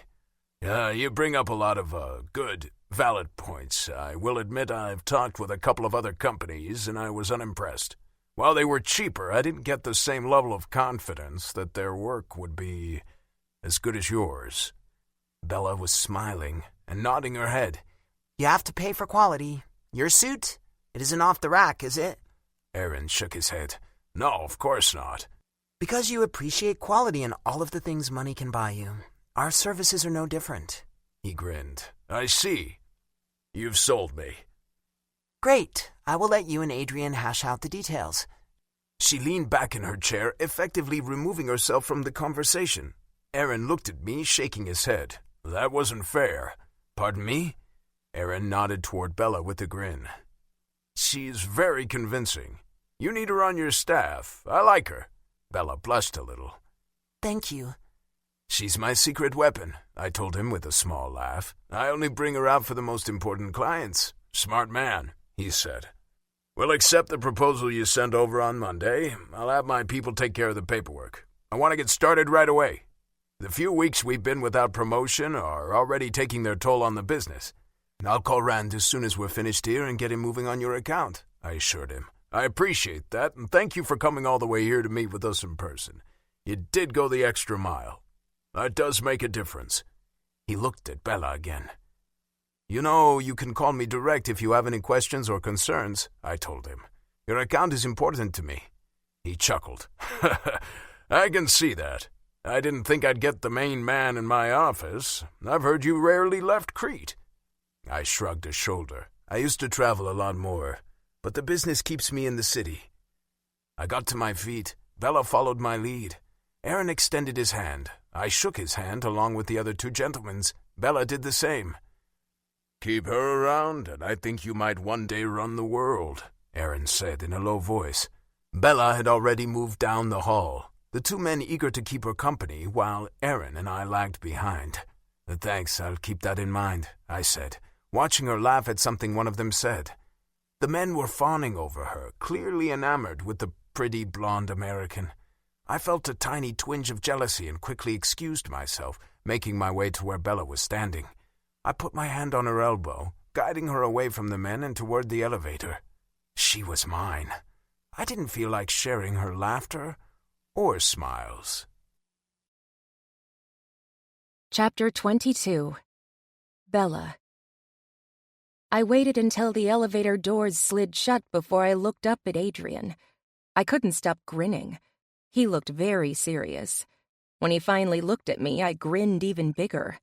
He smirked, shaking his head as he punched the button for the ground floor. "Don't say it," he playfully warned. "Oh, I'm going to say it," I told him. He let out an exaggerated sigh. "Let's get it over with." "I saved your bacon," I announced proudly. He raised one dark eyebrow. "You saved my what?" "Your bacon," I teased. "You were drowning in there. Aaron was about ready to throw you out and take his business elsewhere. But I saved you. I saved the account. I think you should be the one who sits back and learns from me." The elevator jerked to a stop, the doors sliding open. Adrian slid on his dark sunglasses before stepping out. I put on mine as well. We walked toward the glass doors without him saying a word. I hoped I hadn't pushed him too far. We stepped outside, the heat of the day in full force. I quickly took off my jacket and draped it over my arm while we stood on the curb, presumably waiting for the car. "You kicked ass in there," he finally said. I turned to look at him, unable to see his eyes behind his dark sunglasses. "Thank you." "You impressed me." I felt my shoulders go back a little, pride filling me. "Thank you," I said again.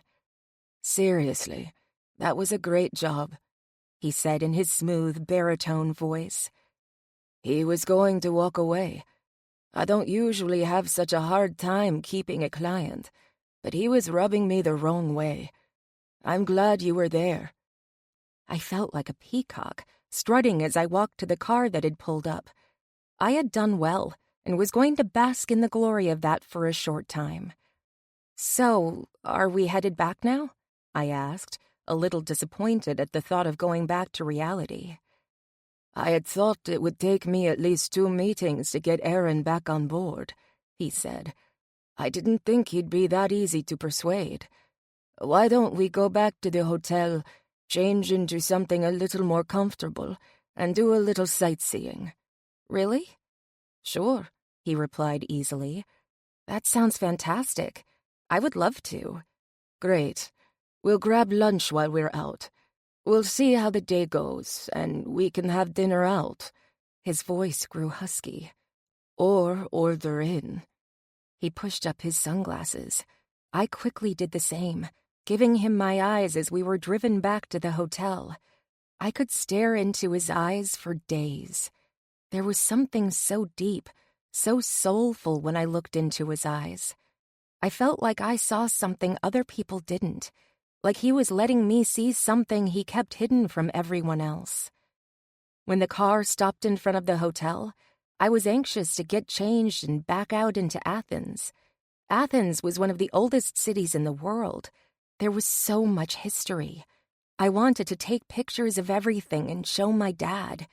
I had a sudden understanding of the people back in the old days who had slideshows of their vacations. I was glad my phone had plenty of storage. I was going to take 1,000,000 pictures. I had a brief thought of sex as I stripped out of the dress suit, but the excitement and allure of exploring Athens was too great to put too much thought into getting naked with Adrian. We could do that later. I was convinced this was my one shot to see Athens and the rich history that came with it. I wasn't a history buff, but how could a person not be drawn to the monuments and historical sites that had been around for thousands of years? It was mind-boggling. "Ready," I announced, sliding on one of my low-rise tennis shoes before dropping the other one on the floor and sticking my foot in. He looked up from the chair he was sitting in and tying his own shoes. "I didn't know women could get ready to go anywhere that fast," he teased. I walked to him and put my hand on the back of his head, being careful not to muss his hair. His arm wrapped around my waist, pulling me closer, my stomach at his eye level. This is Athens. I could have been ready 3 minutes ago. I bent down and kissed him. It was the first kiss since last night. I hadn't been sure if that was allowed or okay, but I had to get one small kiss in. I knew whatever it was that had happened between us was probably a one-night, possibly two-night thing, and I got it. I really did. But it was hard to not touch him. I wanted to touch him and have him touch me. When his arm went around me, I took that as my approval to kiss him. He pulled me down onto his lap, one hand on my hip and the other moving through my hair and holding the back of my neck as he deepened the kiss. I sighed into him, happy to know he was still interested in me after last night. I knew the risk of giving it up. The man might decide he'd had better and move on. Adrian was still here. Or rather, I was still here. And it could all be about convenience and being in the right place at the right time. I'd think about that later. For now, I was going to enjoy the moment and pretend to be someone else while I was in Athens. "We should go, or we might never leave this room," he whispered against my lips. "Okay," I breathed, kissing him again and reigniting the spark he was trying to put out. He smiled against my lips. I pulled back and looked into his eyes and felt supreme contentment, like there was nothing wrong in the world. Everything was all right. I disentangled my arms from around his neck and my legs from his, and I got to my feet. He stood and gave me another quick kiss, being careful not to get too close. When he turned to walk away from me, I swatted his ass. He turned to look back at me, one eyebrow arched. "It's like that, huh?" I grinned. "Maybe," I said with a giggle, before taking a wide berth around him and stuffing my phone into the back pocket of my cut-off jean shorts. When we arrived at the Acropolis of Athens, I was absolutely awestruck. I couldn't believe I was seeing it in person. "Over here," Adrian said, taking my hand in his. I let him lead me away from the long line of tourists and toward another small group of people standing around. It was then I noticed a man holding a sign with Adrian's last name written on it. "What's this?" I asked. "I hired the private tour guide," he said. I had no words. I sometimes forgot he was rich, like crazy rich, and people bent over backward to make him happy. "Oh, so we can skip the lines," he reasoned. "I see," I murmured. "Is that okay?" he asked. "Absolutely," I said with a laugh. "Good. There's so much to see, and we have so little time," he explained. "I want you to see as much as you can while we are here." I could feel tears threatening to well in my eyes. I quickly blinked them back. His thoughtfulness made me feel all warm and fuzzy inside. "Thank you." We were escorted through the ruins, our tour guide providing plenty of information and interesting facts. I could feel the history and thought about the people that had once roamed the place when it was functional. "What do you think?" Adrian asked in a low voice. The guide had moved away and was talking to another guide, giving us a few moments to ourselves. I have no words. I'm overwhelmed at the moment. Is that a good thing? I smiled, squeezing his hand still holding mine. It's a very good thing. I'm just in awe. I cannot imagine growing up here and seeing this all the time, hearing stories that I bet only true Greeks know. You must have had an amazing childhood filled with culture and history. He shrugged a shoulder. I suppose I did. You didn't? Not like this. History in the States is nothing like it is in other parts of the world. Our history only goes back a few hundred years. This, standing in a site that dates back further than anyone even really knows, that's amazing. It's so hard to wrap my head around the fact I'm really here. I never thought I would see this stuff in person. I never thought I would get to experience a true vacation around the world. And here I am. You're making this all possible, and I really don't know how to tell you just how important this is to me. I felt emotional and ridiculous for gushing, but it was all the truth. I am happy to be a part of this, he said in a low voice. This is truly a first for me, I told him, looking up to meet his eyes. I feel so free, so normal, so free. I shook my head. Back home, I always felt like I had all these ropes holding me back. I couldn't do a lot of things because it was financially impossible. I couldn't take a day off because I had to study or work to make sure I was able to afford to live. This moment, I feel like I'm really living. There was a warm smile on his face as he nodded his head. Good. Let's not stop here. There are a few other places you'll want to see while you're here. I nodded, swallowing the lump in my throat, and let him lead me away. The day was a whirlwind of activity. I was too amped to be tired. My feet hurt a little by the time we made our way up to our room at the hotel, but it was all worth it. I had blown up my dad's phone, sending him a ton of pictures. I knew it was the middle of the night for him, but I felt like I had to share it. I'll order dinner, Adrian said, kicking off his shoes. Do you want to take a bath? I was dying to get into the huge jacuzzi tub and soak my weary legs and my poor feet. I nodded. Do you want to join me?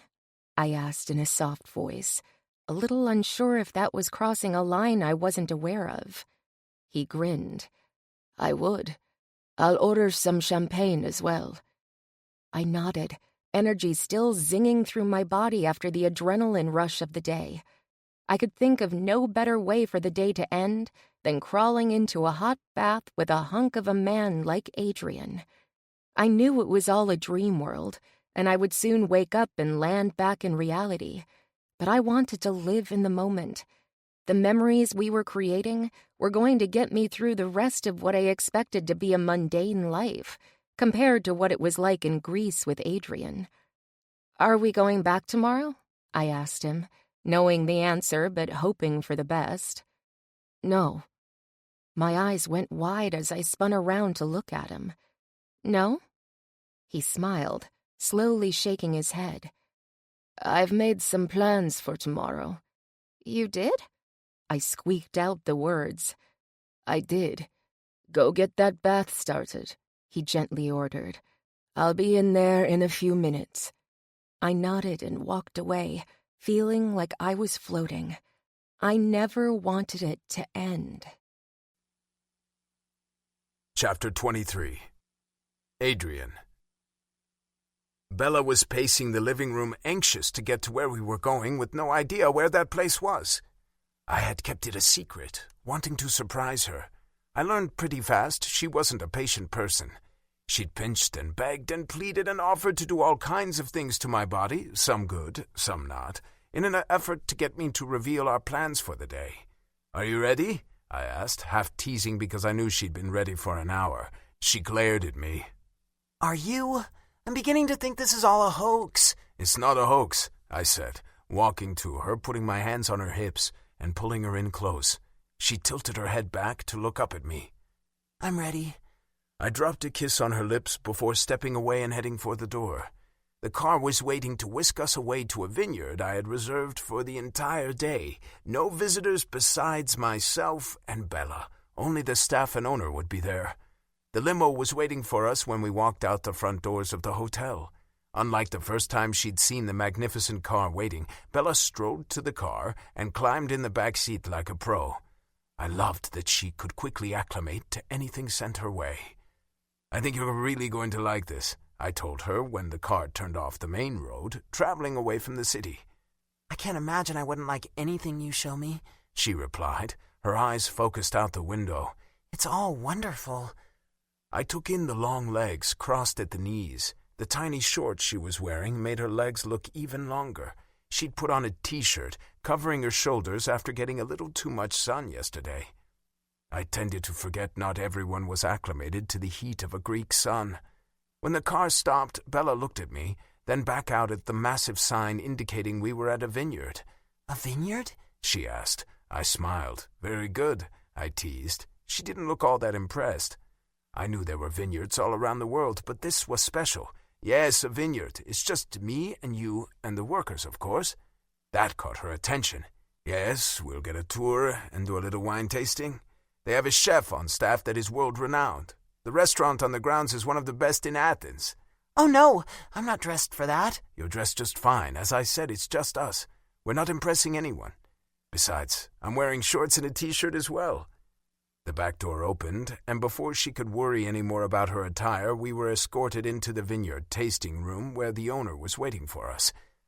"Hello," he greeted with a warm smile. "Hi, Alessandro," I said. "This is Bella. Bella, this is Alessandro. He owns the vineyard."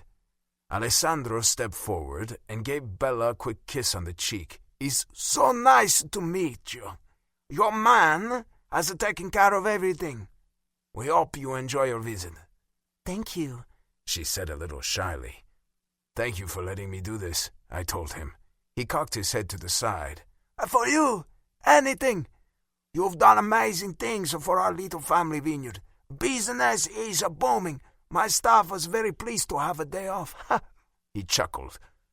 "Hey, you hired the best," I joked. "I had to see for myself what it is you're offering." Of course. We have the villa ready for you if you would like to rest first." The villa? Bella asked.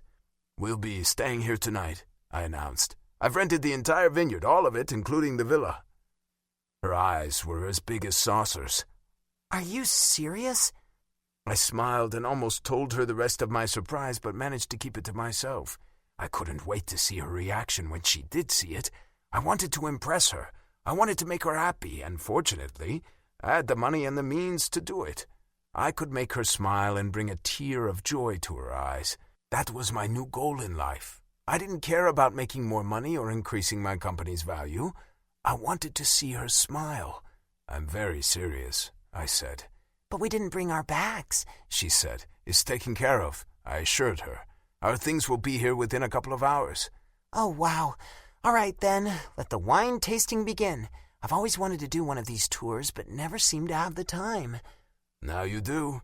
"We are ready to start with the first samples, and then we can move over to the wine-making area for you to make your own wine," Alessandro said. "We're going to make wine?" Bella asked with astonishment. "It's part of the package," I said with a wink. She shook her head, her hand covering her mouth. "I cannot believe this. I'm at a loss for words. This is so awesome." We spent the next few hours tasting wine and touring the massive vineyard before we were taken up to the main showroom to have lunch. "Alessandro, join us," I invited. The older man looked at me and smiled before gently shaking his head. No, this is your time," Bella chimed in. "Please do. I have so many questions about your vineyard." Alessandro's face softened. If you don't mind my intrusion, I would love to share a meal with the two of you." The three of us sat down. Alessandro looked from me to Bella and then back at me with a gleam in his eye. I headed him off before he could say anything that would make Bella or myself feel awkward. We hadn't talked about what was happening between us, and I didn't want to. I just wanted to go with the flow of things.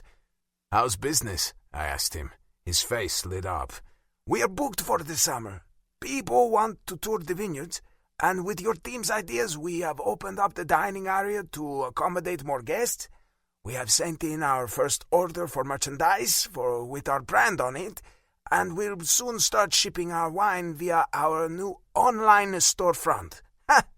Really? Good to hear. I owe it all to you. You helped an old man when others were trying to tell me I would never get this small winery on the map. You made it happen. I'm so grateful to you. He smiled before turning toward Bella. I was one of his first clients. Did you know that? Huh? She shook her head. I didn't. Alessandro smiled and got a wistful look in his eye.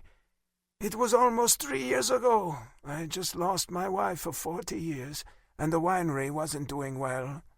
I was ready to sell and give up. Adrian, he told me he could help me.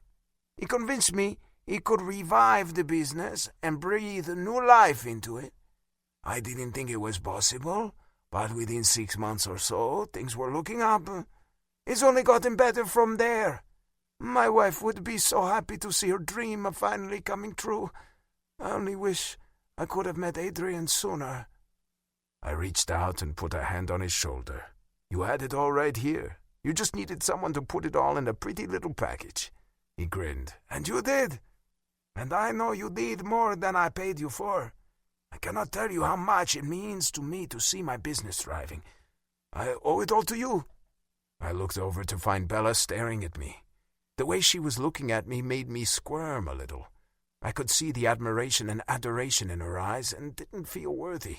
I had done my job with Alessandro. Maybe I had given him a little extra, but he had taken a chance on me, and I wanted to make sure he got his money's worth from my services.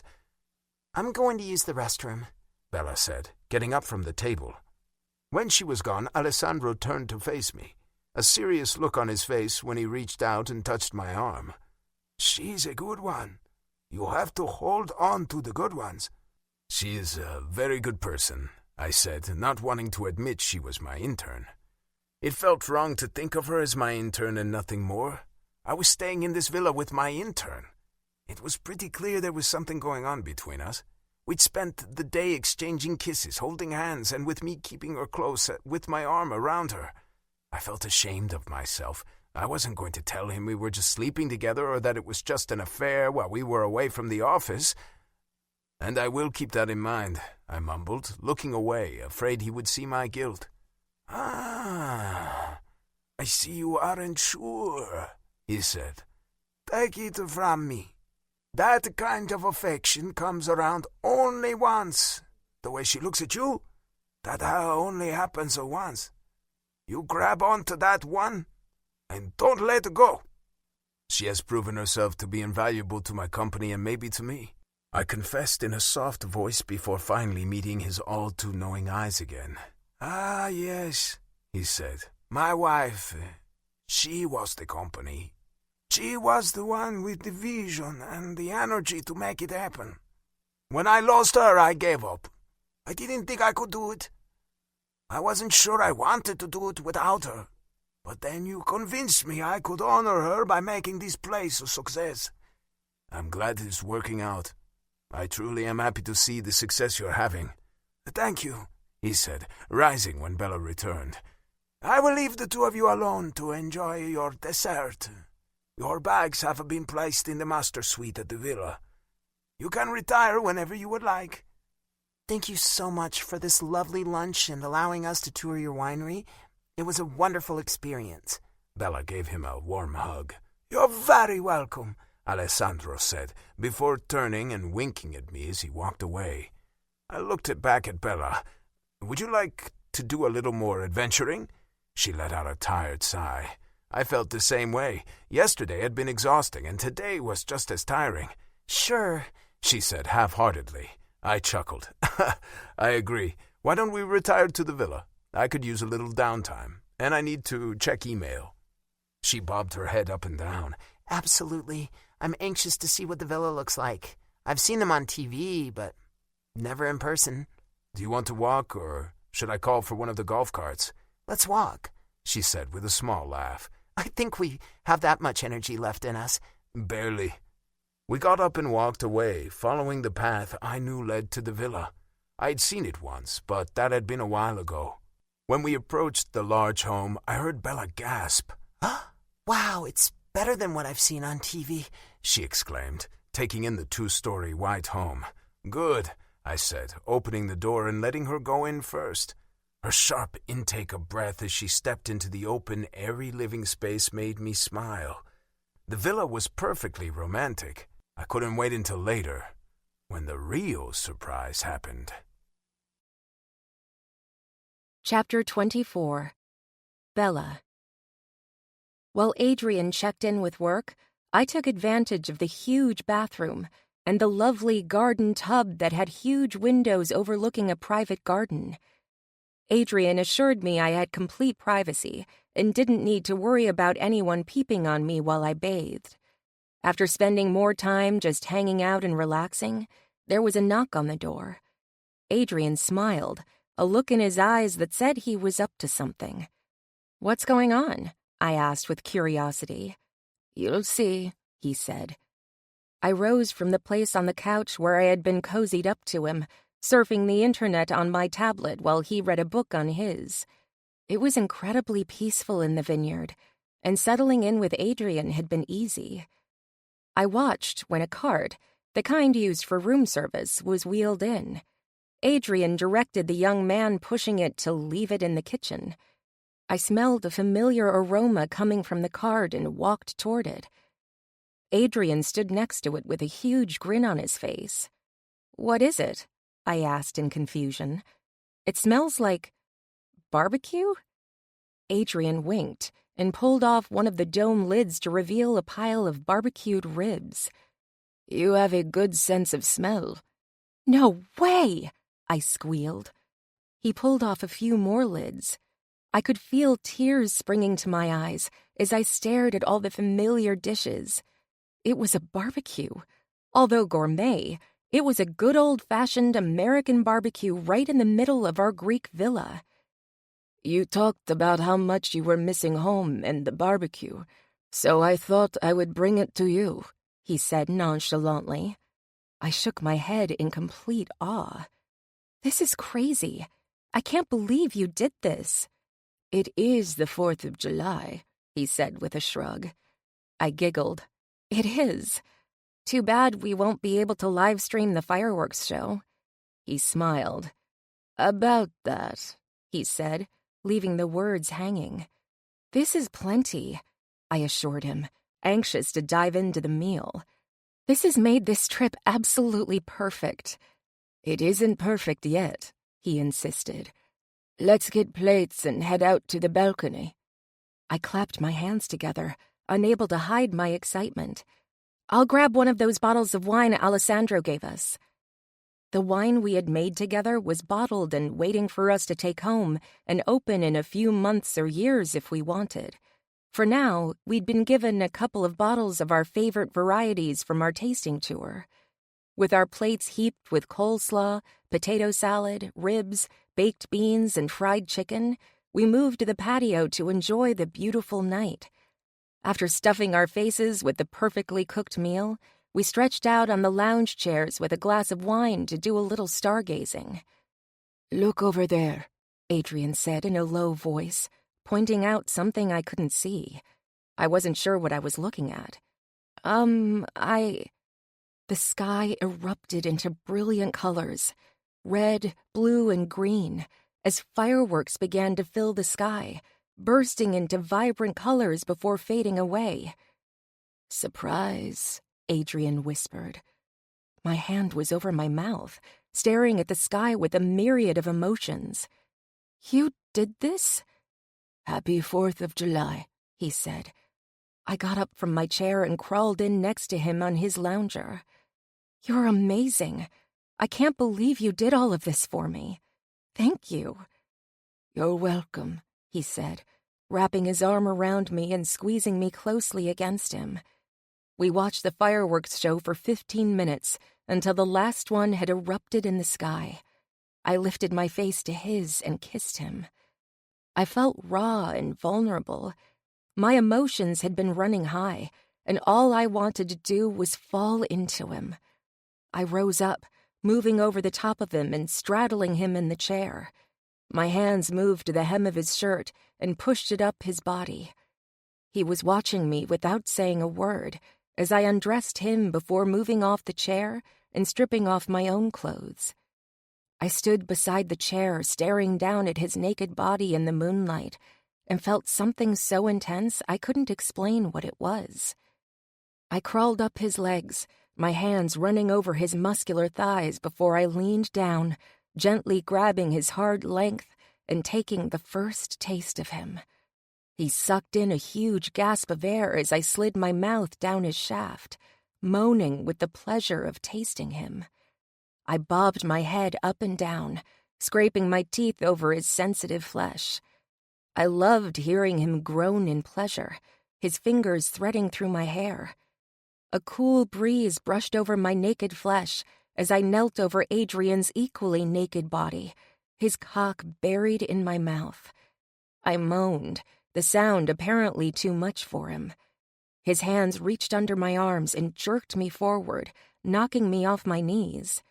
I landed on his chest, my breast pushed against his hard muscles. "You're so beautiful," he whispered, a second before he pulled me up higher, sliding my body over his and sending a series of shockwaves through me as his mouth covered mine.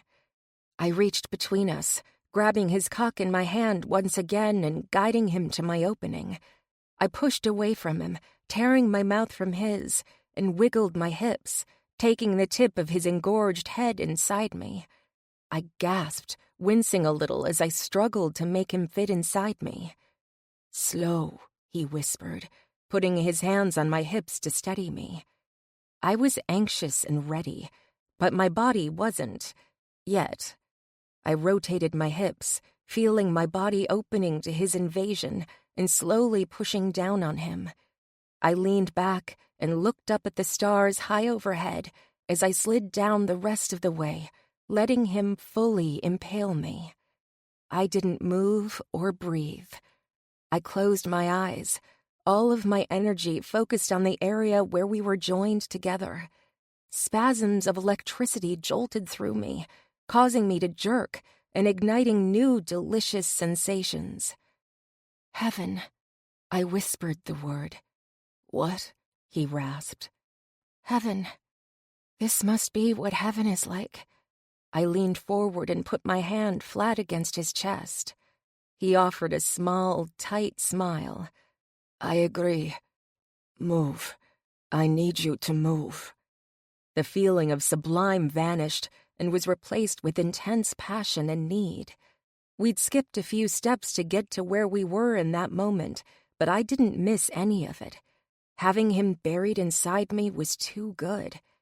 I craved his touch, his body, and, most importantly, him.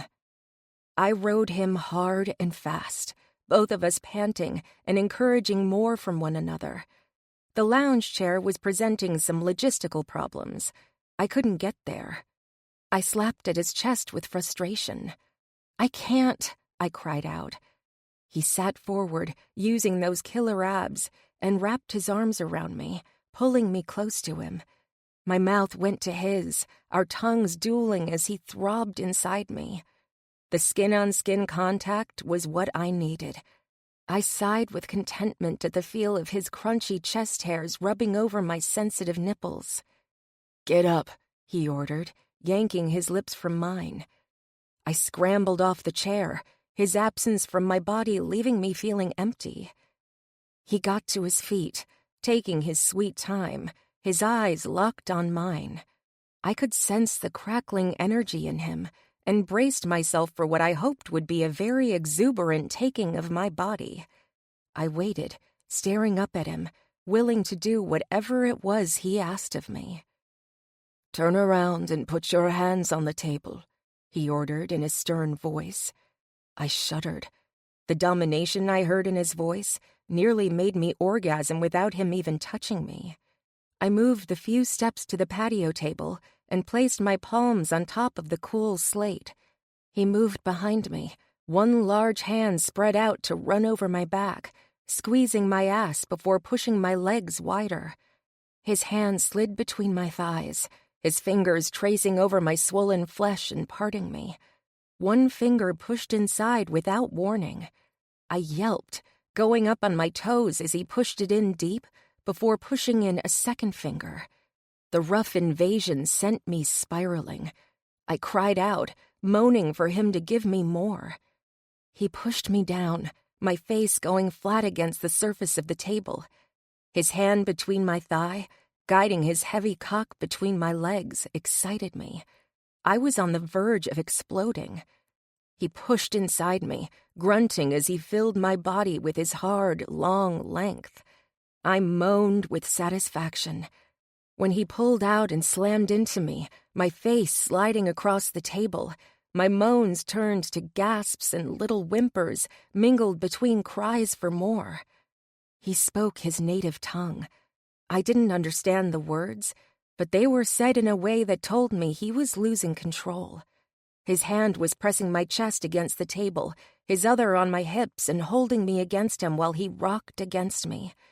I slapped my open hand against the table, the pleasure torturous as he took me to a place I had never been.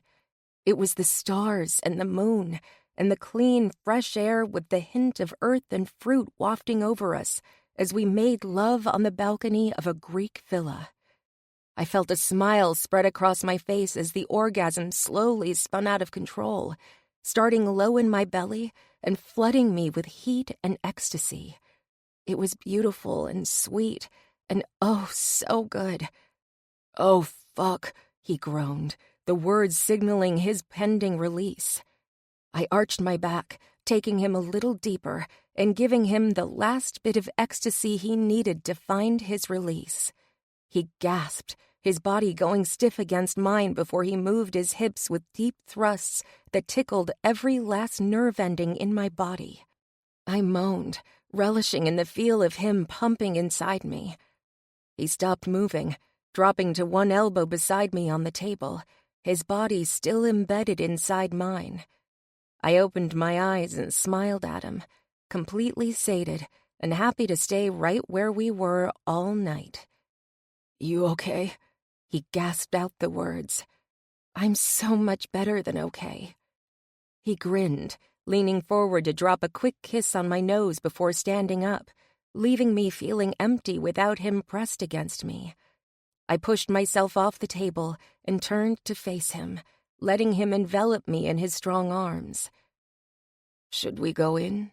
he murmured over the top of my head. I sighed against him. The heat from his nude body felt good against mine.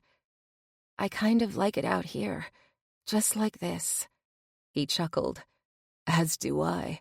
But maybe we could be just like this inside the bedroom on the big, comfortable bed." "Okay," I sighed, happy to go anywhere with him.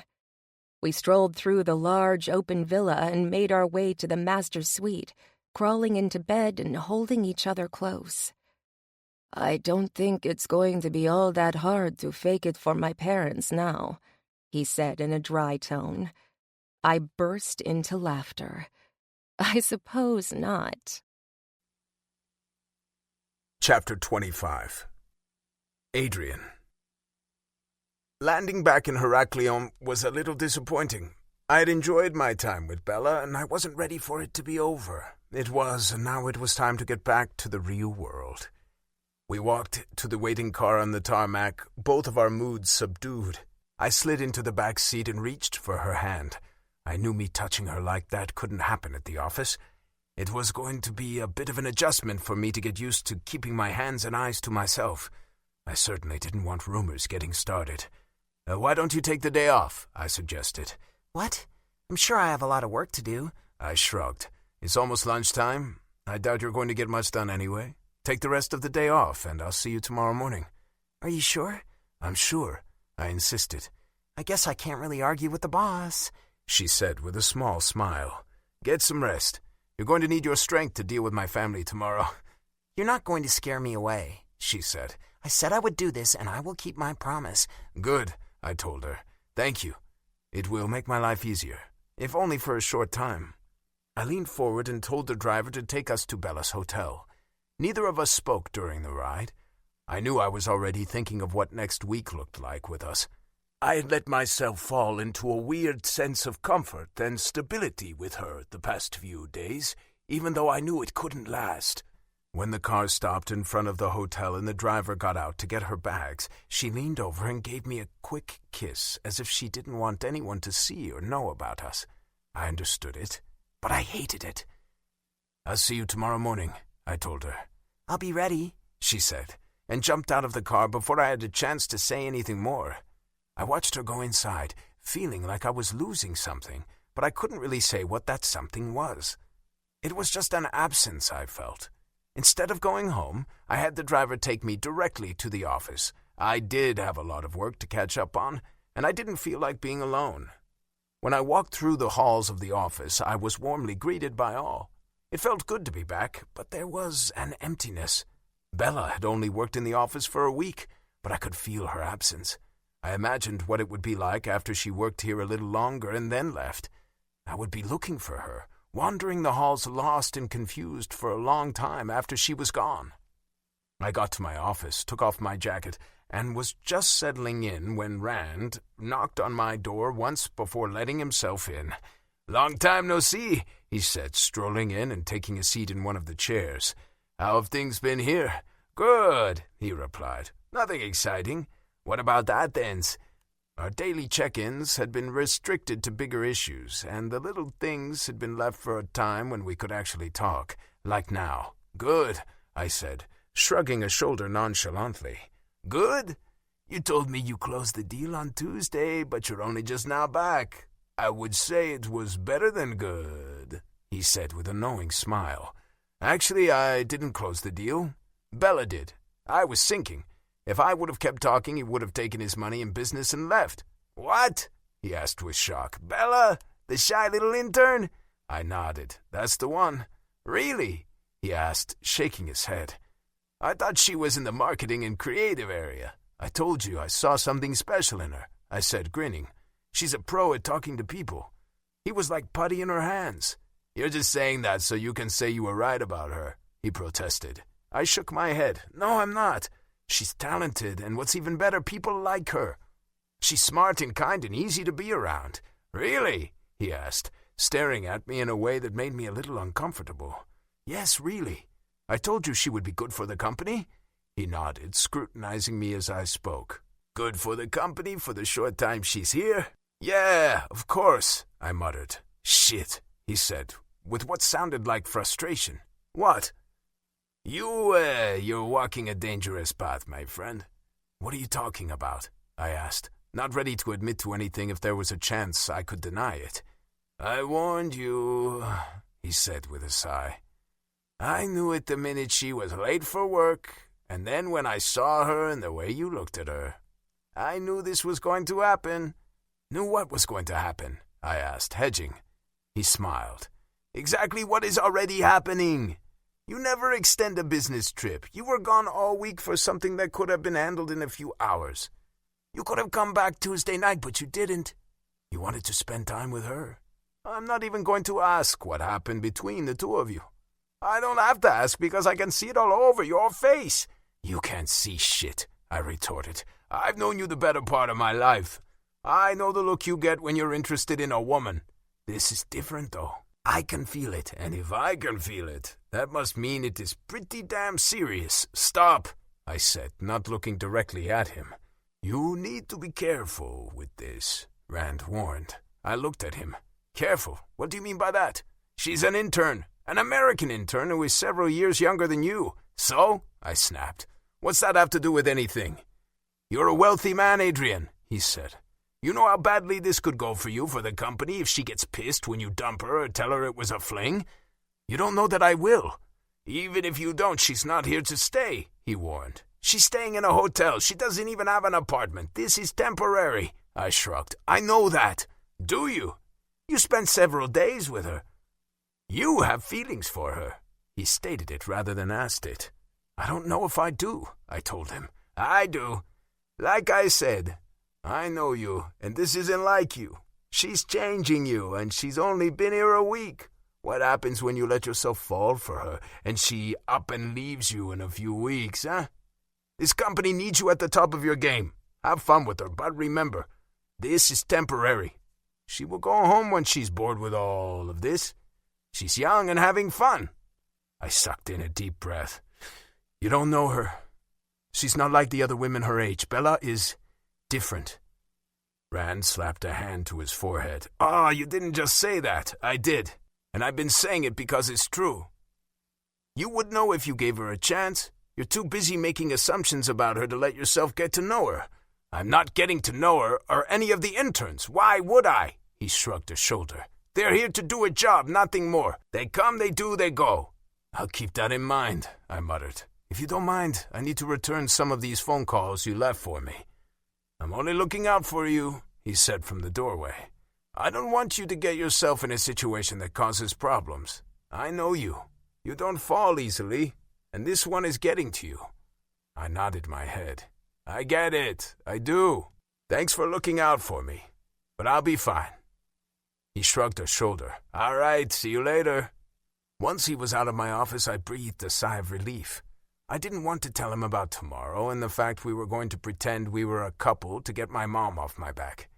There was very little pretending on my part. I knew we weren't an official couple, but I wouldn't mind pursuing something along those lines. Was it worth the effort if she was only going to be gone in a few short weeks?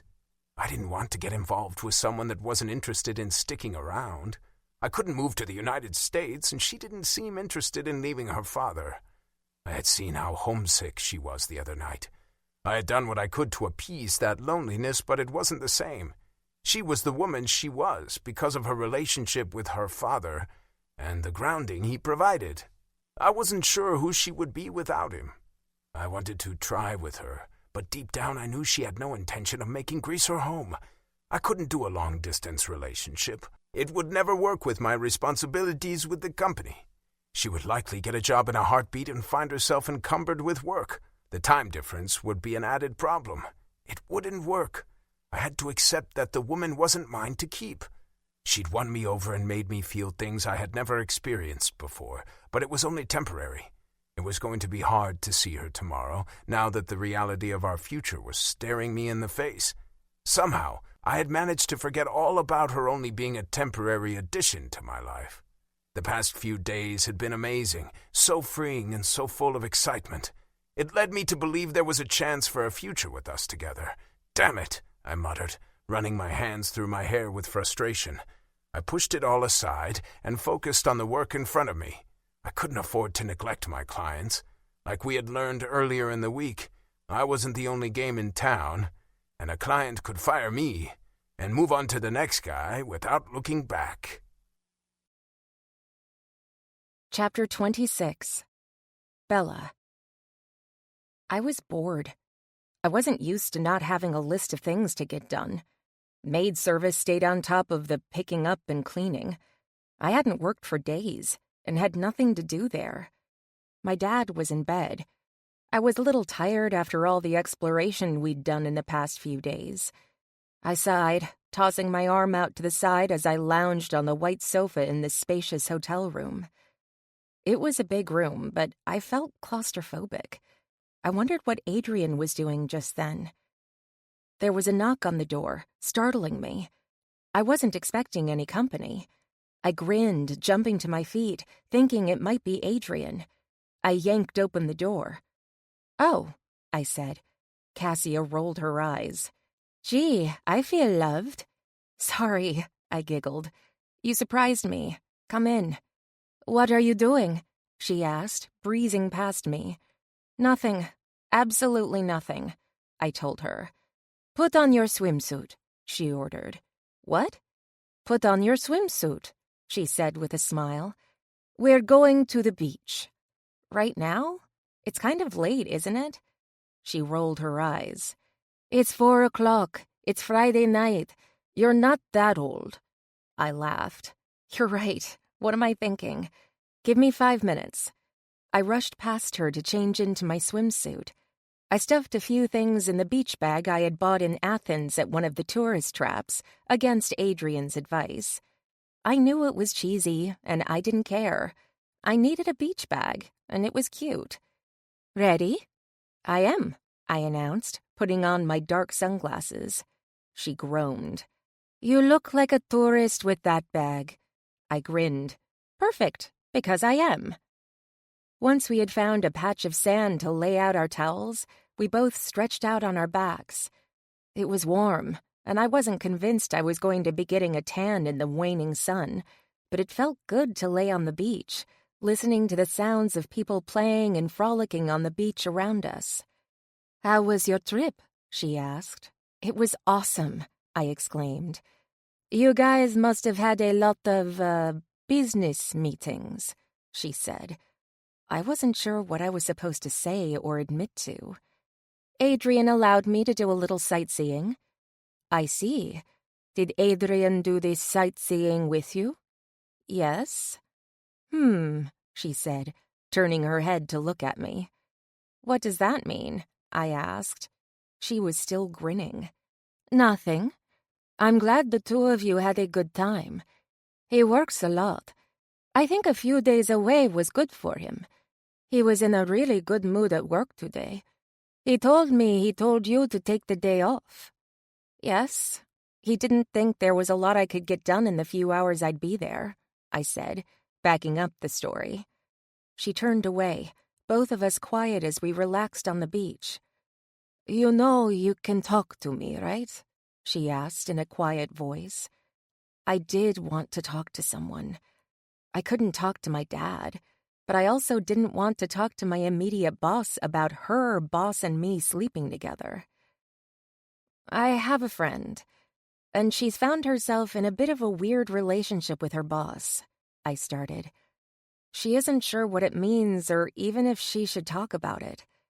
Is this friend an American? She asked. Yes, I quickly answered. I think Americans and Greek people have a different outlook on things like that. We're not so uptight. Greek women are strong. We don't feel like we have to prove ourselves or try to be better than the men we worked with. I shook my head. What does that mean? I mean, if your friend and her boss have a relationship, I don't think it is so bad. Really? I pressed. What do you think the other people in the office will think about that? She scoffed. Who cares? It isn't their business. I think if your friend and her boss enjoy being with each other, that's what matters. Obviously, I don't think your friend will want to flaunt her relationship. I'm sure the boss is an attractive man, and some of the women might be a little jealous, and we know how women can be. Jealous? Do you think this has happened before? I mean, do you think her boss does this often? I was a little horrified to think of Adrian making his way through all the new women in his employment. No, definitely not, she quickly replied. I turned to look at her. We were speaking in hypotheticals, so technically she wouldn't be able to be sure of that. I was pretty sure my little hypothetical game had failed. She knew damn well I was talking about me and Adrian. I wasn't going to admit it, but at least I knew she was giving me her inside advice. What if the boss is just using her because he knows the relationship will never go anywhere? I asked softly. I think your friend would probably know the difference between a man looking for a piece of ass and a man that is genuinely interested. My mouth dropped open. Cassia, I exclaimed. She giggled. You know what I mean. When you pick up a guy at the club or on the beach, you kind of expect it to be a one and done. Maybe you hook up a couple more times, but then that's that. There are no promises of anything, and it's just sex. There's a difference. Please tell me you've had that experience. I shook my head. Not really, no. I lived a sheltered life, and I lived with my dad. I couldn't exactly bring a man home. I'm not a virgin, but I was a little more restrained than any of my friends. Ah, I understand now, she whispered. Understand what? Does your friend like her boss? She asked. Of course. I mean, Does she like him in a way that she wants to see him again? I nodded. I think so, but she doesn't know if it can ever go anywhere. She doesn't know if she could ask or even try. She's worried about getting laughed at for being naive enough to think there could ever be something between a plain American and a wealthy, her boss. I didn't want to reveal too much. The whole conversation seemed a little ridiculous. We both knew I was talking about Adrian, but I couldn't say it. I felt like the naive woman I had just described. "These are questions your friend should talk about with her boss," she replied. "I bet her boss is a good guy who would be willing to talk about these very important matters." What if he doesn't want to talk to her outside of the office? She made a choking sound. Then she makes him talk. Your friend needs to be strong. I know. I agree. Good. I think you should tell your friend she should follow her heart. If your friend feels a connection to her boss, she should pursue it, not let the working relationship interfere with what is in her heart. Life is too short to let a good man get away. Love is up to fate. You never want to mess with fate. If this is meant to be, it will be. She turned to look at me again and pushed up her sunglasses. I raised mine as well. "But is it wrong?" I whispered. "Wrong? How could it be wrong?" "I don't know," I said. They're two different people. They come from very different backgrounds. How does someone know when it's right? When it's fate, like you said? "I think only the person in that relationship can know," she said with a smile. "Everyone else is on the outside, looking in. It's only the boss and your friend who know what's happening between them." "I suppose. Bella, what are your plans?"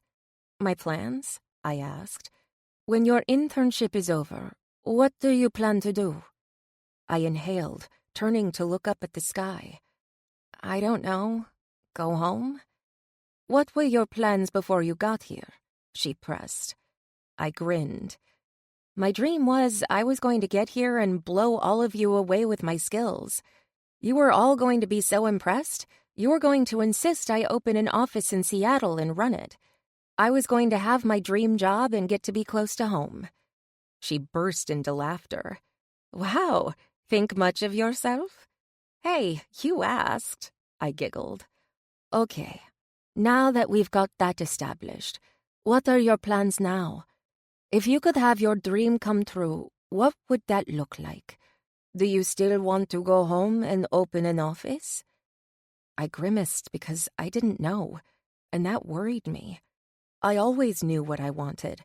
I always had a goal to work toward. I was always on the road to somewhere, and that road had faded before my very eyes. I didn't know what I wanted to do. "I don't know. Your internship is over soon," she said. "Will you go home? Do you think there might be a reason to stay?" I hesitated. "I honestly don't know." She smiled. "Then I suggest you have a conversation with someone. I think you might have a reason to stay for a little while longer." The thought of staying made my heart hurt. I couldn't leave my dad alone for months or longer. If I did stay in Greece much longer, I was going to have a hard time leaving Adrian. I wasn't sure if I could handle that. I didn't want to fall for Adrian and then have to leave. Who was I kidding? I had already fallen. "Let's get a drink," she said, sitting up. "I have a feeling you might need one." Yes, I could. Maybe more than one. "Follow your heart," she advised. "My mom always told me to follow my heart, even when my head was telling me something different. That's the problem. My heart is kind of split. I have a foot in two different worlds. I didn't expect to come here and like it. I expected to come here, do my work, get something really cool to put on my resume, and then go home. It's not so cut and dry anymore. And what's worse, I know my dad would want me to stay. He's already encouraging me to apply for a permanent job. I know he's trying to be encouraging and support me, but I don't think he actually wants me to do it. Of course not. It's a parent's job to push their children out of the nest. They know that we have to spread our wings and fly, and we can't do that under their close supervision. They hate to see us go, but they know they have to push us away. You seem to be talking from a place of personal experience. She nodded. I am.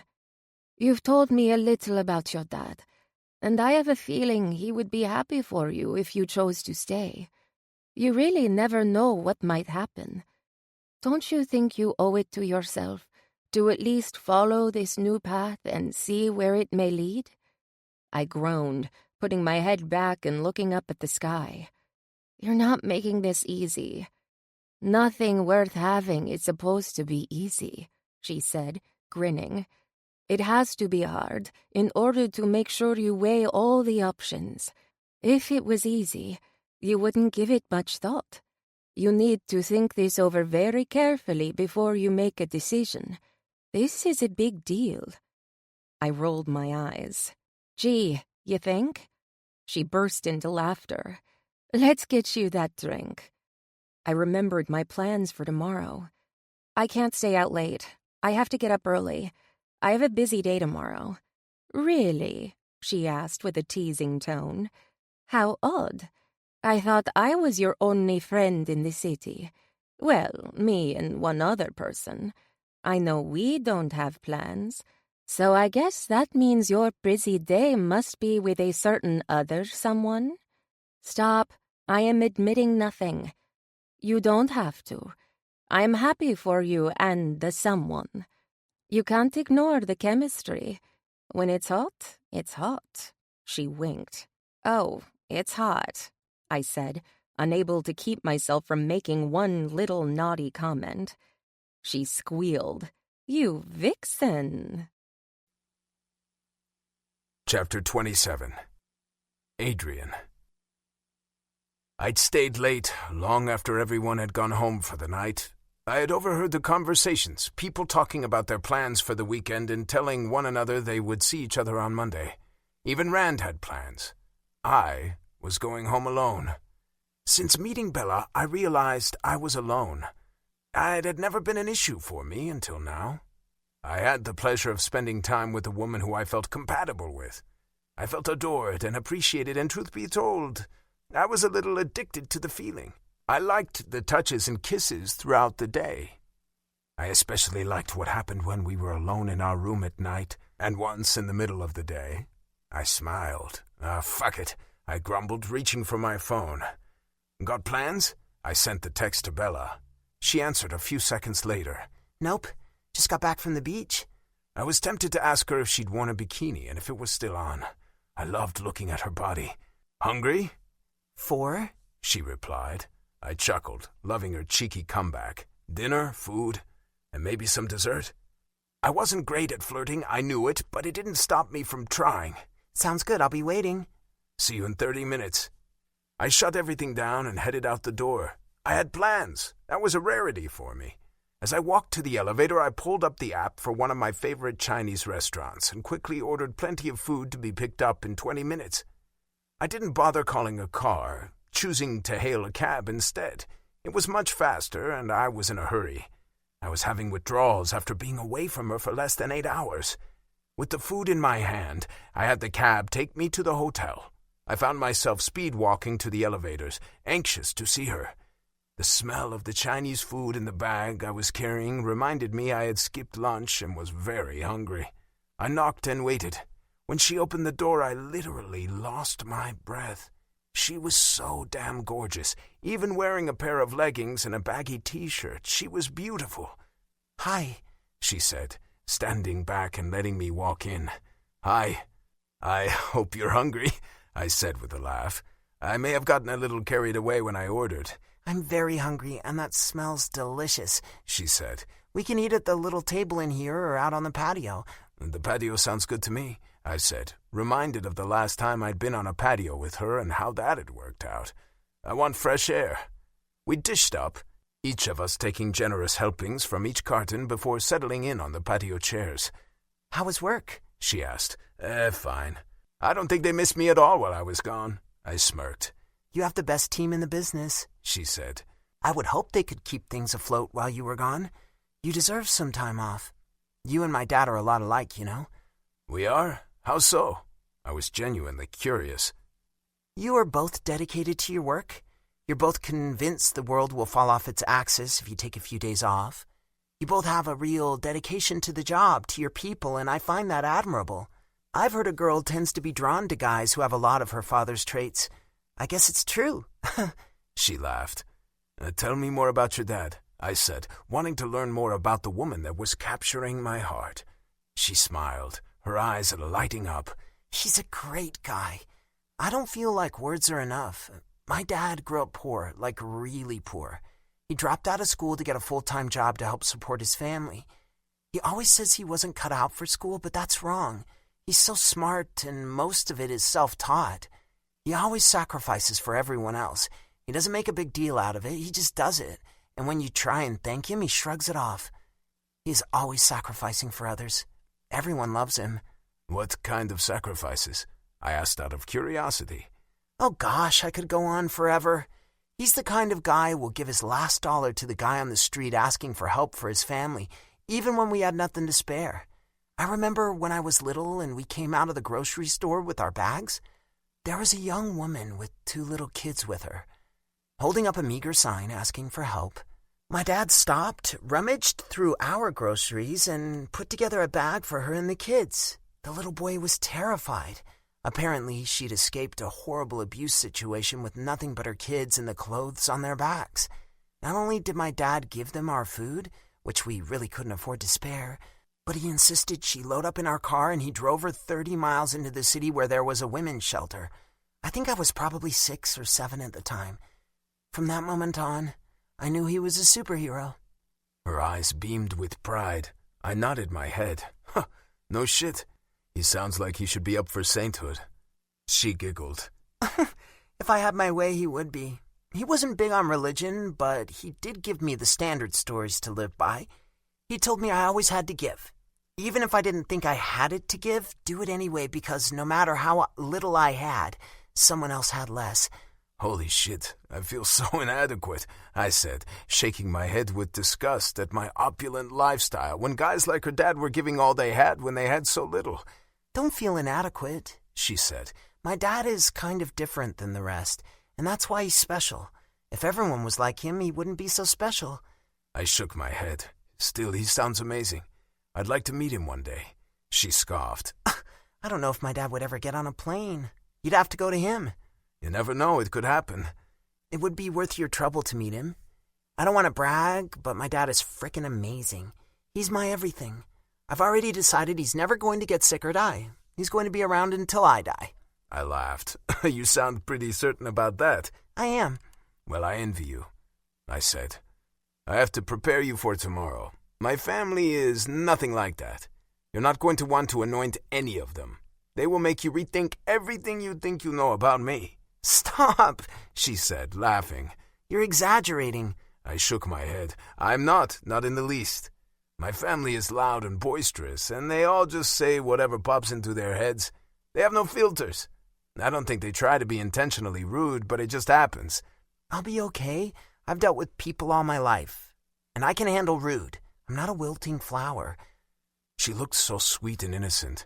I knew my mother would eat her alive if she got it in her head she didn't like Bella for one reason or another. I couldn't imagine what fault my mother would find, but I knew my mom well enough to know she could see fault in just about anything, and she didn't hide what she thought. Her opinions tended to be loudly expressed.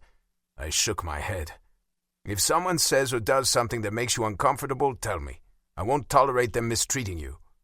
She reached across the table and touched my hand. Adrian, I think you're worrying about nothing. I see you, and I can't imagine you were spawned from monsters. Your mom loves you and wants what's best for you. I get that, and I appreciate that.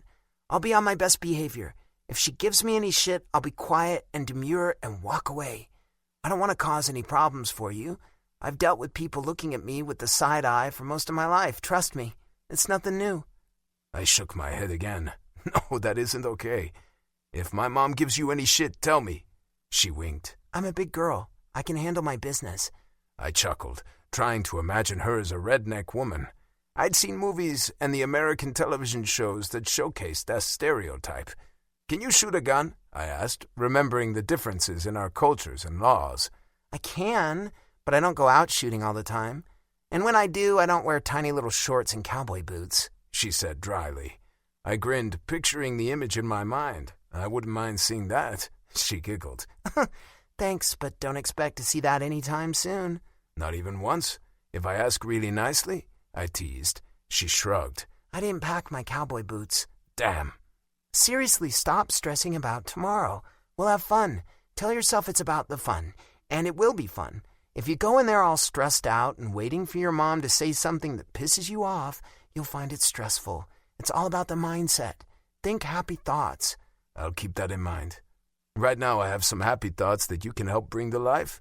I waggled my eyebrows. She got up from her chair and moved toward me. Her hand reached out and ran through my hair, her nails stroking over the skin on the back of my neck. I tilted my head back, looking up at her from where I sat, and felt like the luckiest man in the world. I had her. I had her touch, and I was about to have her body. Do your happy thoughts have anything to do with us being naked? She whispered. I leaned my face into her hand that had moved to my face. They do.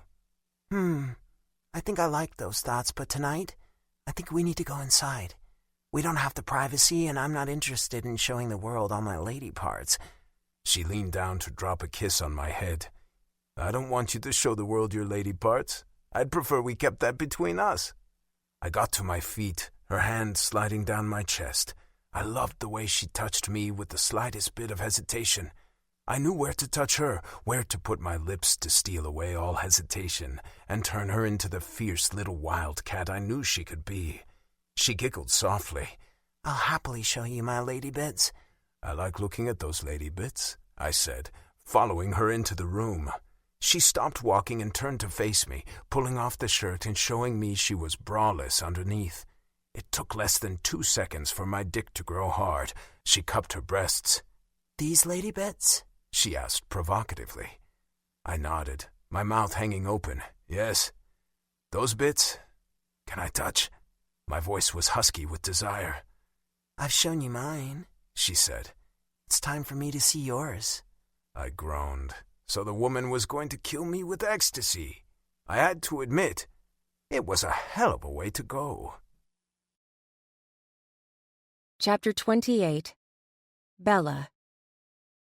I giggled as I watched the large man in my hotel room rip off his own clothes as if they were toxic. He stood in the center of the room, wearing nothing but his underwear and a raging hard-on, staring at me with eyes that were devouring me bit by bit. I very slowly started to shimmy out of my leggings, inching them down a little at a time, revealing the tiny black thong I was wearing underneath. "I want you," he said in a deep voice. I smiled. "I'm offering me." He shook his head. "No, I want all of you. I want to taste you." The way he was looking at me, like I was the most exquisite dessert he'd ever seen, nearly made me orgasm right there in front of him. I licked my suddenly dry lips. "Okay," I breathed. "Naked," he said, not moving toward me. "I need you naked."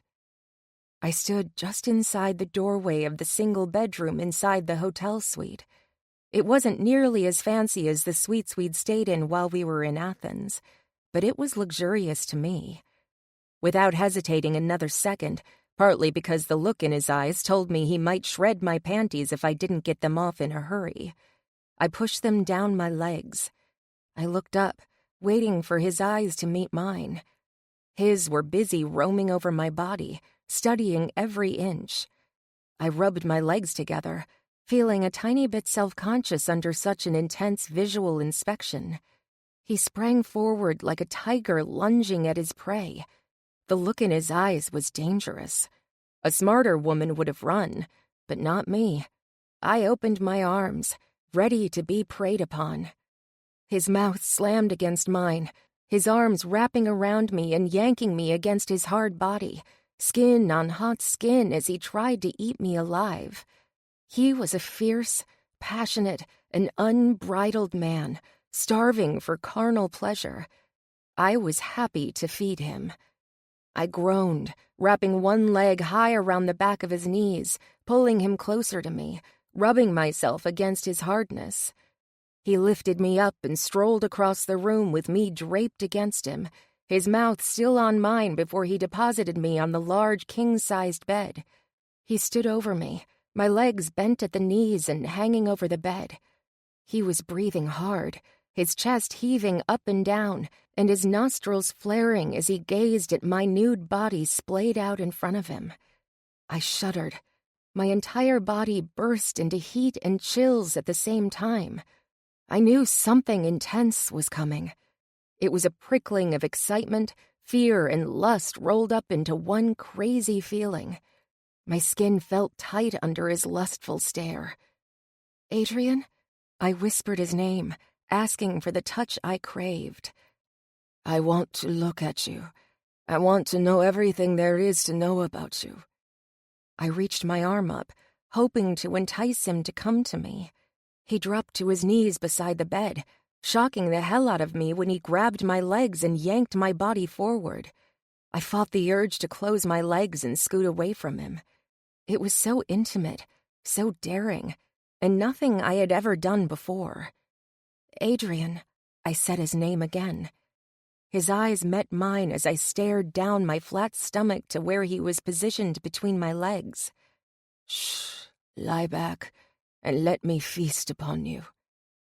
My eyes went wide as I watched him move his mouth toward me.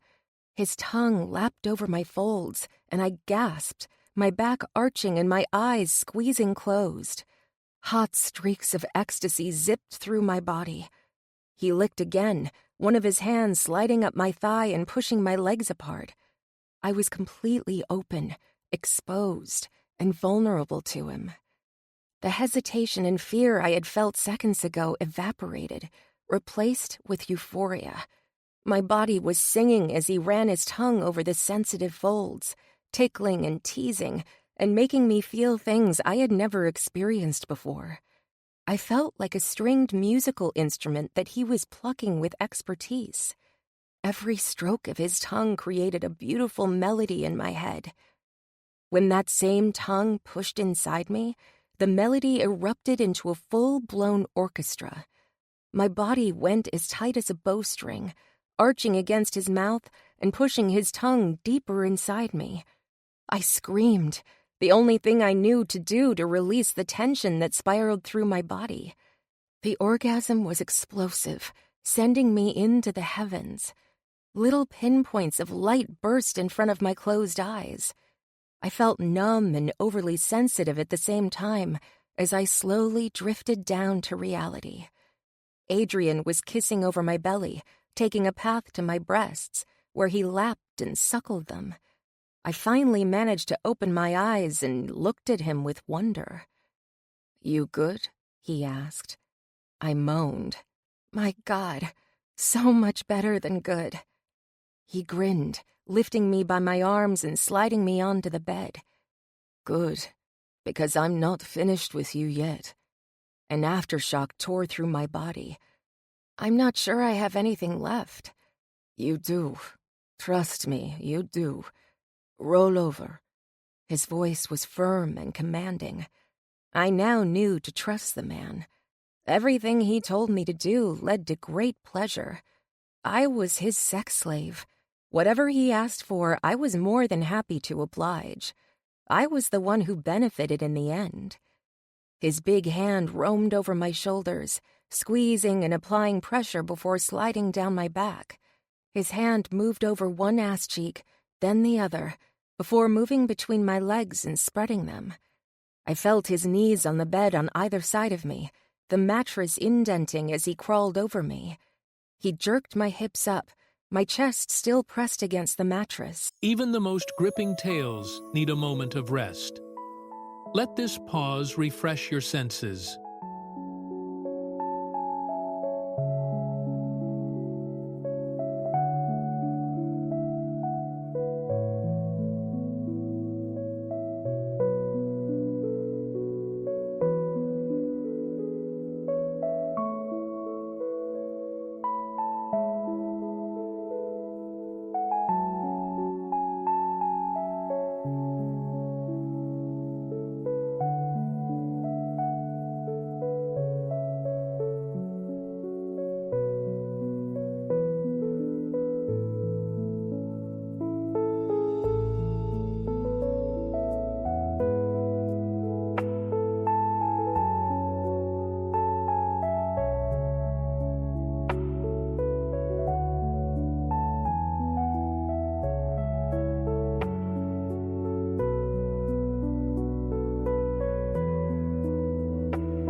My heart was pounding.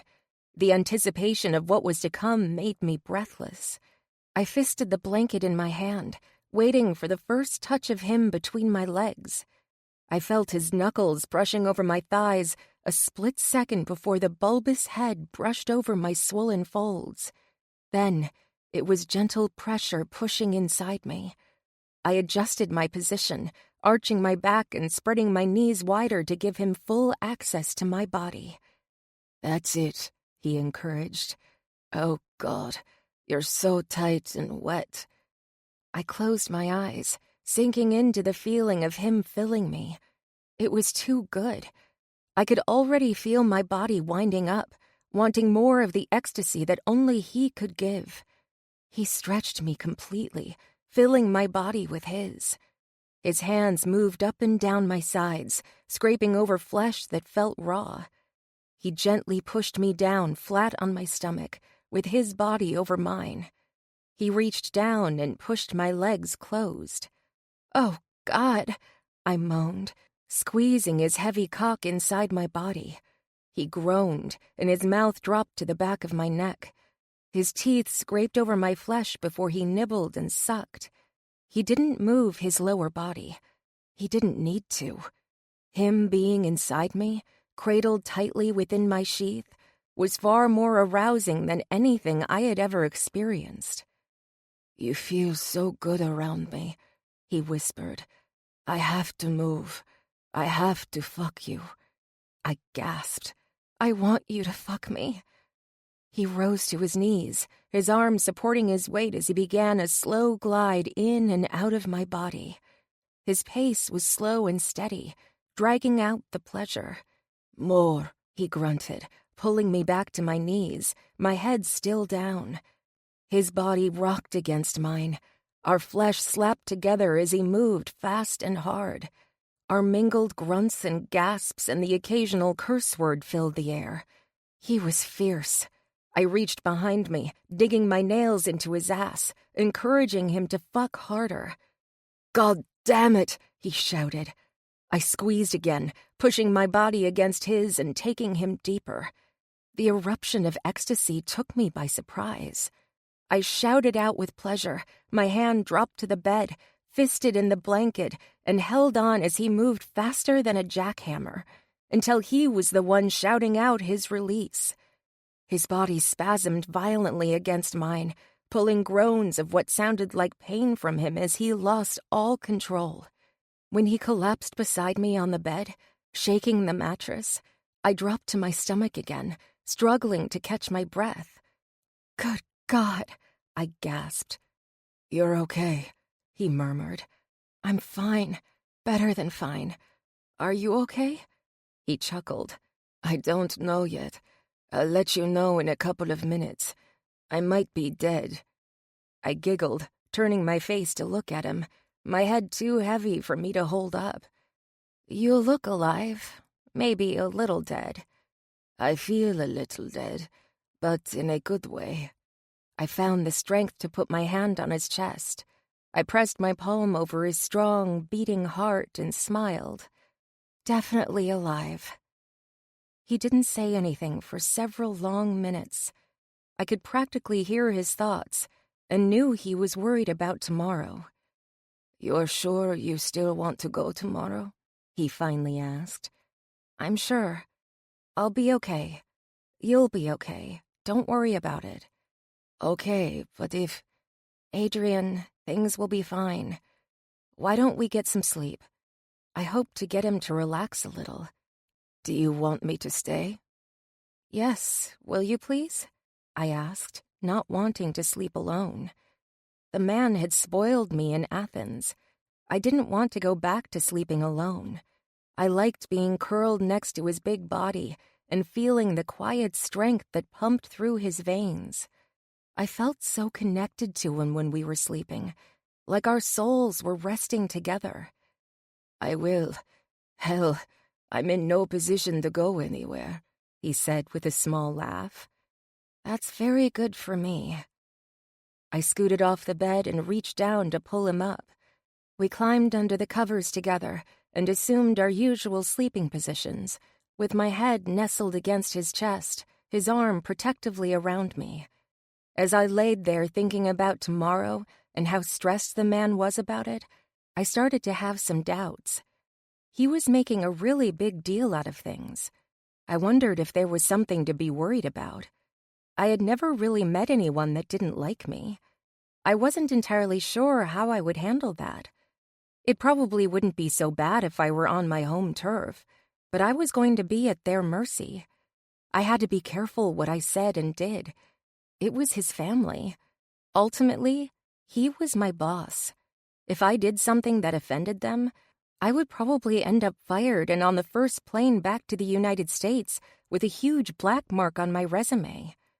Maybe meeting his family wasn't such a good idea. It was a little late for that now. I had pushed and encouraged him to take me, promising him all would be okay. I really hoped I didn't shoot myself in the foot with my offer to be his fake girlfriend. Chapter 29. Adrian. I had gotten up early and gone back to my place to shower and change for the family gathering.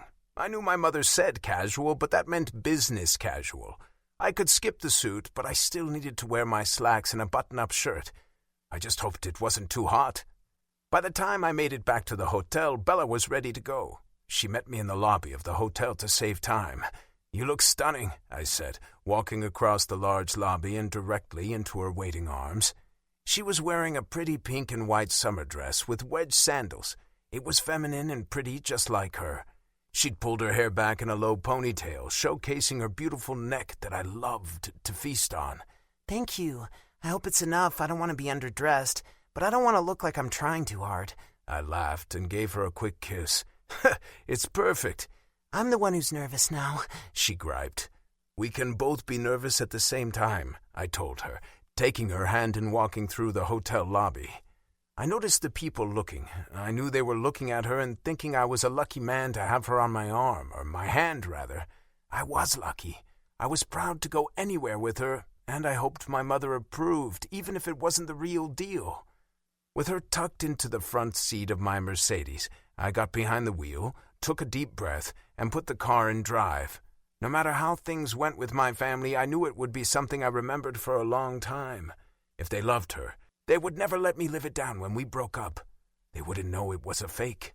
If they hated her, they were going to constantly remind me of the girl I brought home that one time. Hey, it's not your turn yet, Bella said with a smile, stretching her hand out to rest it on my leg. "My turn?" I asked, glancing her way before putting my eyes back on the road. To stress, she said. I'm still stressing about how your family's going to accept me. It's still my turn. I chuckled. "I see. Let me know when it's my turn. We could just turn around and head in the opposite direction. I'll call and tell her something came up." We can't do that. I've got you and you've got me, right? I looked at her and realized we were a team. No matter what our relationship status was, I knew she would have my back. Right. I was shocked, irritated, and overwhelmed all at the same time when I pulled my car into the driveway of my parents' home. It looked like her get-together was a full-blown family reunion. I looked over at Bella, who was eyeing the many cars parked in the driveway and up and down the street. "This is your family?" she asked. "My extended family, I'm guessing," I complained. I shook my head, turning off the car. This was not what I had expected. My family was loud and boisterous on their own. Add in the cousins, uncles, and aunts to the mix, and it was sure to be a recipe for disaster. "It will be fine," Bella said, and I wasn't sure if she was talking to me or reassuring herself. I reached over and grabbed her hand, giving it a good squeeze before I got out of the car. I opened the passenger door for her, and with her hand in mine, we walked to the front door. My mother answered the door. I cringed the moment I saw her face. I could already see the disapproval, and she hadn't even met Bella. "Adrian, I'm so glad you could make it," my mother said before turning to Bella. She turned her nose up at Bella, and it wasn't just because Bella was several inches taller than her. I sighed, knowing we were not getting off to a great start. My mother was determined to hate any woman I chose. She was convinced every woman was after my money and didn't care about me, the man. In my mother's eyes, there would never be a woman good enough for me, unless she handpicked the woman. "Thanks for the invitation. I didn't realize you were inviting the whole family," I said dryly. She shrugged a shoulder. "We thought it would be nice to get everyone together." "I see. Mom, this is Bella. Bella, this is my mom. Helen." My mother gave Bella a cursory look. "You can call me Mrs. Gabris," she said in a haughty tone. "Mom," I said in a warning voice.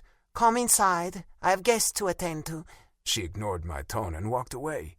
I looked at Bella and saw the look of hurt on her face.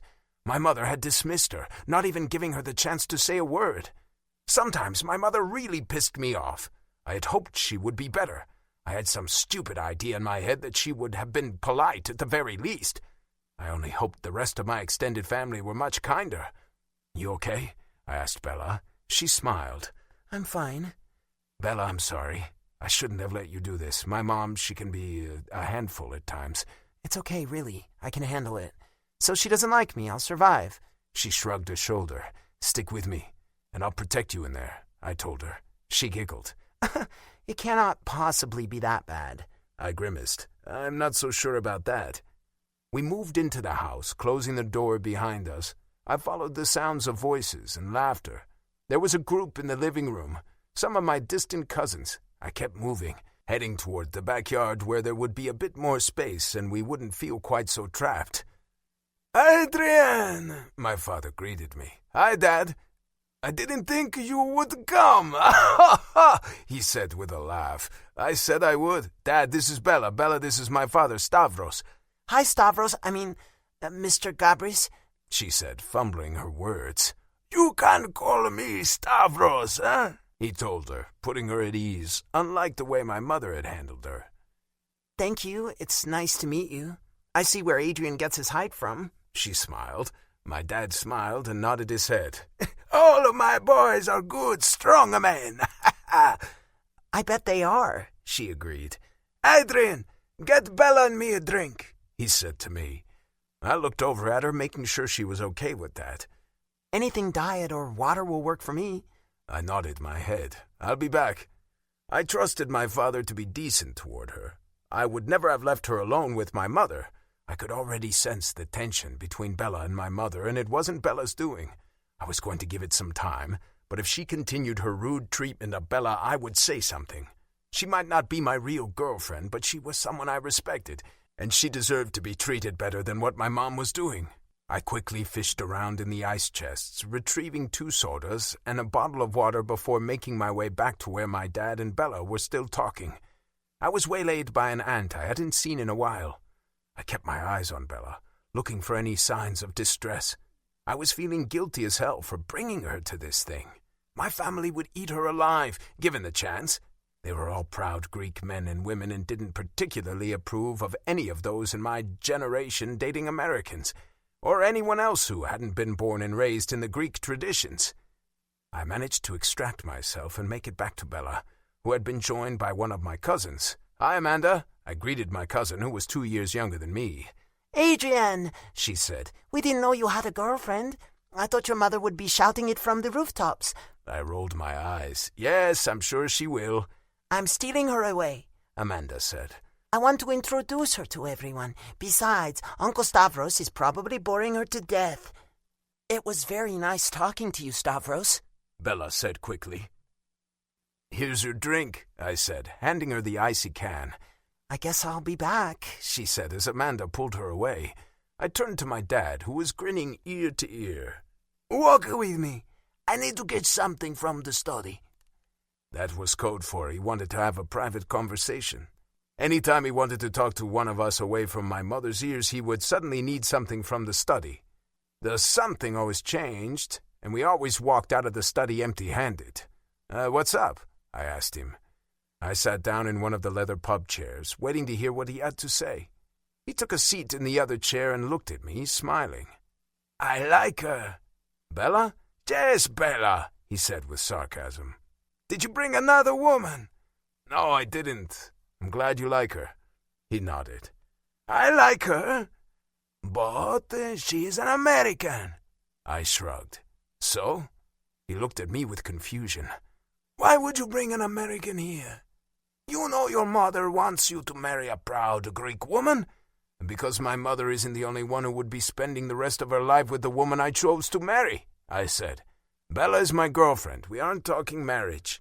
Hell, we hadn't even talked about a relationship, let alone a committed one.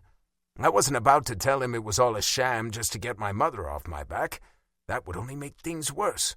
Or perhaps better." "She's a nice girl, but she's American," he repeated. "Dad, I know where she's from. She's a good woman. You said you liked her. What's the problem? Do you mean to tell me you would really deny my happiness with a woman because of where she was born?" "I think there are lots of girls from right here that would make a suitable wife for you. Girls that would know and understand our ways and appreciate our traditions and customs." "How do you know Bella wouldn't?" I asked. "You're not giving her a chance, and it's pretty clear Mom isn't either. Please don't disappoint me and judge her based solely on her citizenship. You guys are better than that." "Maybe we are, maybe we aren't. I think it was a mistake for you to bring her." I narrowed my eyes. I was disappointed in him. I thought he would be the one person who would be an ally in this situation. I hadn't expected my mom to welcome Bella with open arms, but the outright hostility was pissing me off. "Well, it will be your loss if you don't give yourself the chance to get to know her," I said. "You're going to lead a miserable, boring life if you only talk to people from Greece." "I talk to people all the time. I'm only warning you to think twice about this relationship. She's an American and doesn't know our ways. She will want to go home soon. Will you follow her or give up on her? I don't know, Dad. It's something to think about, he said. Giving your heart to a woman you can't have is going to make you the miserable person. I haven't given her my heart, I argued. He tilted his head to the side and studied me closely. Haven't you? Chapter 30. Bella. Amanda took me around, made some introductions, and then ditched me to go take care of her daughter. I found myself a little lost and not knowing what to do. I realized then that most of the older women were absent from the backyard. I suspected they were in the kitchen.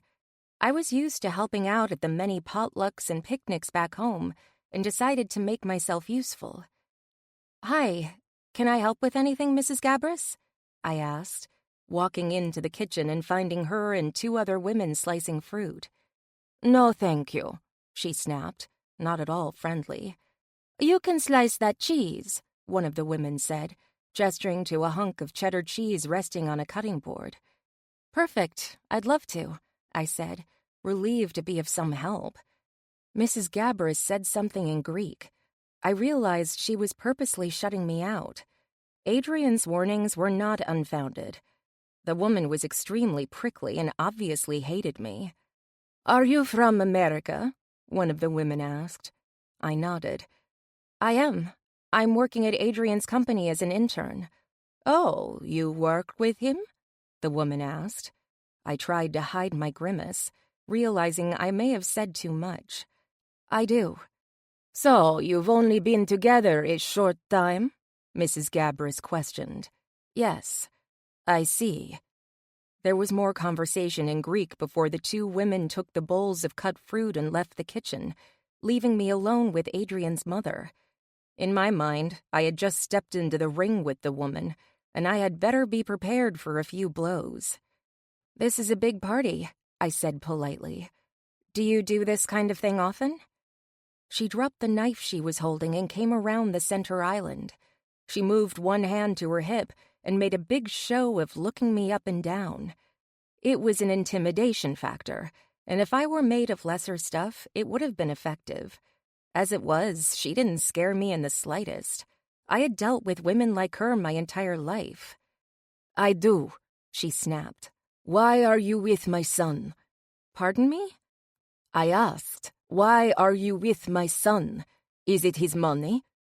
I raised my eyebrows. "His money? That's why you think I'm with Adrian? Have you seen Adrian?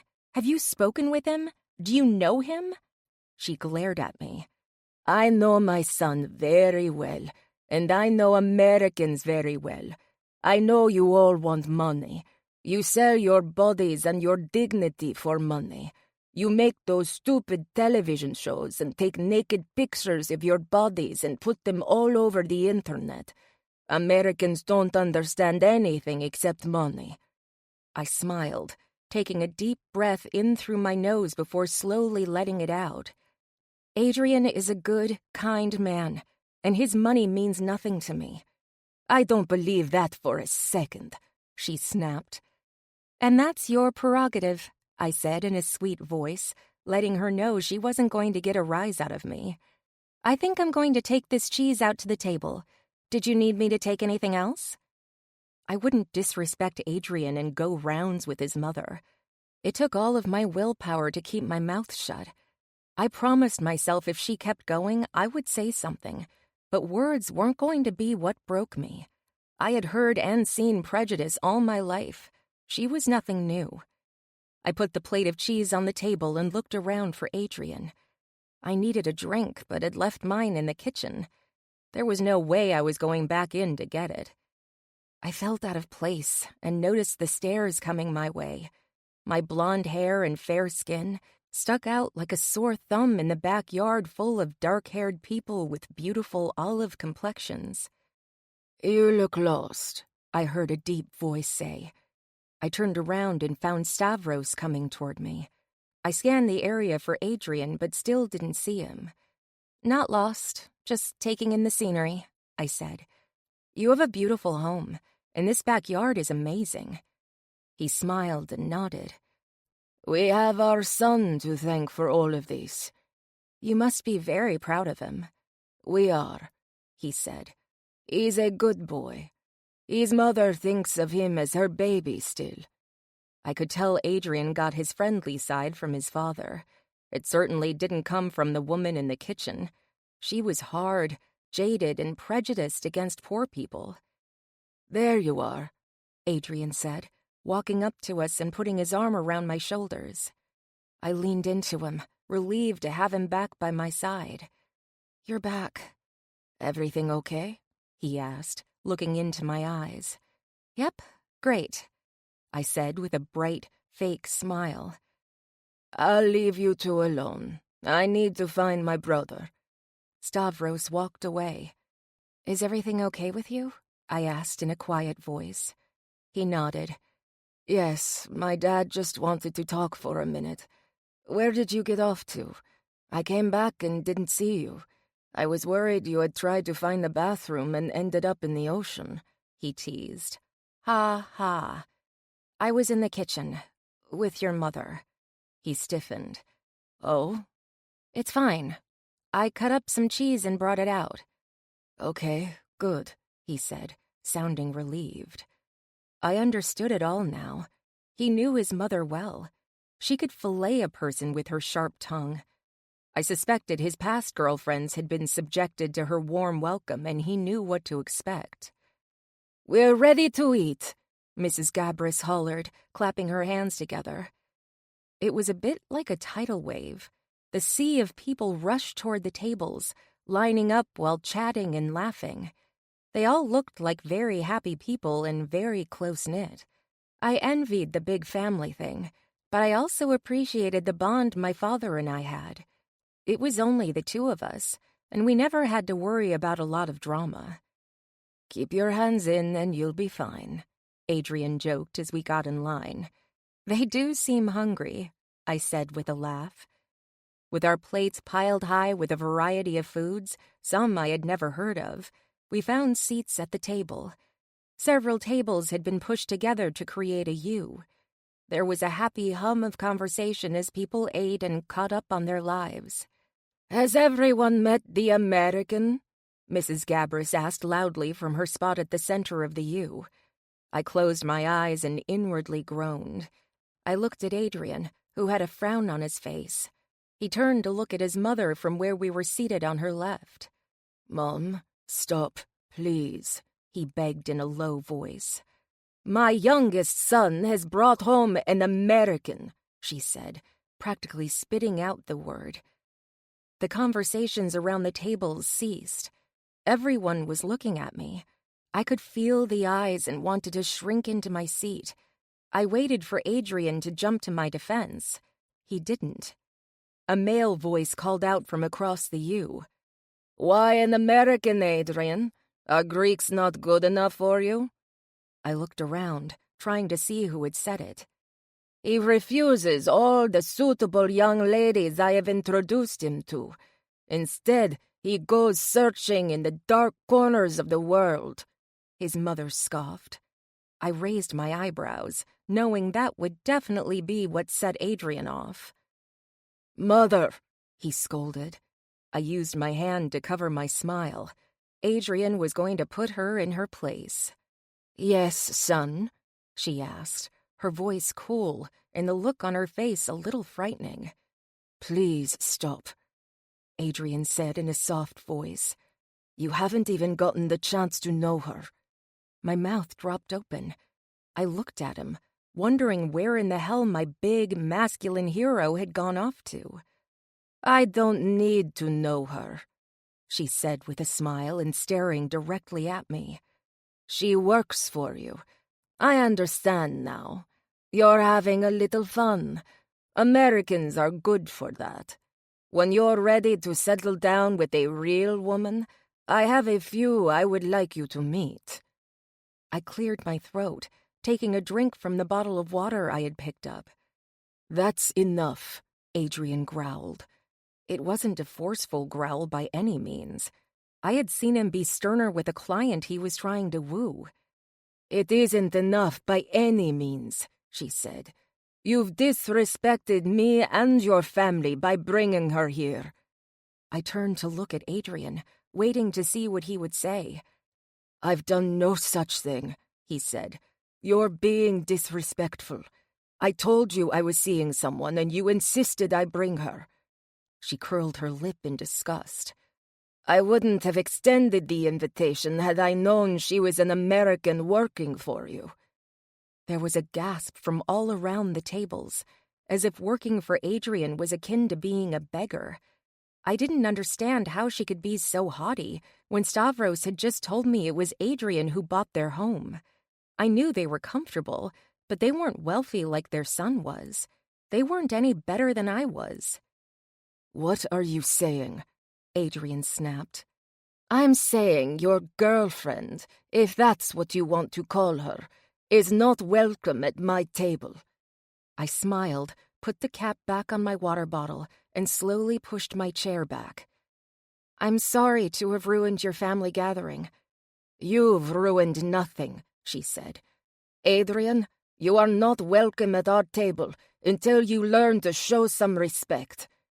"Mom, you're being ridiculous," he said. "I've never known you to be so hateful and rude. Dad, you need to get her in line." "He will do no such thing," she shouted, slapping her hand on the table. "I am not a woman to be handled. He agrees with me. All of us agree on this. You disrespect your heritage by bringing that woman here. You know better. I will not sit here and eat a meal with you when you are so blatantly thumbing your nose at us." "I'm not disrespecting anyone," Adrian said. "I wasn't aware there were rules about who I could date." "You know better," his mother shouted back. I looked to his father, who I thought had been nice and liked me, but I realized he was only being polite. He wasn't thrilled to have his son stepping out with an American either. He'd just been too polite to say it. I searched the tables and found Amanda. She'd been kind. She looked embarrassed, but she wasn't willing to speak up for me either. I knew I wasn't wanted, and there was no reason for me to stay. Adrian didn't need a fake girlfriend. He needed a priest to perform an exorcism. "I'm going to wait outside. It was nice to meet you all, or at least, I think it was. Have a good day." I excused myself from the table. I walked across the patio with my head held high. I would not let the woman think she had broken me. She was a vile woman in desperate need of a serious attitude adjustment. I yanked open the front door, letting some of my anger out where no one could witness it. I was hurt, not by what she'd said, but by what Adrian hadn't said. Chapter 31. Adrian. "Bella!" I called out her name as she walked away. She didn't stop. "Let her go. You don't need her," my mother said, clearly very satisfied she'd chased Bella away. I growled, "What is wrong with you? Why would you do that?" She swatted away my words. "You can do better. Don't you dare bring a woman like that to my home." "A woman like that? You didn't even give her a chance." My mother scowled at me. "Go. I will not have your tone here. You come back once you have your priorities straight." I had no words that would mean a damn thing to my mother. She'd embarrassed me and pissed me off all at the same time. She didn't seem the least bit ashamed of herself. I tossed my napkin on my plate and shoved my chair back, shooting her a look of disgust before heading inside to look for Bella.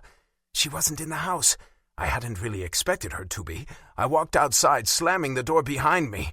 She was leaning against my car, her arms crossed over her chest and her sunglasses on, hiding her expression. I wasn't sure what to expect from her. I hoped there weren't tears. I wasn't sure how I would deal with tears. I felt horrible for what she'd endured.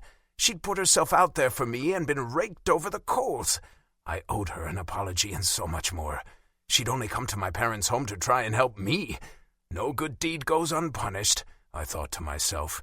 I stopped in front of her, waiting for her to say something. I thought she was looking at me. I couldn't see her eyes behind the glasses. Her lips were pressed together. It wasn't a smile, but it wasn't a grimace. It was there, lacking all emotion. "Bella, are you okay?" I asked gently. "I'm fine. Are you okay?" I nodded. "I am. That's my mom for you." "I'm sorry to have ruined your family day. I didn't realize my American status would be such a huge issue." "You didn't ruin anything. This is not your fault. At all. We were ambushed." "Ambushed is one word for it," she muttered. I grimaced, feeling the anger coming off her. I didn't think it would be that bad. "Whatever. Can we go now?" I pushed the button on the key fob and unlocked the doors. I moved to open the passenger door for her. She got in without saying a word. I had never seen her quite so cold and withdrawn. I got in the car and pulled away from my parents' home. Bella sat quietly, her head turned away from me. She was pretending to be interested in the scenery. I knew she wasn't. She was fuming. I could feel the anger radiating off her. "Are you angry with me?" I asked after we'd been driving for 15 minutes without a word from her. "No." I cringed.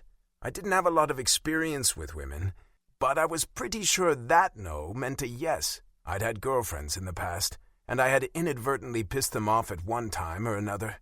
It was the nothing and the no that sent up a red flag. "Where are you going?" she asked when I pulled into the parking lot of a strip mall. "I was thinking we could use a little ice cream," I said, hoping to charm her with sweet stuff. "Oh," she whispered. It wasn't exactly an enthusiastic yes, but I was hoping once she got a little ice cream in her, she'd loosen up a little.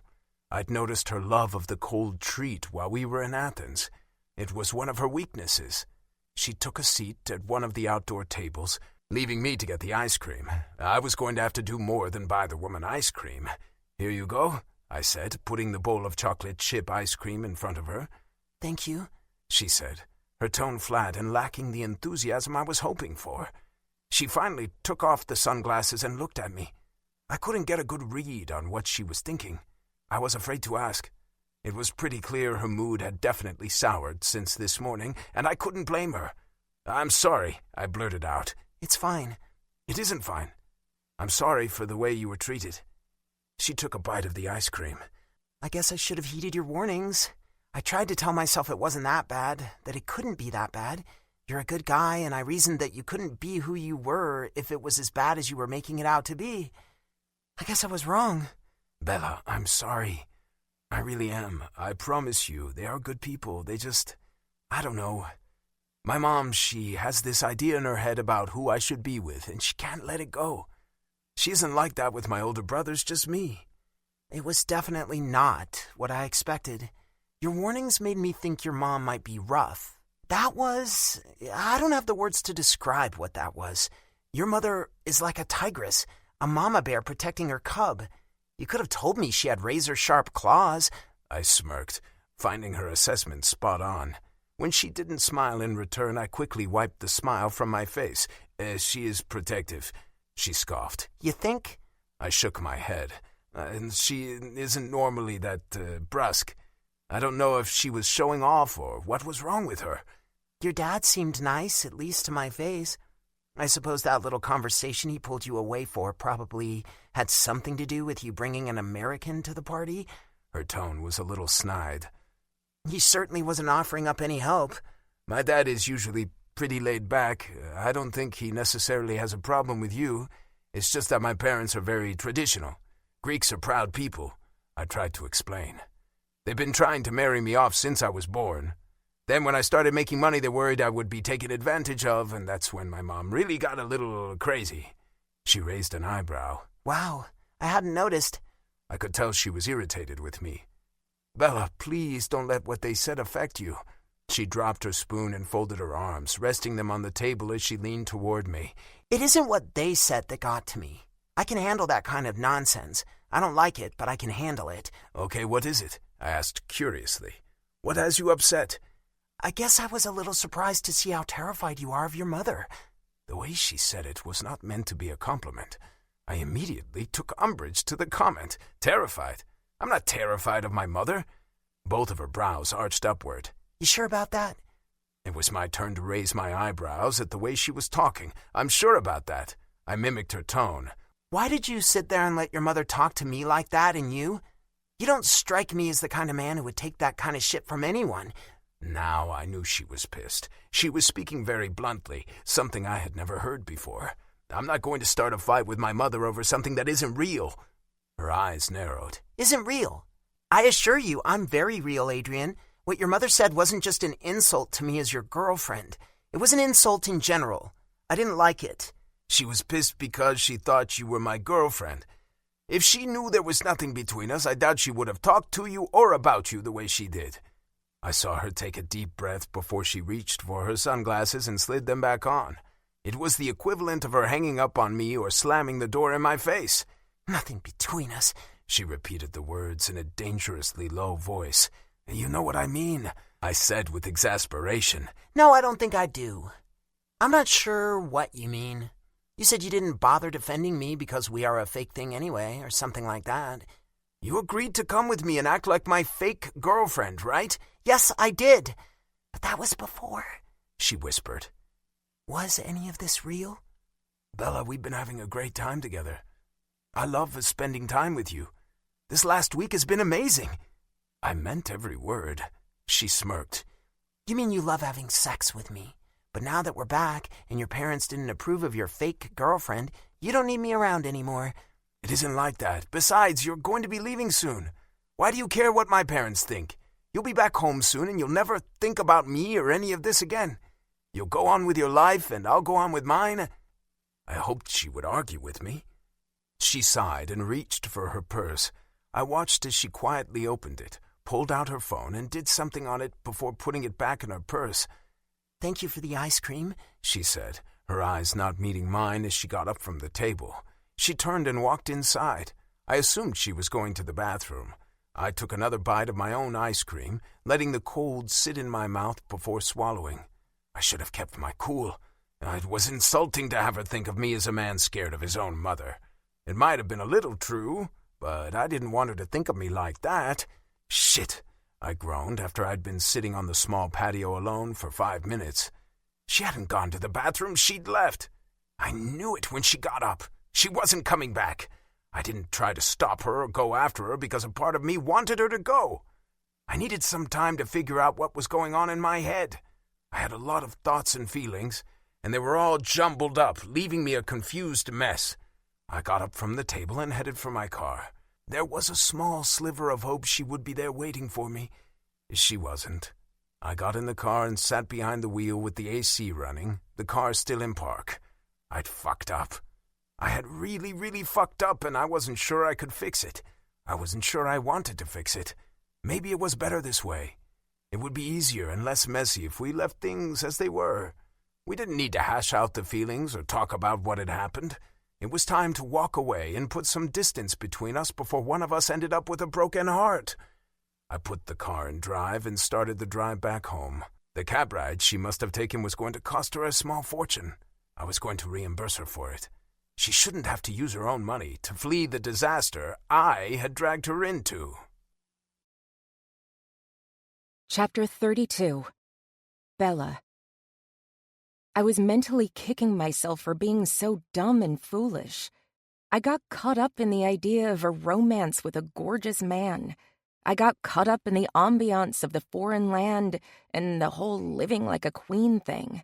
It was easy to forget I was nobody from nowhere and had no chance of ever living the lifestyle Adrian had given me a glimpse of. That wasn't me. That wasn't my life. My life was back in the tiny mining town I've lived all my life.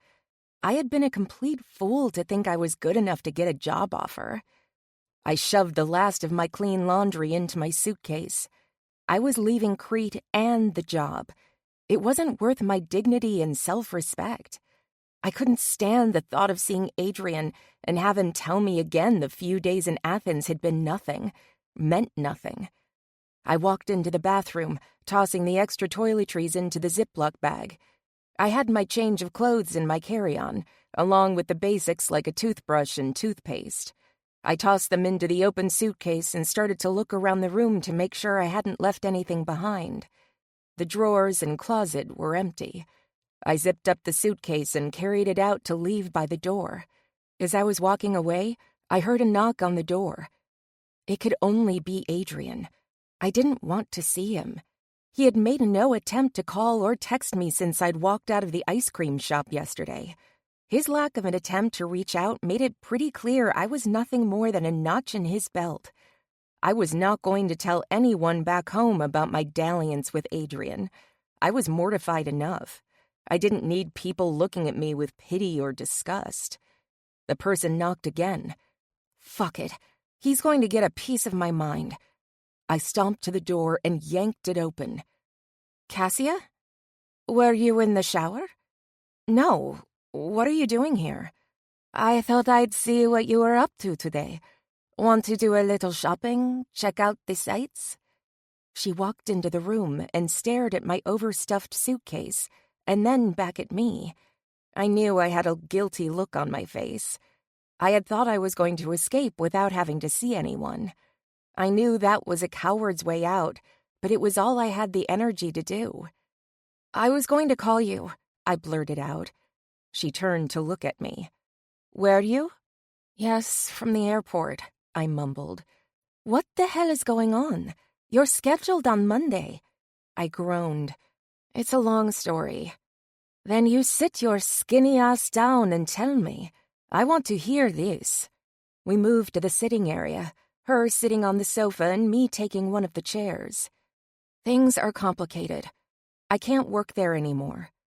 Did your friend tell her boss how she felt about him? She asked. I chuckled. No, but the boss told my friend she meant nothing. The time together was nothing. Ouch. I nodded. Exactly. It's worse than that. I'm going to tell you, but you have to swear you won't say anything. Please? I'm a Volt. You can tell me. Before my friend's boss and her hooked up, he had shown her a great deal of kindness. There was time spent together away from the office. He told her about a personal problem he was having, and she offered to help. It was easier to speak in the third-person hypothetical. It allowed me to maintain a tiny bit of my dignity. What kind of personal problem, hypothetically? She asked. His mother had set him up with a woman, or rather, she wanted to set him up. He didn't want to go out with another one of his mother's choices and told her he had a girlfriend. The mother asked to meet the girlfriend. My friend agreed to go with him and pretend to be his girlfriend. Ah, I see. I shook my head. No, it's so much worse than that. His mother apparently hates Americans. Oh, no, she gasped. Oh, yes. Not hate. She humiliated my friend. She was horrible and nasty, and my friend's boss did nothing. He didn't defend her, not like he could have or should have. He let his mother say horrible things to my friend in front of everyone. The fresh pain and embarrassment flooded my emotions. Oh, no, I'm so sorry. For your friend, she quickly added. When my friend talked to her boss, he said there was no point in defending her because she wasn't really his girlfriend, I said, the words stinging and giving me a real pain in my heart. Cassia's mouth dropped open.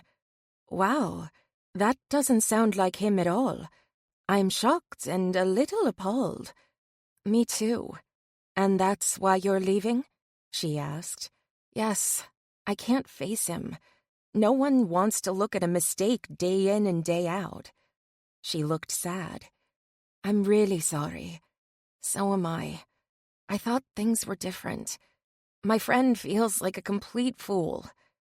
Can I tell you something? Of course, anything, I said, thrilled to hear one of her secrets. In our culture, mothers are kind of the boss, she explained. No one messes with a Greek mother. They are the ones who run the house. The fathers, they're important and do have a say, but it's the moms kids grow up afraid of. I shrugged.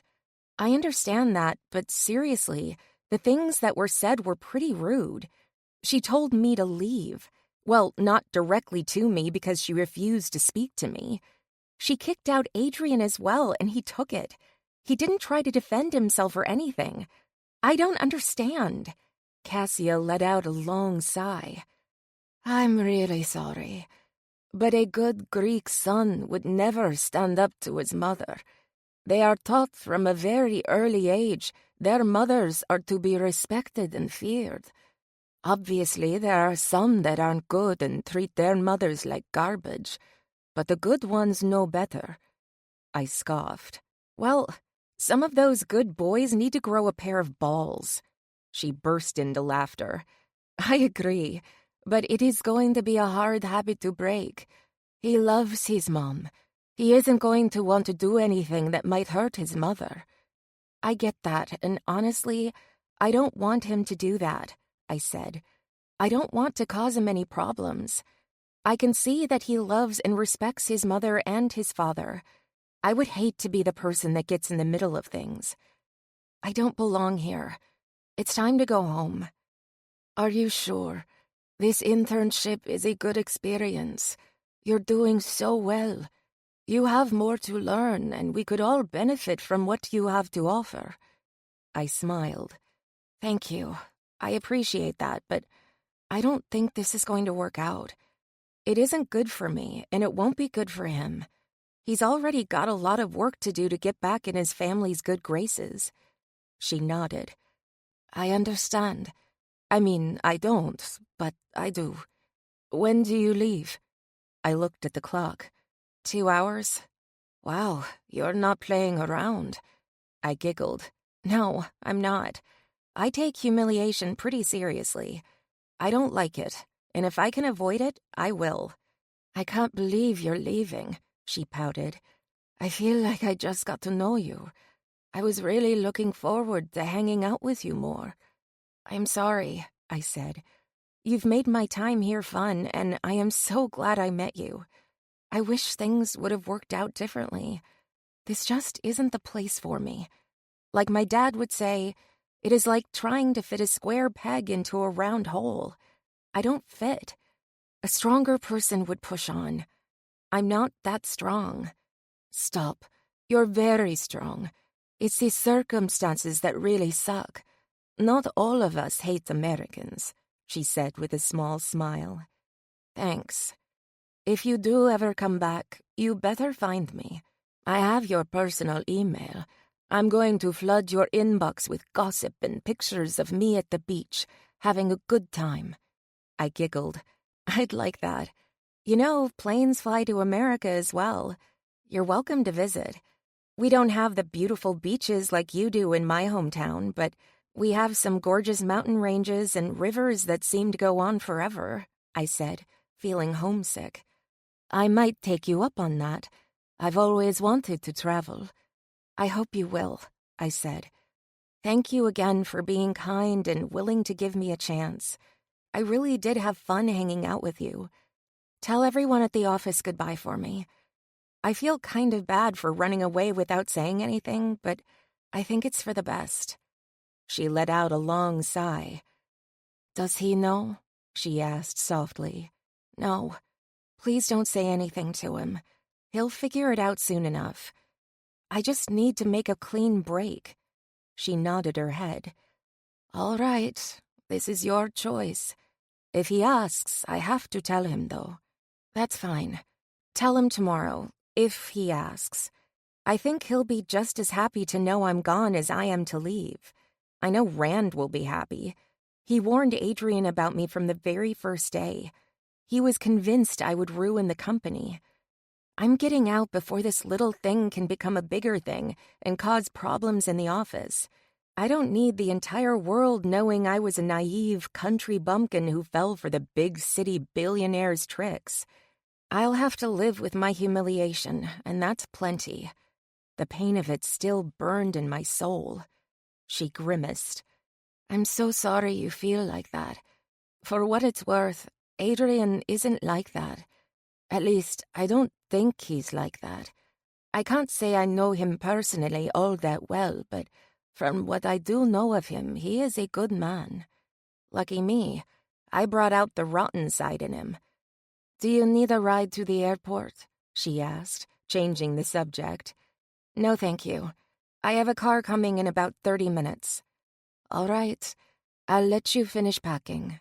Again, I'm sorry things didn't work out. I'll miss you. We both stood and hugged before I walked her to the door. Once she was gone, I closed my eyes, leaning against the door. I was a mess. Part of me was demanding I stay and talk to Adrian.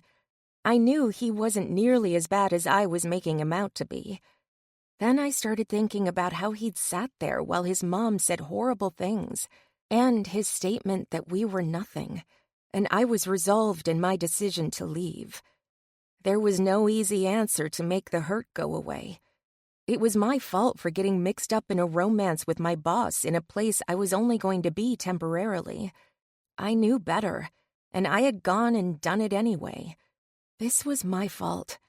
I could have told Adrian no. I didn't have to offer to be his fake girlfriend. Hell, he'd rejected the idea several times, and I kept pushing it on him. This one was definitely on me. I had made the mess, and now I got to deal with the consequences. Chapter 33. Adrian. As the elevator took me up to the floor where my office was, I mulled over how I would approach her. I was going to start with an apology. That would disarm her and hopefully make her more willing to listen to what I had to say. I'd given her 2 days to cool off. Hell, I had needed the day to get my own head around everything. I walked to my office, putting down my briefcase and phone and going over my approach again. "Hi, can we talk?" I whispered, testing out the way the words sounded. I'd get her to come into my office so we could have a little privacy. "I'm sorry I didn't stand up for you. I should have. I'd like to make it up to you." The words didn't sound right. She was pissed because I'd said we were nothing. That required a little more finesse to handle. "I didn't mean what I said," I muttered. "Fuck! Everything I said was going to come out all wrong." Bella was a reasonable person. She would hear me out and understand that I hadn't meant she was nothing or what happened between us was nothing. I rubbed a hand over my jaw. I had been stewing on the matter since she'd walked out on me. I kept telling myself it was for the best and her leaving me was a good thing. I didn't want to have feelings for her. I didn't want to be the one who got hurt when she left me. It was my self-preservation that had me pulling away from her. Standing in my office, stewing over it, wasn't going to solve the problem. I had to talk to her. If she told me to get lost, I would accept it. Maybe. I walked out of the office, heading down the hallway to the open work area where her cubicle was situated. I didn't see her and looked around for the other interns. They were all at their desks. She was probably in Cassia's office. I changed course, heading for the other office. The door was closed, which told me they were probably already hard at work and didn't want to be disturbed. Perk of being the boss, I could disturb and not get yelled at. I knocked once. "Cassia, come in," she called. I put my hand on the handle and mentally prepared myself to see the hurt and anger on Bella's face. I opened the door and saw Cassia at her desk. She was the only one in the office, which meant Bella must be roaming the halls. I smiled at the thought of her lost and frustrated. "Hi," I said, feeling a little foolish for interrupting her. "Did you need something?" she asked, her tone a little terse. "I was looking for Bella," I answered. She nodded. "I'm sure you were." "Excuse me?" I snapped, not in the mood to have one of my employees talk to me in such a way. "Bella isn't here." "I can see that. Is she in the conference room, break room?" I was not really interested in roaming the entire floor in search of her, knowing there was a chance I would miss her in passing. The downside to having such a large office and too many damn walls. Cassia looked down at her hands on her keyboard. "She isn't here," she said again. I scowled in frustration. "I get it. Where?" Then it hit me. I felt like I'd been bowled over. In an instant, I felt a sense of emptiness, like a part of me had been ripped out. "I'm sorry, Adrian," Cassia said in a soft voice. I knew she and Bella had become friends and had spent time together. That meant Bella had likely confided in her. I trusted Cassia to keep what she knew to herself. "She's gone?" I asked. She nodded her head. "She left yesterday." I closed my eyes, praying for self-control before opening them and finding her watching me. "She left yesterday," I repeated. Cassia nodded again. "I'm sorry." "Thanks for letting me know." I mumbled and walked out. I walked back to my office, barely seeing anything or anyone. My sole focus was getting to the privacy of my office.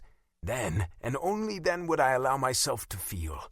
I slammed the door behind me, put my hands on my hips, and sucked in a deep breath, blowing it out and repeating the action. It wasn't helping. I was pissed, furious with myself, the situation, and her for leaving me without so much as a fuck off. I stared at my tidy desk and grew even angrier. I stomped across the plush carpeting and picked up the pen holder, throwing it across the wall. Pens flew in every direction. I grabbed the stapler and threw it where the pen holder had landed. It was one thing after another, throwing hard and watching the object shatter, just like my life. "Whoa, Adrian, slow down," Rand said. I stopped mid-reach for the laptop that was sitting on my desk. I turned to face him. "Go away." He walked toward me and quickly picked up the laptop, moving it out of my reach. "What the hell is going on?" he asked. "Get out. I want to be alone." "Obviously, you're in no condition to be alone," he said. "Sit. Tell me what happened." Rand was a big guy, and I knew if he had to, he would bodily force me into a chair. I exhaled and flopped into the chair on the wrong side of my desk. I didn't feel like being the guy that sat on the other side. "She's gone," I muttered. "Who's gone?" he asked calmly, taking the seat next to me. "Bella. She left." "Left the company?" he pressed. "Left Crete? The company me?" He groaned, leaning back in the chair and rubbing his hand over his face before looking at me and shaking his head. "I warned you. Stop, I don't want to hear that bullshit. Why did she leave?" "We had an argument," I said, glossing over what really happened. "An argument? About work, I hope?" he grimaced. I slowly shook my head. "No, I took her to my parents' house on Saturday. She was supposed to be pretending to be my girlfriend. It didn't go well. My mother refused to talk to her, and then when she did, she kicked her out of the house because she wasn't welcome." Rand was nodding his head. "And Bella is mad at you?" "Yes." "You're leaving out some really big chunks of information. What did you do to piss her off so badly that she ran away from a damn good job?" "As you know, we spent some time together last week," I said, without giving him all the dirty details. "Against my very good sound advice. Yes, I know. You slept with her. You wined and dined her." I glared at him. "It wasn't like that." "Get to the part where she jumped on a plane and fled the island," he said, clearly frustrated. "My mother said some things, and Bella didn't feel I said enough to defend her. After we left my mother's house, I told Bella I didn't say anything because she wasn't really my girlfriend. I wasn't going to get into a big thing with my mom and the rest of my family defending a woman who wasn't my girlfriend. I said we were nothing." He sucked in air through his teeth. "Ouch, that's not good. What the hell were you thinking?" I know, but I didn't mean it to sound as callous as it did. I only meant we weren't really together, and getting into a big fight with my family didn't seem worth it. She was going to be going home. She wasn't going to stick around and be my real girlfriend. Do you get it? Do you see why I didn't want to start a war for a woman who would be out of my life in a few weeks? I hoped he would tell me I had done nothing wrong." "She isn't like that," he said in a low voice. "What? Who?" "Your girl, Bella. I didn't even know her that well, and I could tell she wasn't the kind of woman you spent a few days locked up in a hotel room with and walked away unscathed. I saw the way you looked at her. You were drawn to her because she was different. She was innocent and wide-eyed, and she was into you. You led her on," he said bluntly. My mouth dropped open. I wanted to argue with him, but it would have been futile. "I didn't lead her on. Not intentionally. It wasn't supposed to be that way. It just happened." "I told you to keep your distance." Yeah, you told me. You were right, fuck that. Tell me what to do. How do I make this right?" "It's over. Let it go." I shook my head. "I can't. I don't want to let her go. That's the thing. When I said there was nothing between us, I lied. There is. Or there was? I didn't want her to leave, but I don't want to ask her to stay and give up her world." "Let it go, Adrian. You'll move on. No good can come from this." I stared at him. His words rang true, but I couldn't believe them. I wasn't the kind of man who sat back and let life happen. I wasn't the kind of man who found a beautiful woman who checked all the boxes and then let her go. I can't.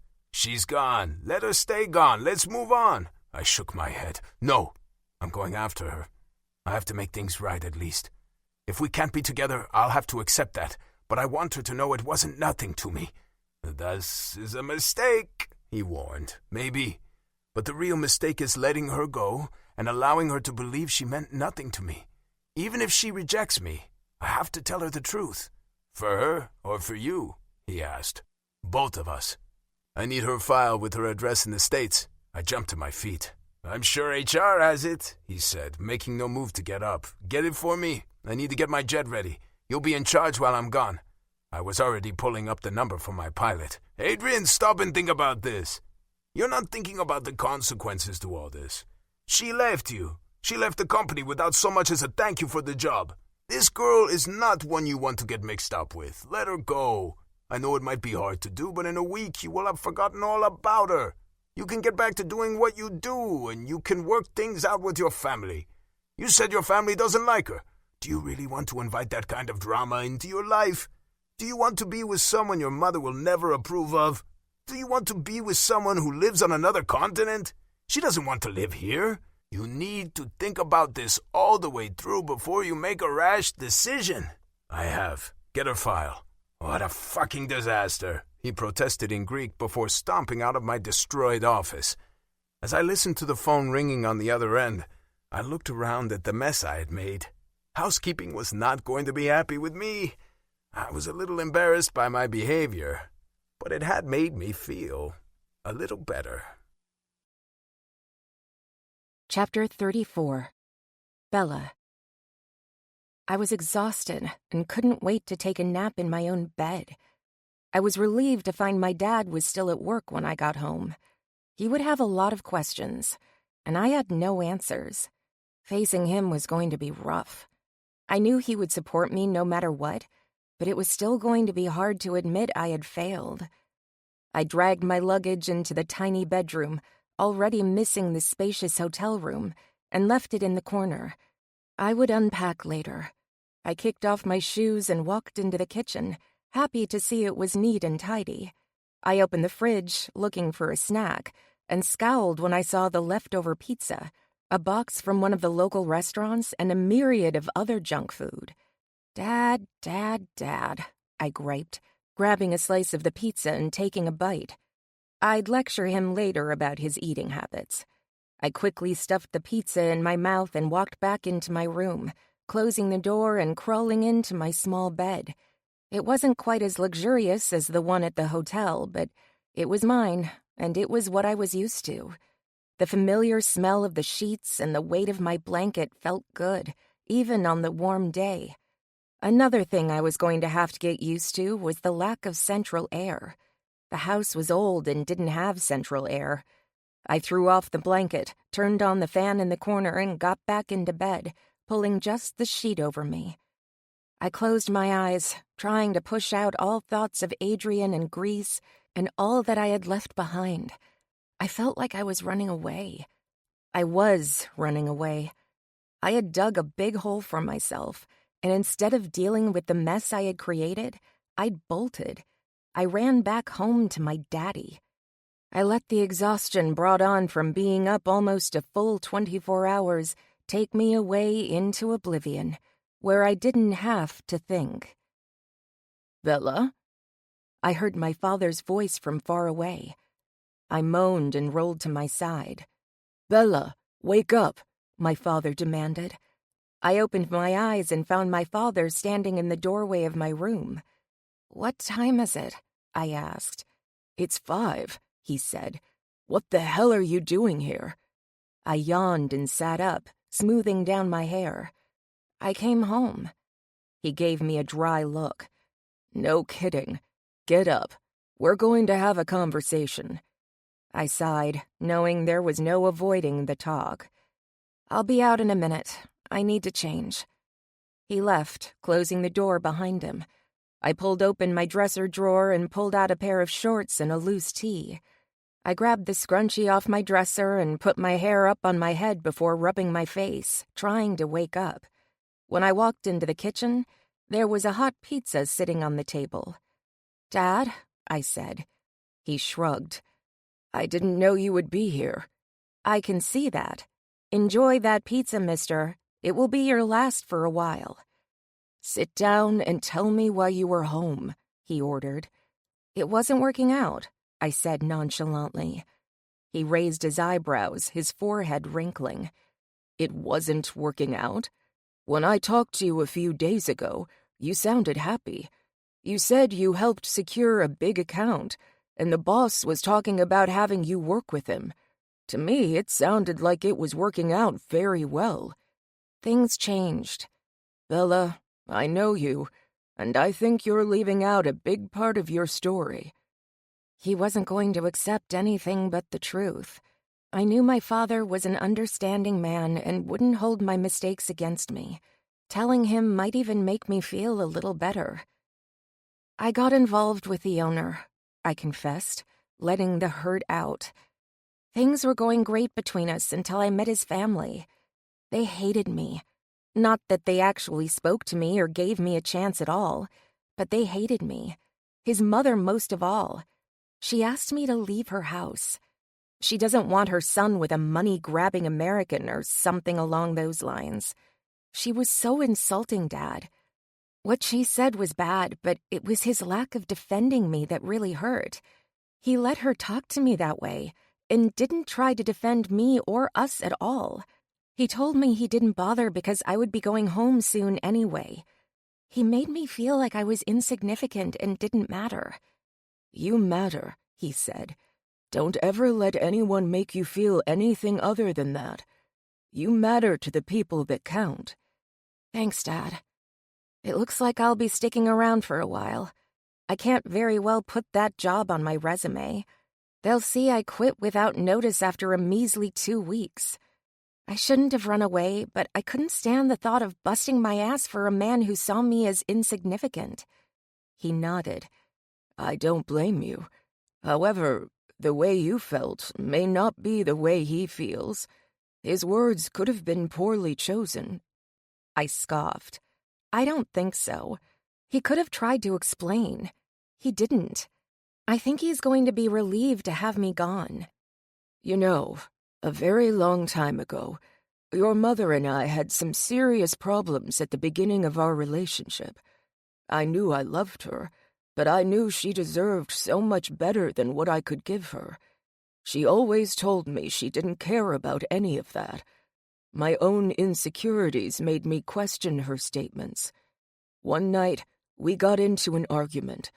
I stormed out, determined to never see her again. I went home feeling completely miserable. After thinking about it all night, I decided I wanted her in my life." I smiled, obviously knowing how the story turned out, but interested to hear him tell what happened before they got together. "And she took you back and you had me." He chuckled, shaking his head. "It wasn't quite that simple. She told her mom about our fight. When I went to see her, your grandmother refused to let me talk to her. She told me I wasn't good enough for her daughter. She said I was a loser and would always be a loser. I told the woman I loved your mother and would walk through fire to make sure she was taken care of." "Wow, I didn't know you and Grandma hated each other." "I didn't hate her. We had a rocky start, but I was persistent. I came back day after day, and finally your mother agreed to talk to me. We worked things out. Shortly after we got back together, she got sick. I stuck by her side, nursing her back to health with your grandma's help. It was a slow process, but she finally saw I wasn't going anywhere, and that we were truly in love." He smiled, and his eyes stared into space as he relived those fond memories. "She came around because you made her see the truth. You made her see that you loved Mom for who she was. That is very sweet and admirable. I'm glad Grandma finally came around." "So am I. Sometimes we have to just do what we do and prove who we are inside through our actions. You can't butt heads with someone who already has their mind made up about you. It isn't going to get you anywhere. You do you, and let them fall into place. If they don't, you don't need them in your life. You are beautiful inside and out, And the people that really know you, they know you are pure and honest and caring. They know you don't give a damn about money or anything else. If that woman can't see that about you, it's her loss. Don't waste another minute of your life worrying about her. She isn't the problem, I grumbled. He smiled. You left because you didn't like what the mother said, right? Partly. I can't tell you what to do, but I think it would be wise to give the man a chance to explain. I shook my head. That's just it, Dad. He didn't. He let me walk away. Ah, I see. You wanted him to chase you. I was immediately embarrassed. Maybe. He grinned, his eyes lighting up. We all want to be chased. Maybe he wants to be chased. Dad, he's a billionaire with hundreds of women chasing him. He doesn't need me to chase him. What if he doesn't want them? What if he wants you? What if he needs to know if you want him for him and not for who he is? I groaned, putting my hands over my face. Oh, God, did I just make a huge mistake? Nothing worth having is easy, he said, something he'd told me 1,000,000 times. But this is different. I think I really screwed this up. He shrugged a shoulder. I don't know about that. It isn't like you can't go back to Greece or pick up the phone and call the man. He might not want to see me, and then I will have wasted all that money flying back there to have him laugh in my face and turn me away. If you really want something, you have to be willing to be laughed at a little. You have to be willing to make sacrifices. That tells you how bad you want it. If you give up because it's too hard, you don't truly want it. If that's the case, then my advice to you is to leave it alone. I can't. I don't want to leave it alone. He chuckled. I didn't think you did, but do you see how you are reacting? Do you feel that? Feel what?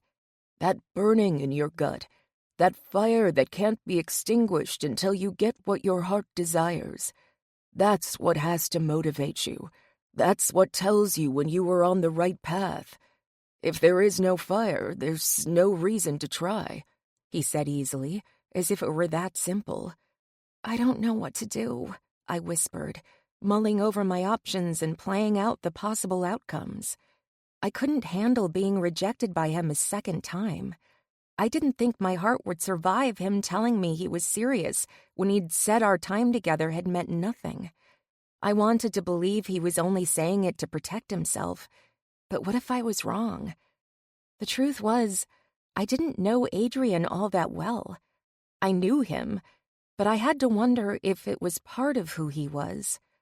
I thought about the cost of my mistake in a monetary value. With no job and no immediate prospects, I could be putting a huge financial burden on myself for nothing. I quickly dismissed the financial aspect and focused on the way he had looked at me at the ice cream shop that day. I replayed the words and thought about our last night together. It had all felt very real. I didn't think anyone could fake that kind of passion. I had to believe I meant a little something to him. Now I just needed to know if I had ruined any chance I had with him. Chapter 35. Adrian. The plane touched down in a small town I didn't even know existed. My pilot had done some research and managed to get me as close to Bella's home as he could. I had slept on the plane, or attempted to sleep. I kept replaying the last conversation I had with Bella. I had analyzed it to the point where I could find every missed opportunity to tell her how I felt. I had been kicking myself for the past 24 hours. I was hoping she would hear me out and give me a chance to apologize. The car I had hired from a nearby city was waiting for me at the tiny landing strip. The driver had a GPS unit to guide him to Bella's house. I watched out the window, finding the area to be remarkably beautiful. I wondered where all the people lived. It was farms and houses here and there and lots of trees. "This is it, sir," the driver said, pulling to a stop in front of a small, white house that looked very old. The paint had faded and was chipped away in places. Despite the rundown appearance of the house, the yard was immaculate. I smiled as I walked up the broken red brick path with flowers on both sides. I knew that was Bella's work. She admired the flower gardens in Athens, proclaiming she wanted them for her yard. I knocked on the front door, having no idea if Bella would even agree to see me. An older man, maybe early 50s, opened the door. He looked me up and down and grinned. It wasn't exactly the response I had expected. "Good afternoon," I said, not entirely sure it was afternoon. "You must be Adrian," he said. I raised an eyebrow, wondering how he could have guessed. No one besides Rand knew I was coming. I knew Rand wouldn't have called ahead to warn her. "I am. You're Peter?" He smiled, nodding his head before extending his hand. "Peter Camp, Bella's father. And as you guessed, I'm Adrian Gabris." "Why don't you come on in?" he asked, his voice stern. "I think you and I need to talk." "Yes, sir." I followed him inside the neat, small home. There was an old couch with a crocheted blanket over the back. Peter gestured for me to sit down. "Can I get you a drink?" Sure, please. Anything will be fine."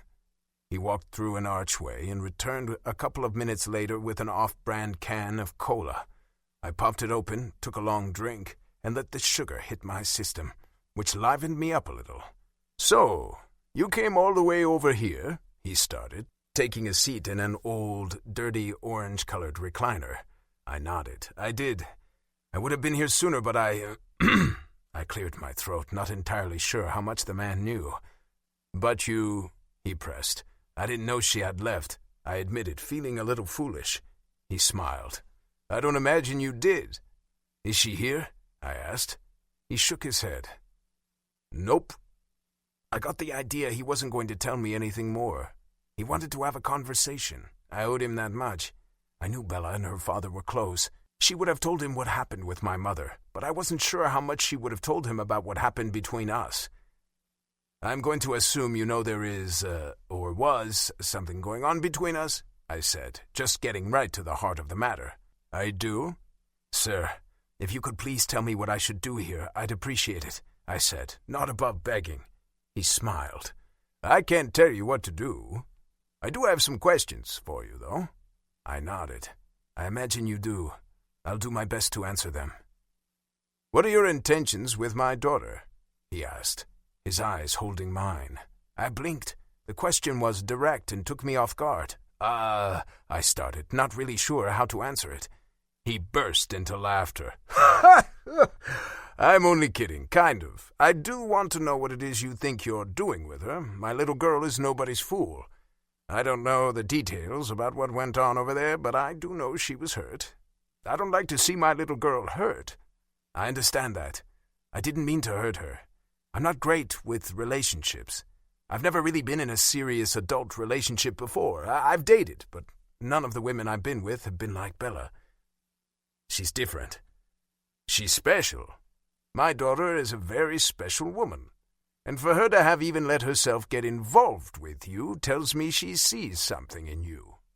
And it has nothing to do with your bank account," he added, his voice stern. I winced, knowing he was referring to what my mother had said. I am really sorry for how my family treated her. I know she isn't interested in me for my money. I sensed that from the very beginning. Did she tell you about our first meeting?" Peter shrugged a shoulder. "She said she'd gotten lost and you went to pick her up." I smiled, thinking back to the day. "Yes, but I didn't tell her who I was. She thought I was just another one of the guys at the office. It gave me a chance to be anonymous and allowed me to get to know her without her holding back or trying to impress me. Our breakfast was short, but it was enough for me to know she was different." The man looked proud, and he was right to be proud. He'd raised a good daughter. "Bella isn't world-wise. She's been through some hard times, and life has not been easy for her. She's tough, but she hasn't really been exposed to the kind of negativity she experienced over there." "I'm so sorry." "I think you are. Here's the thing. I want my daughter to be with a real man." I took offense to that. "I am a real man who knows how to protect his woman. A real man will do whatever he must to keep his woman safe. Maybe I'm a little old-fashioned, and some of my expectations have rubbed off on her. Regardless, Bella is a woman to be revered and treasured, not insulted and disrespected." I nodded, taking his lecture. I wasn't going to try and make an excuse for my behavior. I'd gone over it and realized I had let her down. I didn't like that feeling, like I was inadequate or less of a man. I understand, and it will be my one big regret, I said. I plan on making it right. He studied me for several long seconds. I believe you. Thank you. I groaned and shook my head. Now I just need to convince Bella. He chuckled again. Bella is stubborn, but not overly so. I think you could persuade her to give you another chance. Great. Got any tips for me? I asked, knowing I was probably pushing it a bit. I do have one tip. Really, what? When you see her, be honest, he said. There is nothing Bella hates more than a liar. She doesn't like bullshit or empty platitudes. She's a cut-and-dry kind of girl. That part I had already surmised from our time together. I understand, thank you. You're welcome, he said, nodding. No matter how all this plays out, I want what's best for Bella. I don't know what that is, but I will support her in whatever she decides. You seem like a good guy, but if she tells you to get lost, I'm going to ask you to do just that. I'm not saying you don't press her a little bit if you think that's what she needs, but if she means it, then you go. You don't drag this thing out and make it any worse than it needs to be. Bella is her own woman. She can think for herself, but when she's made up her mind about something, it's pretty much a done deal. I give you my word, I will not do anything that will hurt her. If she tells me she never wants to see me again, I'll respect that. I'll leave her alone. He grinned. Great. Then you better hurry. Hurry. Bella headed over to the airport this morning to try and get a flight back to Greece, he said with a smile. My mouth fell open. She what? Right now? I nearly shouted the words. Yep, right now. Hell, she might already be in the air. No! She'd tell you. Did she tell you? I pulled out my phone and searched for the number of the car service I had used to bring me out to the middle of nowhere. I was hoping the guy wasn't too far. I suggest you get a move on, son, he said, still laughing as I rushed out the front door. I paced in front of the house, waiting for the driver. It only took him about 10 minutes to make it back. Thankfully, he'd just been getting gas. Airport now, I shouted, then jumped into the back seat. The man clearly understood my rush. Well, it's about an hour away. I slapped the back of the headrest. Hurry! Yes, sir. By the time I pulled up to the drop-off area, I was damn near in a panic. I kept telling myself it was okay. If she was already on the plane and in the air, I'd hire a pilot to get me and my jet back to Greece. I knew we'd make better time than the commercial flight. I'd still have a chance to talk to her. I knew I had a chance, a really good chance if she was trying to get back to Greece. I rushed inside the airport and checked the flights. There was one flight heading out. I looked at the line for the ticket desk, knowing the only way I was going to get past security was with a ticket. I got in line, anxious and barely able to suppress my frustration with how slow the line was moving. When it was my turn, I bought the first ticket the woman offered on the flight I was sure Bella was on and handed her my black Amex card. Do you have any luggage, sir? No. Can I have my ticket, please? I grabbed the ticket and rushed to the security line, shifting from one foot to another. It had been a long time since I had to do the whole airport thing. I forgot how irritating it could be. Once I finally made it through, I raced through the terminal, looking for the gate I had seen on the reader board. Of course, it was the gate the farthest away. I rushed up to the desk where they were announcing it was the final boarding call. I was out of breath when I handed the woman my boarding pass. You almost missed your flight, she said with a smile. I almost missed a lot more than that, I muttered. Do you have any bags? She asked. No, can I go? I asked impatiently. Her frown told me I had offended her. I didn't care. If Bella wasn't on the plane, I needed time to get off and look for her in the airport. I was hoping like hell she was on the plane. I wasn't sure what I was going to say, but I had to try. Chapter 36. Bella. After maxing out my credit card, nearly forgetting my suitcase in the taxi I took to the airport, and losing my sunglasses at some point along the way, I could finally relax. Relax wasn't the right word. I was still nervous about actually seeing Adrian after I had run away. I wasn't sure if I should apologize or demand an apology or both. I sighed, just happy to be on my way back. If things didn't work out, I would come back home and start my new life. I would find a job and, eventually, a man. I looked to my right, smiling at the older couple holding hands in the seats next to mine. "Are you on vacation?" I asked them. The elderly man with thick white hair smiled and nodded. "We are. We'll be going to Athens. It's where we took our honeymoon 50 years ago." "Wow, that is amazing. Congratulations." "Are you going to Athens?" the woman asked. I shook my head. "Crete.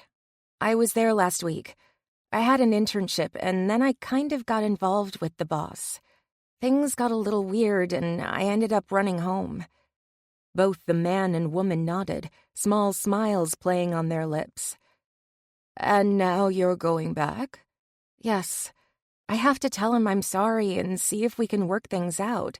The old man held up a wrinkled hand. "If you don't mind, my wife and I are tired and would like to try and get a little rest before we land in Athens." I felt my face staining red. "Oh, I'm sorry. Yes, I understand," I murmured and turned away. It was going to be a long flight. They'd seemed like nice, caring people. Apparently, they weren't. I let out a long sigh, staring down the aisle. I noticed the flight attendants gathered near the front of the plane, talking. "Good afternoon, sir," I heard one of them say. "Glad to have you aboard. We'll be taking off in a few minutes. Take your seat, please." I hated when there was that one straggler holding everyone else up, as if they were so important the world would wait for them. When I saw the tall figure with black hair, his back to me, I froze. There was no possible way it could be him. I watched as he said something to the flight attendant before turning around and looking down the aisle. I couldn't move or breathe. It was him. Adrian was on my plane. In the United States. What the hell? His eyes scanned the rows as he made his way down the aisle. He hadn't seen me yet. I knew I should raise my hand and grab his attention, but I was shell-shocked. Then his eyes met mine. He stopped moving. We both stared at each other for several long seconds. "Adrian?" I whispered. He started moving again. His long legs brought him toward me, stopping next to my seat. "Come with me." "You want me to get off the plane?" I asked with confusion. He nodded. "Please." I turned to look at the older couple beside me. Instead of looking happy for me, they were scowling as if I was interrupting their nap. I realized they were anxious to get on their way, and I was holding them up. "Bella, please," he said in a low voice. "I want to talk, and I'd rather not do it here in front of everyone." I nodded. "Okay," I said, feeling completely crazy. I grabbed my purse and laptop. I had forgone the carry-on with my essentials in my rush to get back to Greece. "Sir, you need to take your seat," a flight attendant barked. "We'll be getting off," Adrian said, taking my hand in his and facing off against the petite woman blocking his exit down the aisle. "Sir," she scolded, her head moving to the side to look at me. "Are you getting off too?" Yes. I'm sorry." Adrian didn't wait for the woman to accept my apology. He plowed ahead, and she had no choice but to move out of our way. I could feel everyone watching us. Several women stared at Adrian and then looked at me, huge grins on their faces. We'd just made it to the front of the plane when I heard a hoot, followed by cheering. I grinned, feeling pretty damn fortunate to have a man like Adrian pulling me off a plane. We moved through the airport, Adrian practically dragging me behind him.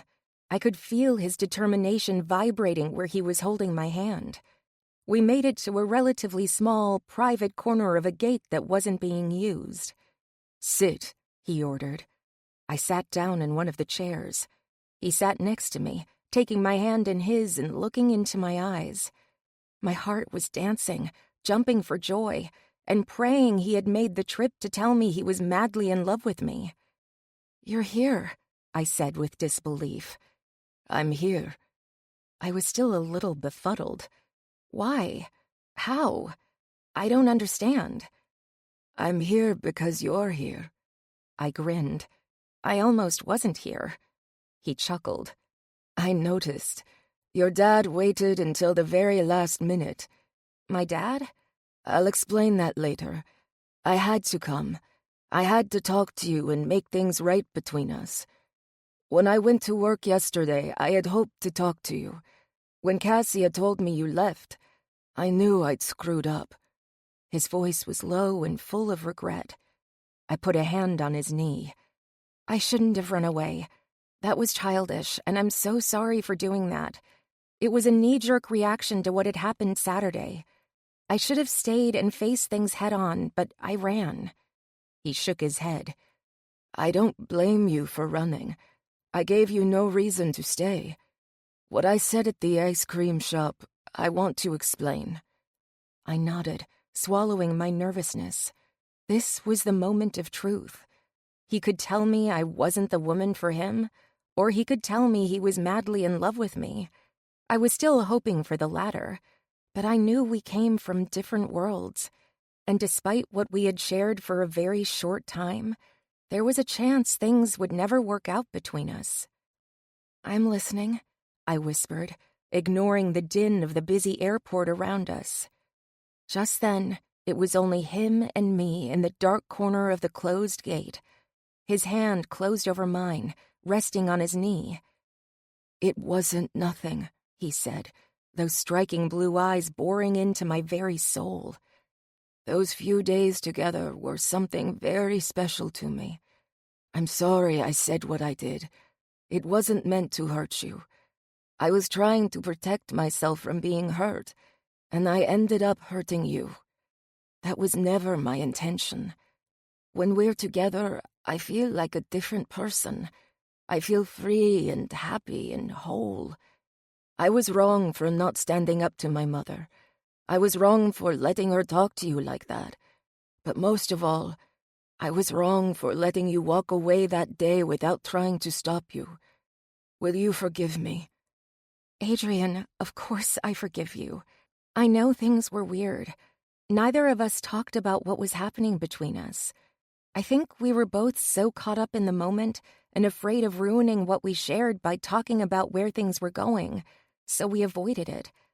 I was afraid if I talked about how I felt, it would burst the little bubble we were living in. He smiled at me, and his eyes held mine. I didn't know how to navigate the conversation or any of it. I knew the moment I saw you, I wanted to spend time with you. I started to worry it was just an infatuation and, after a day or two together, it would wear off. It didn't. Please tell me you'll give me another chance to show you I can be a good man, a man worthy of your affection. I bobbed my head up and down. Yes, absolutely. I really am sorry for leaving like that. I swear I won't do that again. I'll stick around and talk to you and work things out instead of running away. He visibly relaxed, his shoulders slumping forward before he leaned in and gave me a quick kiss. I'm so glad to hear that. I've not stopped thinking about how that day went. Me either. I reached up and put my hand on his jaw, feeling the dark stubble under my hand. I could see the dark circles under his eyes, and knew he hadn't been sleeping well either. Want to get out of here? He asked. I do. Did you fly commercial? He smirked. No.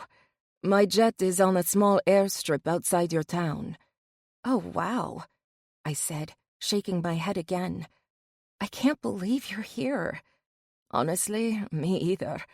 I can't explain how I felt when I found out you were gone. I knew I had to chase you. I smiled, thinking of what my father had said. I was ready to chase you. I gave up too easily, and that was stupid. He smirked. I felt the same way. I'm fighting now, though. I want you in my life.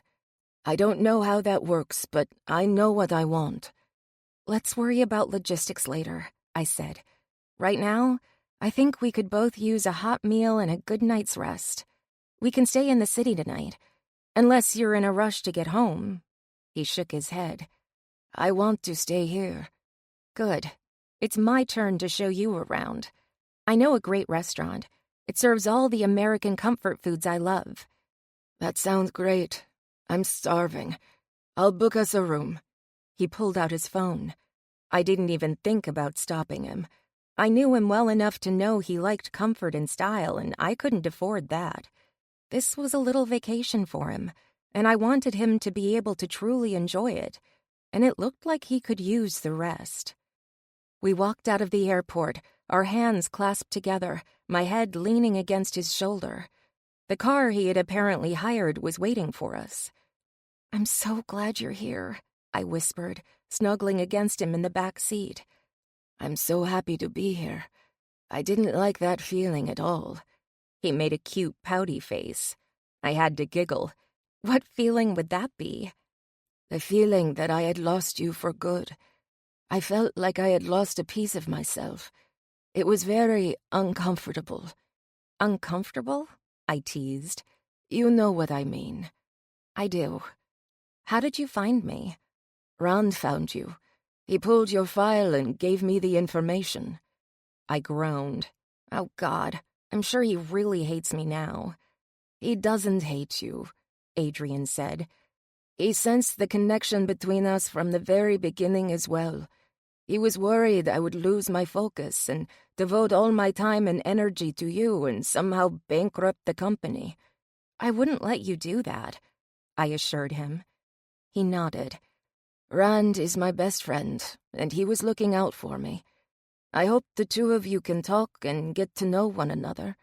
You're both very important to me, and I want you to be friends. He's a good guy." "I will.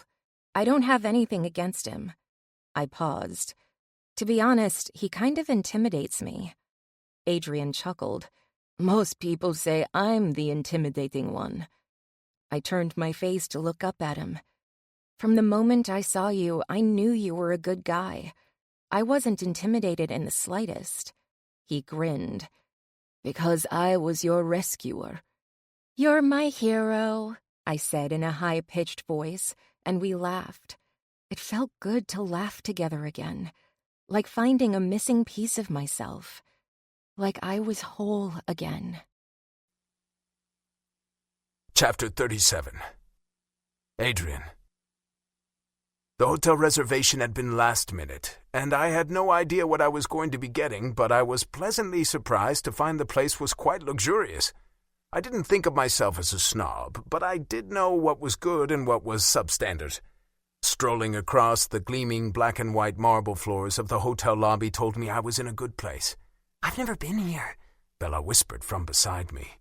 "I've seen it on the tourist brochures, and I know when the few celebrities that come this way stay in town, this is where they stay, but this is gorgeous." I smiled, wrapping my arm around her shoulders and pulling her in close. "I'm glad I get to be here with you." "Did you bring luggage?" she asked. I chuckled. "I did, but in my rush to get here, I left it on my jet. I didn't think I would need it. I'm not worried. I'll talk with the concierge and have something delivered for both of us." "You don't have to do that," she quickly assured me. "Bella, your luggage is on its way to Greece," she groaned. "And this is why my dad says I should always have a carry-on." I shrugged. "It's not a big deal. We can go shopping for ourselves if you prefer." "No, I don't think either of us is up for that," she mumbled.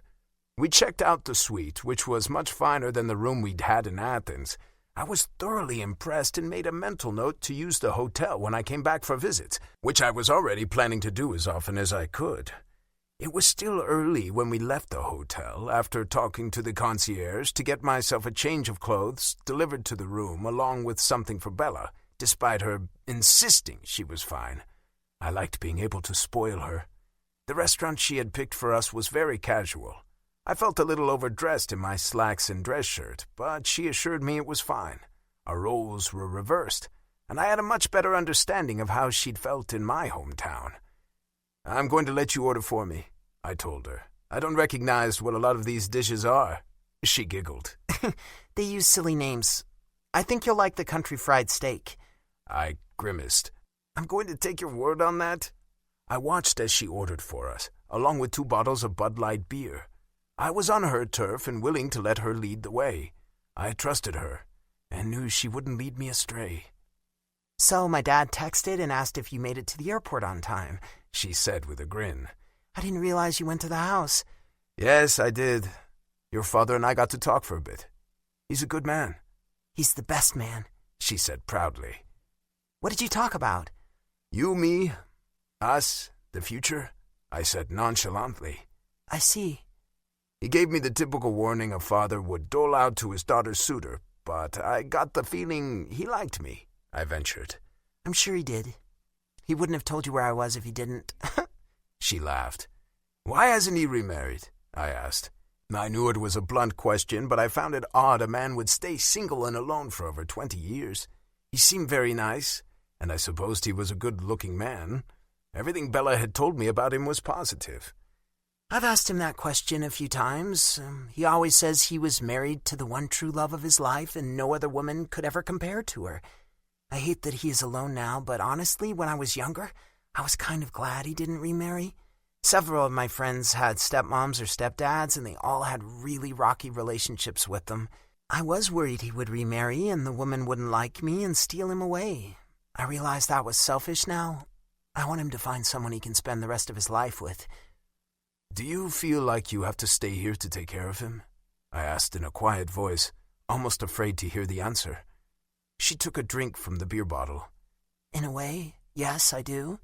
He always tells me I don't have to, but how can I leave him all alone? I'm all he has. Do you think your dad would like to travel? I asked. Like the country or the world? I shrugged a shoulder. I don't know. Both, either. He's talked about buying an RV and traveling across the country after I leave home, but I'm pretty sure that's just him talking. He and I both know I won't leave home, and I really don't like the idea of him out there all alone. I smiled, wanting to kiss her. You're a very thoughtful daughter. I don't know if a lot of parents have the luxury of having a kid like you, who is willing to sacrifice their own futures for the sake of their parents. I'm not sacrificing anything.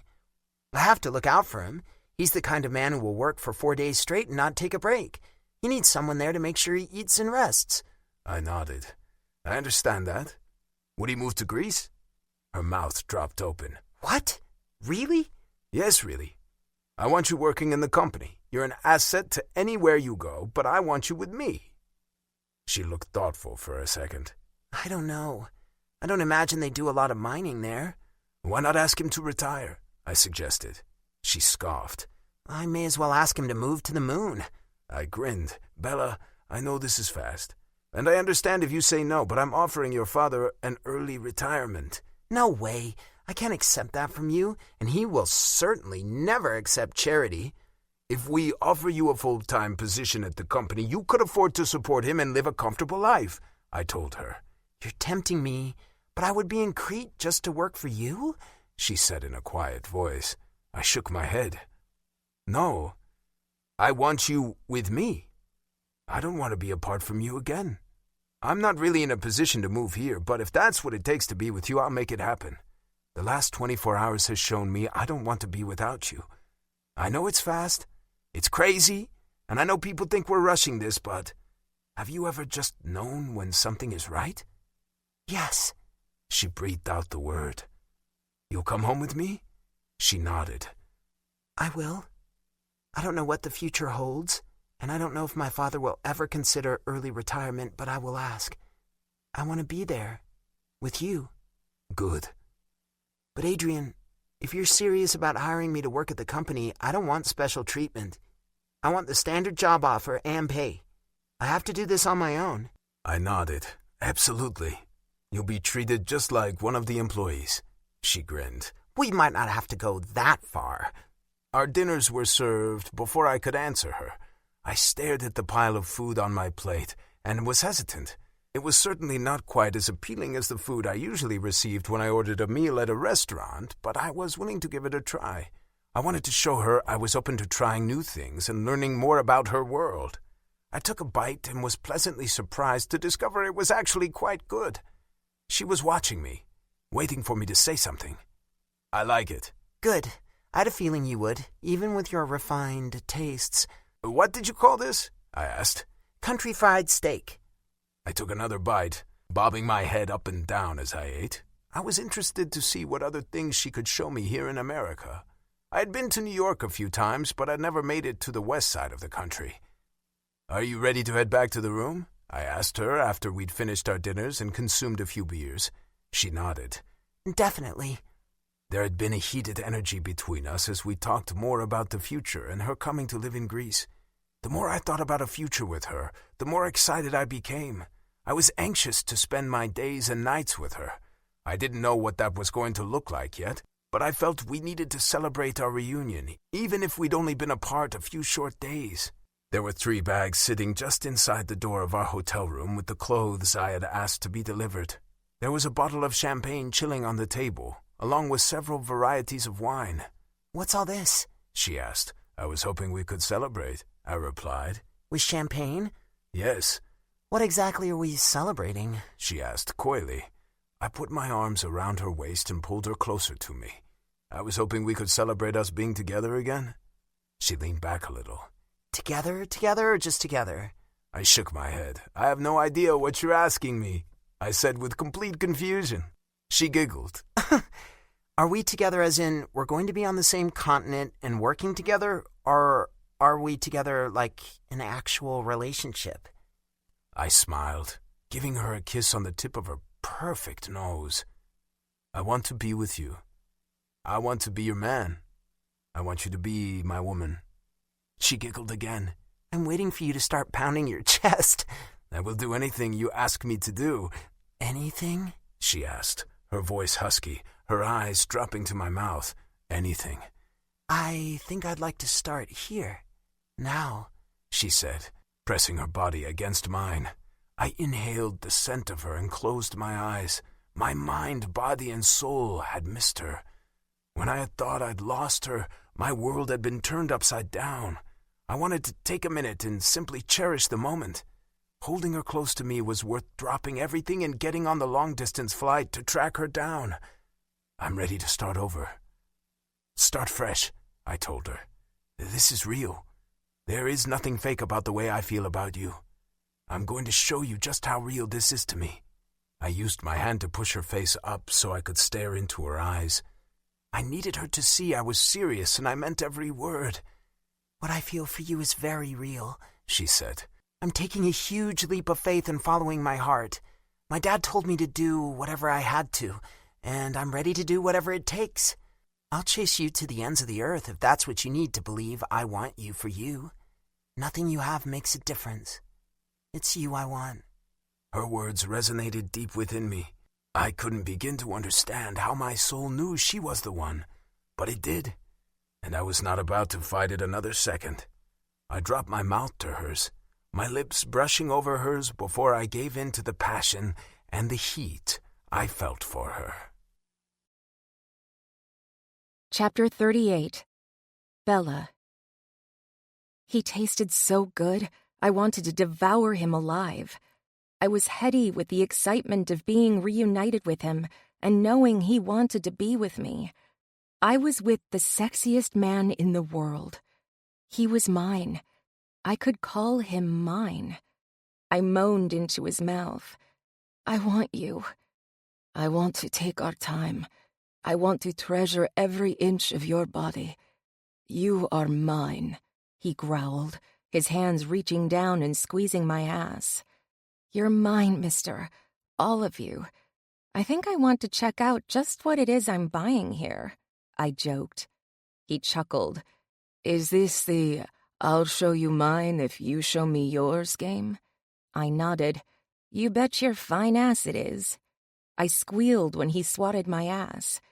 I dashed into the bedroom of the suite, stopping when I saw the rose petals strewn over the bed. "Surprise," he whispered. "You are good," I told him. "I want to make love to you on a bed of roses. This was the best I could do on short notice. This is beautiful." "It is, but it's you I want to see," he said in a low voice. I nodded my head, eager to comply. "Have a seat." His gaze roamed my body before he stepped back and sat down in one of the plush chairs in the room. I slowly pulled off my shirt before pushing down the jeans I had put on, wanting to be comfortable for the long flight. "Turn around," he ordered. I slowly turned, stopping with my back to him, and looked over my shoulder at him. His gorgeous blue eyes were focused on my ass. Feeling emboldened by the heated look, I reached behind me, unhooked my bra, and let it fall forward to the ground. I covered my breasts with my hands before turning around again, standing before him in my purple thong. I cupped my breasts and lifted them, my eyes on him as he stared with rapt attention. I slowly walked toward him. I saw the clenched jaw, the eyes that were heavy-lidded, and could practically feel the heat radiating off him. "Adrian, I want to feel you inside me. I want you." I stood in front of him, his face in line with my chest. He looked up at me, reaching up and pushing my hands away from my breasts and squeezing them, gently at first, before increasing the intensity. I gasped, dropping my head back and looking up at the ceiling. His other hand slid up my back, pulling me forward. His mouth closed over my nipple, sucking it between his teeth. One hand on my back held me against his mouth, and his other hand slid between my legs. He yanked at my panties, tugging hard until I felt them tear. I cried out, the very act nearly bringing me to orgasm. It was him revealing that passionate side that he kept contained, except for moments like these. I felt the fabric fall away, leaving me bare. His fingers played over my nether lips before he parted my folds, pushing in one finger. I cried out. My hands reached for his head and pulled him against my breast, demanding he suckle me. His teeth were working over my hard nipples, and his finger worked inside me. It was too much. My self-control was no match for the ecstasy zipping through my body. My hands fisted in his hair as my body began a slow spiral that left me gasping and crying out his name. I held him close to me as the release took me higher and higher. He didn't let up for a second. My body went slack once the orgasm released me from its grip. I collapsed against him. It was his arm around my waist that kept me from slumping to the floor in a pile of heated lava. He stood up and walked me backward to the bed. I slid onto the mattress, sitting and waiting for him to join me. His eyes roamed over my naked body. I wanted to feast my eyes upon his naked glory as well. "Off," I ordered. "All of it." He smirked. "You're demanding. I want you. You have me. Never doubt that for a second. You have me. All of me." His eyes burned with passion. I watched as he slowly unbuttoned his shirt, taking his sweet time, heightening the pleasure for me. When he opened the shirt, revealing a wide swath of tanned skin and those tattoos along with the smattering of chest hair, I bit my lip. His chest was beautiful. It took all my self-control to stay on the bed. I wanted to jump him, literally. The shirt hit the floor, quickly followed by his pants and then his underwear. He stood before me, naked and glorious. I stared at the man that was mine, all of him. He walked toward me, his erection jutting out. I scooted off the bed, landing on my feet. I reached for him, running my open hand across his chest. He reached for me, his hands holding my face as he kissed me. I leaned against him, and our naked bodies pressed together. The kiss intensified, his mouth working over mine before dropping to my jaw. I rubbed my body against his, feeling the hard curves and the erection pressing against my stomach. He lifted me up, placing me on the bed before crawling over me. His knee nudged my legs apart as he held himself up on his elbows, staring down at me. I spread my legs wide, making plenty of room for him to nestle in between my thighs. "You're so beautiful, and so mine," he whispered, his hand brushing over my cheek before moving into my hair. "I'm yours," I replied, staring into the blue eyes I was so familiar with. His heavy cock found my opening, pushing inside a little at a time. Our eyes were locked as our bodies joined together, connecting us body and soul. I moaned, letting the passion and ecstasy flood my body.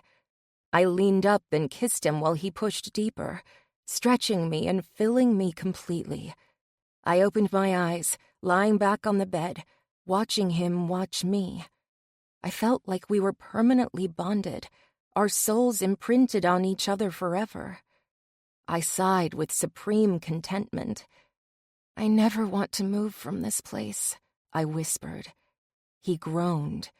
"You feel so good. This is what I've waited my whole life for.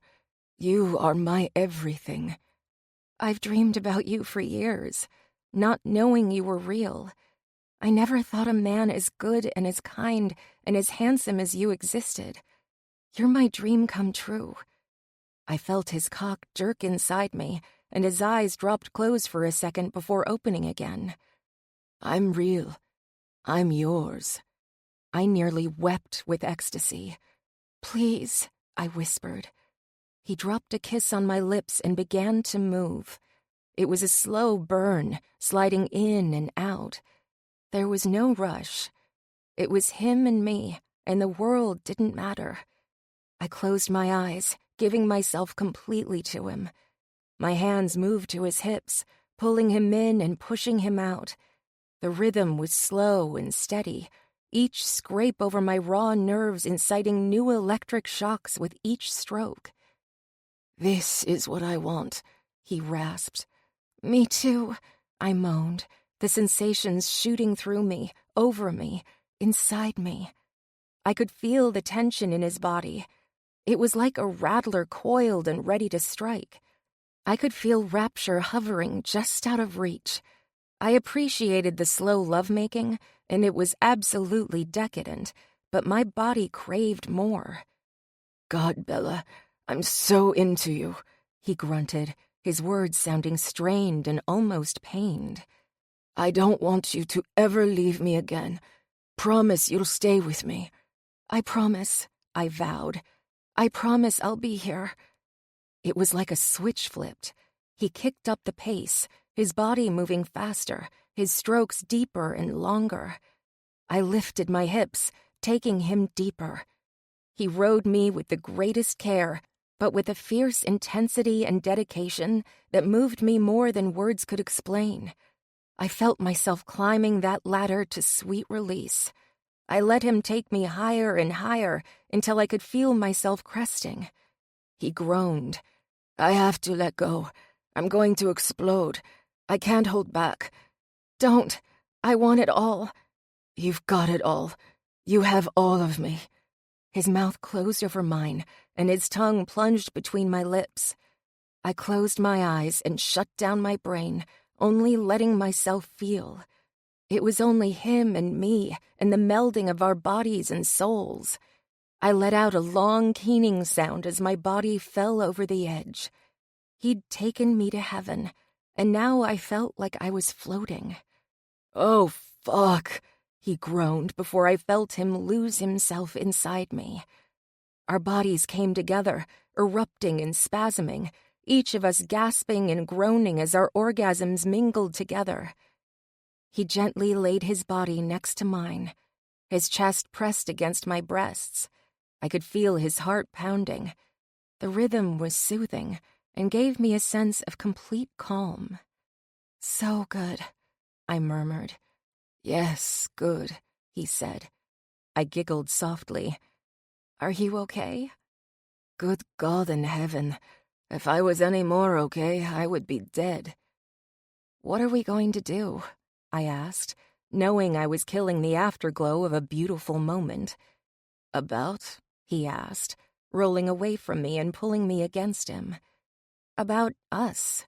I mean, I know you love your mom, and I don't want to be the thing that comes between the two of you." He sighed. "You won't." "Adrian, I heard what she said. I saw how serious she was. She doesn't like me. She isn't going to change her mind. I can't subject myself to that. I'm strong, but that is asking for torture, and I'm not about to do that." "It's going to be fine," he said. "I'll take care of it. And you. I will never let anyone disrespect or mistreat you again. You can count on me to be your fierce protector." I smiled, believing his words. "Okay, then." "I'm sorry, but I'm so tired," he murmured, his voice already sounding very sleepy. "I'm going to pass out fast. I want to stay awake, but my body is demanding sleep." "Me too. Sleep. We'll talk more tomorrow." "Thank you," he whispered. "For giving me another chance," he said softly. "I won't screw it up this time. I might make you mad, but I will never let you walk away from me without fighting like hell to keep you." "And I won't run away again," I replied.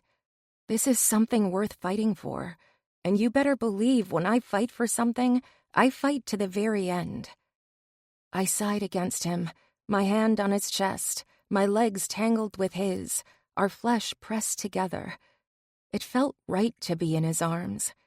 I had no idea what the future held for us, or even if we had a real future, but I took comfort knowing we were both going to fight like hell to be together. That had to count for something. Chapter 39. Adrian. "We don't have to do this," Bella said as I held her hand, practically dragging her over the stone pathway that led to my parents' front door. It had been a month since we returned to Crete. "Yes, we do." "You don't have to do this for me," she said. "I know where we stand, and that's all that matters to me. I don't want to come between you and your family." I stopped walking and dropped her hand. With both hands on either side of her face, I looked into her eyes, forcing her to look back at me. "This is something I need to do. I want you there with me, please?" She sighed, her eyes softening. "Okay, I'm here for you only. I don't need this closure." "Thank you." I rang the bell, nerves flitting low in my belly, as though I thought about the conversation that was about to happen. I had barely spoken to my mother since the day I had left. My mother was the type that could hold a grudge until her last dying breath. I knew there was a very good chance she would disown me. I knew it, but my heart was with Bella. I couldn't give her up for my mother. My mother's foolish reasons for me staying away from Bella would only make me miserable. I refused to be miserable and lonely because my family couldn't see past their own prejudices. The door opened, my mother on the other side. She looked from me to Bella, her lip curling with disgust. "What are you doing here? With her?" "I've come to talk to you and Dad. Is he here?" "He's here, but he doesn't want to talk to you either. Not until you choose better people to spend your time with." "Move, Mom. I'm coming in and you will listen to what I have to say." My tone left no room for arguing. I grabbed Bella's hand again, pushing past my mother and heading into the house in search of my father. He was sitting in the living room reading a newspaper. "Adrian, we were expecting you," he asked, getting to his feet. "No, this won't take long. Have a seat. Mom, sit or stand if you choose, but you will listen to me." Her mouth fell open, and I saw the anger flash in her eyes. 20 years ago, that look would have terrified me. Hell, 2 weeks ago it would have scared me, but not today. Not anymore. I would always love and respect her, but she would not get to keep treating Bella like shit. "I'll sit," she snapped. Bella and I stood in front of them. They both were sizing her up. Bella stood at her full height. We were in control of the room. "What's going on?" my father asked. "I came to tell you both that Bella would be in my life. If the two of you want to be in my life, you'll have to accept that. You will treat her with the respect she deserves. You've judged her without knowing her. You've made assumptions about her because of preconceived ideas that have nothing to do with her. You don't know her. I think if you did, you'd like her. I won't be back here until you figured out how to accept her as part of my life, and I won't accept any half-ass attempts. It's all or nothing." I looked from my mom to my dad and tried to judge their reactions. My mother looked downright murderous. I had expected as much, but had hoped she'd apologize and welcome us both into her life with open arms. That wasn't going to happen. My dad was a blank slate. I couldn't get a good read on him. Then he winked.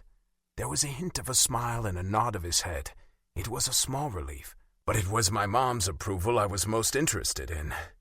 "I see that you've made your decision then," my mother said in a cold voice. I looked at Bella. Her eyes were full of sadness. I took a deep breath before turning to look at my mother. I have.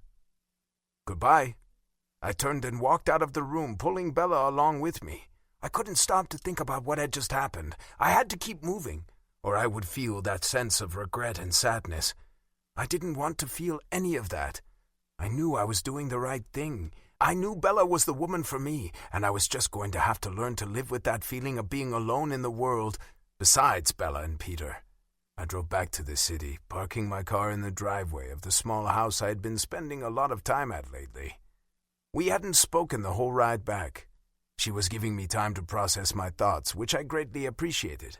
I wasn't ready to talk about how I felt. I'm sorry, Bella said when I shut off the car. It's not your fault. You know that, right? She offered a small smile. I know you say that, but there is a tiny bit of this that is my fault. You can't change who you are, I said. I don't want you to change who you are. I like you just the way you are. It's them that have a problem.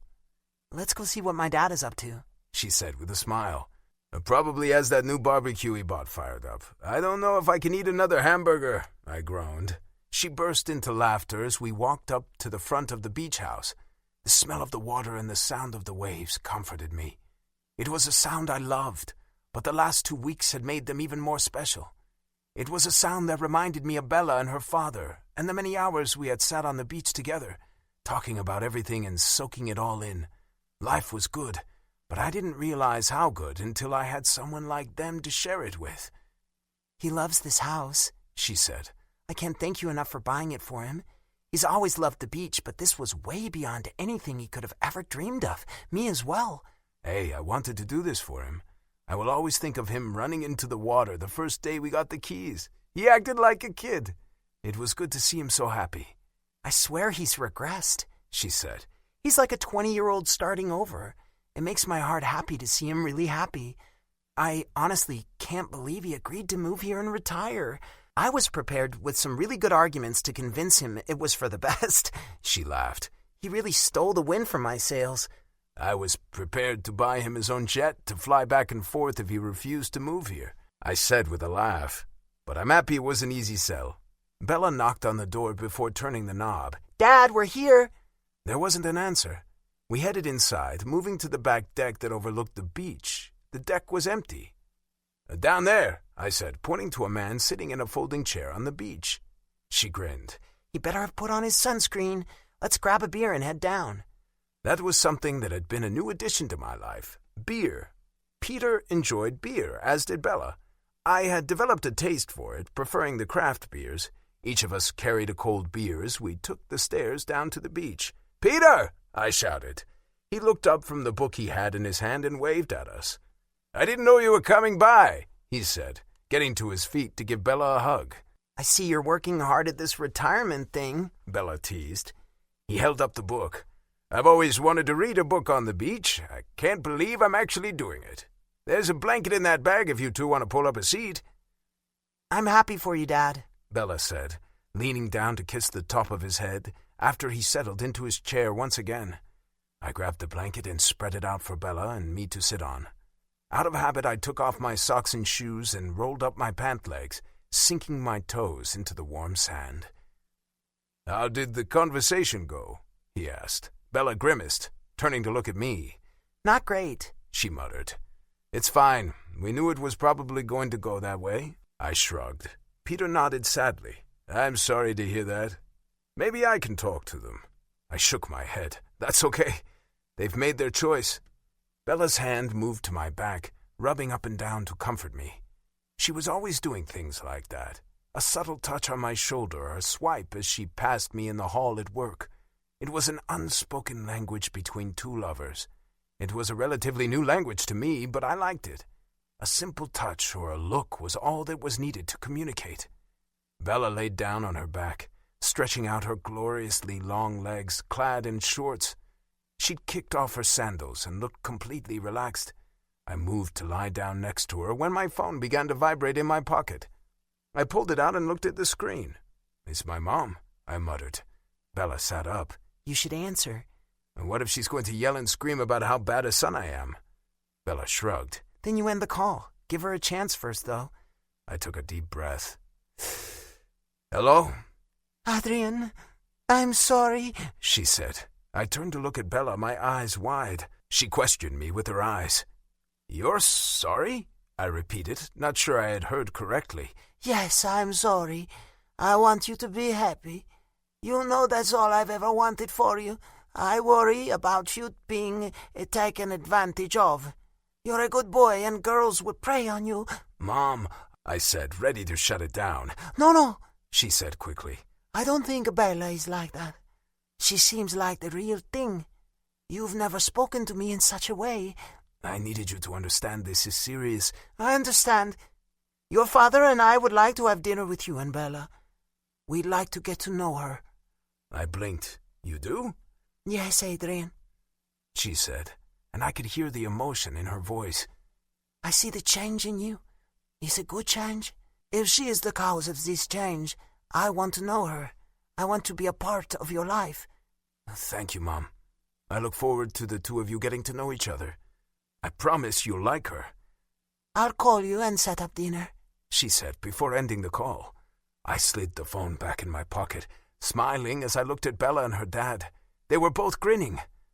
I take it that went well? Bella asked. It did. She'd like to have us over for dinner. She wants to get to know you. She threw her arms around me, hugging me. I'm happy for you. I'm so happy you can have a relationship with your mother. Thank you for being so patient and willing to give her another chance, I told her. Congratulations, you two. It looks like everything is looking up. Peter smiled down at the two of us from his chair. It certainly is, I agreed.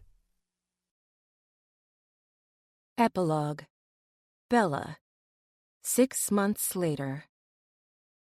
I turned sideways in the full-length mirror, checking to make sure my dress wasn't too horribly wrinkled. It was a sleeveless wrap-style dress that cost way too much, but Adrian had insisted he buy it for me. The deep green color made my eyes look even greener. I turned to face the mirror, the noise of the party beyond the door beckoning me. I'd excused myself a few minutes ago, needing a little break from the exuberant members of Adrian's extended family. His family was huge. I took a deep breath and opened the door. There was music and the laughter of people having a good time drawing me back outside. "How you doing, kid?" my dad asked, handing me a bottle of water as he approached. "Good. How about you?" "Very good," he said, turning to look out at the crowd. "They're good people." "I saw you had a bit of an admirer," I teased. He chuckled. "She's a nice lady." "Is she a distant cousin to the Gabris family?" He shook his head. "No. Yes, I don't know. She's the widow of the brother of a cousin or something like that. I don't know. Things get a little confusing." "I see." "We're going to grab dinner next week," he said without looking at me. "Good. I think that's great. Can I meet her?" "Sure, I'll introduce you, but right now—" He stopped talking and gestured with his head. "Incoming." I looked up to find Mrs. Gabris headed our way. I smiled and waved. "Bella." She greeted me with a hug. "Hi, Helen," I said. "How are you?" "I'm very good. Are you having a good time?" She took my hand in hers. "Yes, you sure know how to put on a great party," I said. "Thank you." "Can I give you a hand with anything?" I offered. No, you are my guest. Where is Adrian?" I shook my head. "I'm not sure. He went to talk to Stavros about 15 minutes ago." "Have you met everyone?" she asked. My eyes widened. "Oh gosh, I don't know. I've met a lot of people. My dad has been making the rounds as well."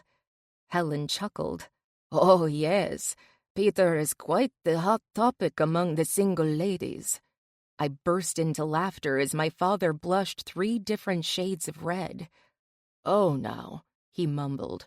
"I don't know about that." "I think he just told me he has a date," I revealed. "Bella," he growled. "Congratulations," Mrs. Gabris said. "My family tree is quite expansive. If that one doesn't work out, you let me know and I will find you a good woman." My dad groaned. "Thank you, but I think one will be plenty." "You must have been talking to Adrian," she said with a smirk. "Oh, you mean the bearded woman you set him up with?" I teased. She cackled, slapping her thigh. "She was a nice girl." "A bearded woman?" my dad asked, a look of horror on his face.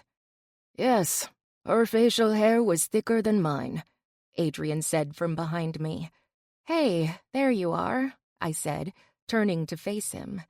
He wrapped an arm around my waist, taking a sip from the glass of wine he was carrying. "Sorry, I was waylaid on my way back here. Adrian, introduce Bella to the rest of the family. I'm going to grab a couple more bottles of wine. Oh, Peter, come with me. I'd like to introduce you to a couple of people." Helen grinned in a way that said she had something up her sleeve. My dad looked at me for help. I shrugged a shoulder. "Have fun." He scowled at me, following Helen across the yard. Adrian pulled me a little closer. "I think this place has 3 bedrooms," he said in a husky voice. "Do you want to go check one of them out? Test the mattress?" "Stop. We can't do that." "That dress is killing me," he whispered close to my ear. "I want to unwrap you and devour you." "Adrian Gabris, if you make me wet and horny at your mother's party, I will make you pay dearly," I hissed. "I like the sound of that," he said with a cheeky grin. "You're incorrigible." "I'm horny." "Stop," I said, giggling. "We're at your parents' house." He sighed and popped out his lower lip. "Fine." "Your mom has certainly done a 180 since the first party I attended here," I said, turning to watch her lead my dad around the group. "She likes you. She raves about you to all of our family and her friends. You've impressed her, just like I knew you would. Thank you for giving her another chance. She really is a good woman, and when she's in your corner, you know you have a prize fighter behind you." "Thank God. She's a little scary." I was only half joking. I watched as Stavros emerged from the house, pulling Helen aside. I assumed they were running low on wine or the little cheese crackers they were serving. "Come with me," Adrian said, taking my hand and pulling me toward the center of the backyard. "What are you doing?" I asked, watching as he climbed onto a chair. He towered over me. I looked up at him, wondering what the hell was going on. He held up his hand and whistled. I turned to look around the backyard. Everyone formed a circle around Adrian. Stavros and Helen were standing nearby, staring at their son with a great deal of pride. "Can I have everyone's attention, please?" he called in a booming voice. The backyard quieted. "Go ahead, son," Stavros said authoritatively. "Thanks, Dad.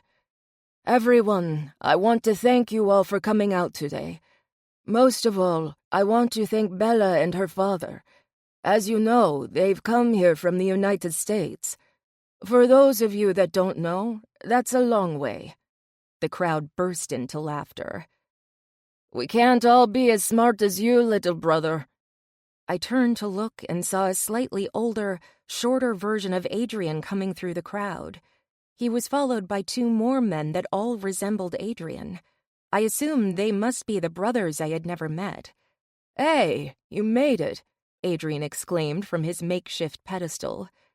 "We wouldn't miss this for the world," one of the brothers shouted. I thought it was sweet that they all cared enough to show up for family events. "Bella, these people are all a part of my family. Some of them are a little crazier than the others, but they're family. You and your father have become like a second family to me. I thought it was important for all of you to meet and get to know one another. A couple of weeks ago, I called my mom and asked if she'd be willing to host this little gathering. You all know my mom." He smiled. There was a round of cheers and sounds of agreement, along with some muffled comments. I was surprised to hear it had been Adrian's idea to have the party. He'd told me we'd been invited, but not that it was his idea. My mom jumped at the chance to entertain. She loves to pour wine and cook, and that's just one of the many reasons I love her. Bella, I wanted you here tonight to meet every single one of these people. I love you more than I can put into words. That first day I met you, I knew you were someone I wanted to know. Then you got lost, and I found you, repeatedly," he added in a dry tone. I scowled at him while everyone else laughed. "You have made me laugh and given me a fresh, new look on life. I can't imagine my life without you in it. You are truly beautiful inside and out, and I thank my lucky stars every damn day that you came into my life. My life feels complete now that I have you in it." I raised my eyebrows, unsure what to say. "Thank you," I murmured. "Now that you've met my family, I need to ask you something very important," he said, jumping off the chair and taking a few steps toward me. "What is it?" I asked, a little embarrassed to have all the attention on me. He smiled and reached into his pocket, pulling out a small black box. I stared at him, and then the box, slowly shaking my head. He dropped to one knee, opening the box and holding it up for me to see the massive rock inside. I could feel tears welling in my eyes as I stared at the ring. "Now that you've met them, I have to ask you, will you marry me and become a part of this crazy family?" Oh my God, I can't believe this is happening, I whispered. He raised his brows, questioning me with his eyes. He wiggled the ring in front of me as if to remind me of what he was doing down there. "Of course I'll marry you," I exclaimed. The crowd erupted into shouts and cheers. Adrian got to his feet and yanked me close, hugging me before kissing my cheek and then my lips. "Let's see if this fits," he said, grabbing my left hand. My hand was shaking as he slid the ring on my finger. There were more shouts and congratulatory statements from everyone around us. "It's beautiful," I whispered. My dad was by my side when I looked up. He wrapped his arms around me and gave me a warm hug. "Congratulations, sweetie." "Dad, look," I said, the tears of joy flooding down my face. He smiled and held up my hand to study the ring. "It's beautiful. You did well, Adrian. I couldn't have done it without you," Adrian said. "You knew?" I asked with shock. My dad nodded. "This man is a real gentleman. He asked for your hand." I looked at Adrian. "You did?" "Of course. I'm a traditional man. You've met my family. Tell her," Adrian said to my dad. I looked at my dad. "Tell her what?" I asked. He held up my hand, pointing to the ring on my finger. "Those 2 stones on either side are from your mother's wedding ring." I gasped, the tears likely smudging my makeup as they poured down my face. "Thank you, Dad. This means so much to me. I will treasure this forever." Helen and Stavros came over to hug each of us. Helen actually had tears in her eyes. "You two were meant to be together," she said. "You're a good woman, and I'm happy you have made my son a happy man. Thank you for forgiving me and giving me another chance." She hugged me again. "Helen, thank you for giving me the chance to prove I love your son for him, and not because of who he was," I told her. "You've raised a good man, and I am very happy to join your family." Stavros raised his hands high. "Let's have a toast. The champagne is ready to pour." I realized then that they had all known what was going to happen. The whole party was for this very moment. I grabbed Adrian's shirt front and pulled him close, giving him a sultry kiss and earning more hoots from our rapt audience. "I love you. That's it. I love you so much. You are my world, and I cannot wait to start the rest of our lives together." "Why don't we drink a little champagne and then get home?" he asked. "I think I'd like to celebrate our engagement in private. Home. Our home. Our home in Greece." I spoke the words aloud, reminding myself that I was living a dream. Except it wasn't a dream. It was my life. Reality was better than any dream. This concludes Fake It For Me by Weston Parker, narrated by Alexander Sandys and Samantha Cook. Copyright 2019 by Weston Parker. This unabridged audiobook is published by arrangement with Starkey & Associates Incorporated and was produced in the year 2020 by Tantor Media Incorporated, a division of Recorded Books, which holds the copyright thereto. Please visit tantor.com for more information on our growing library of unabridged audiobooks.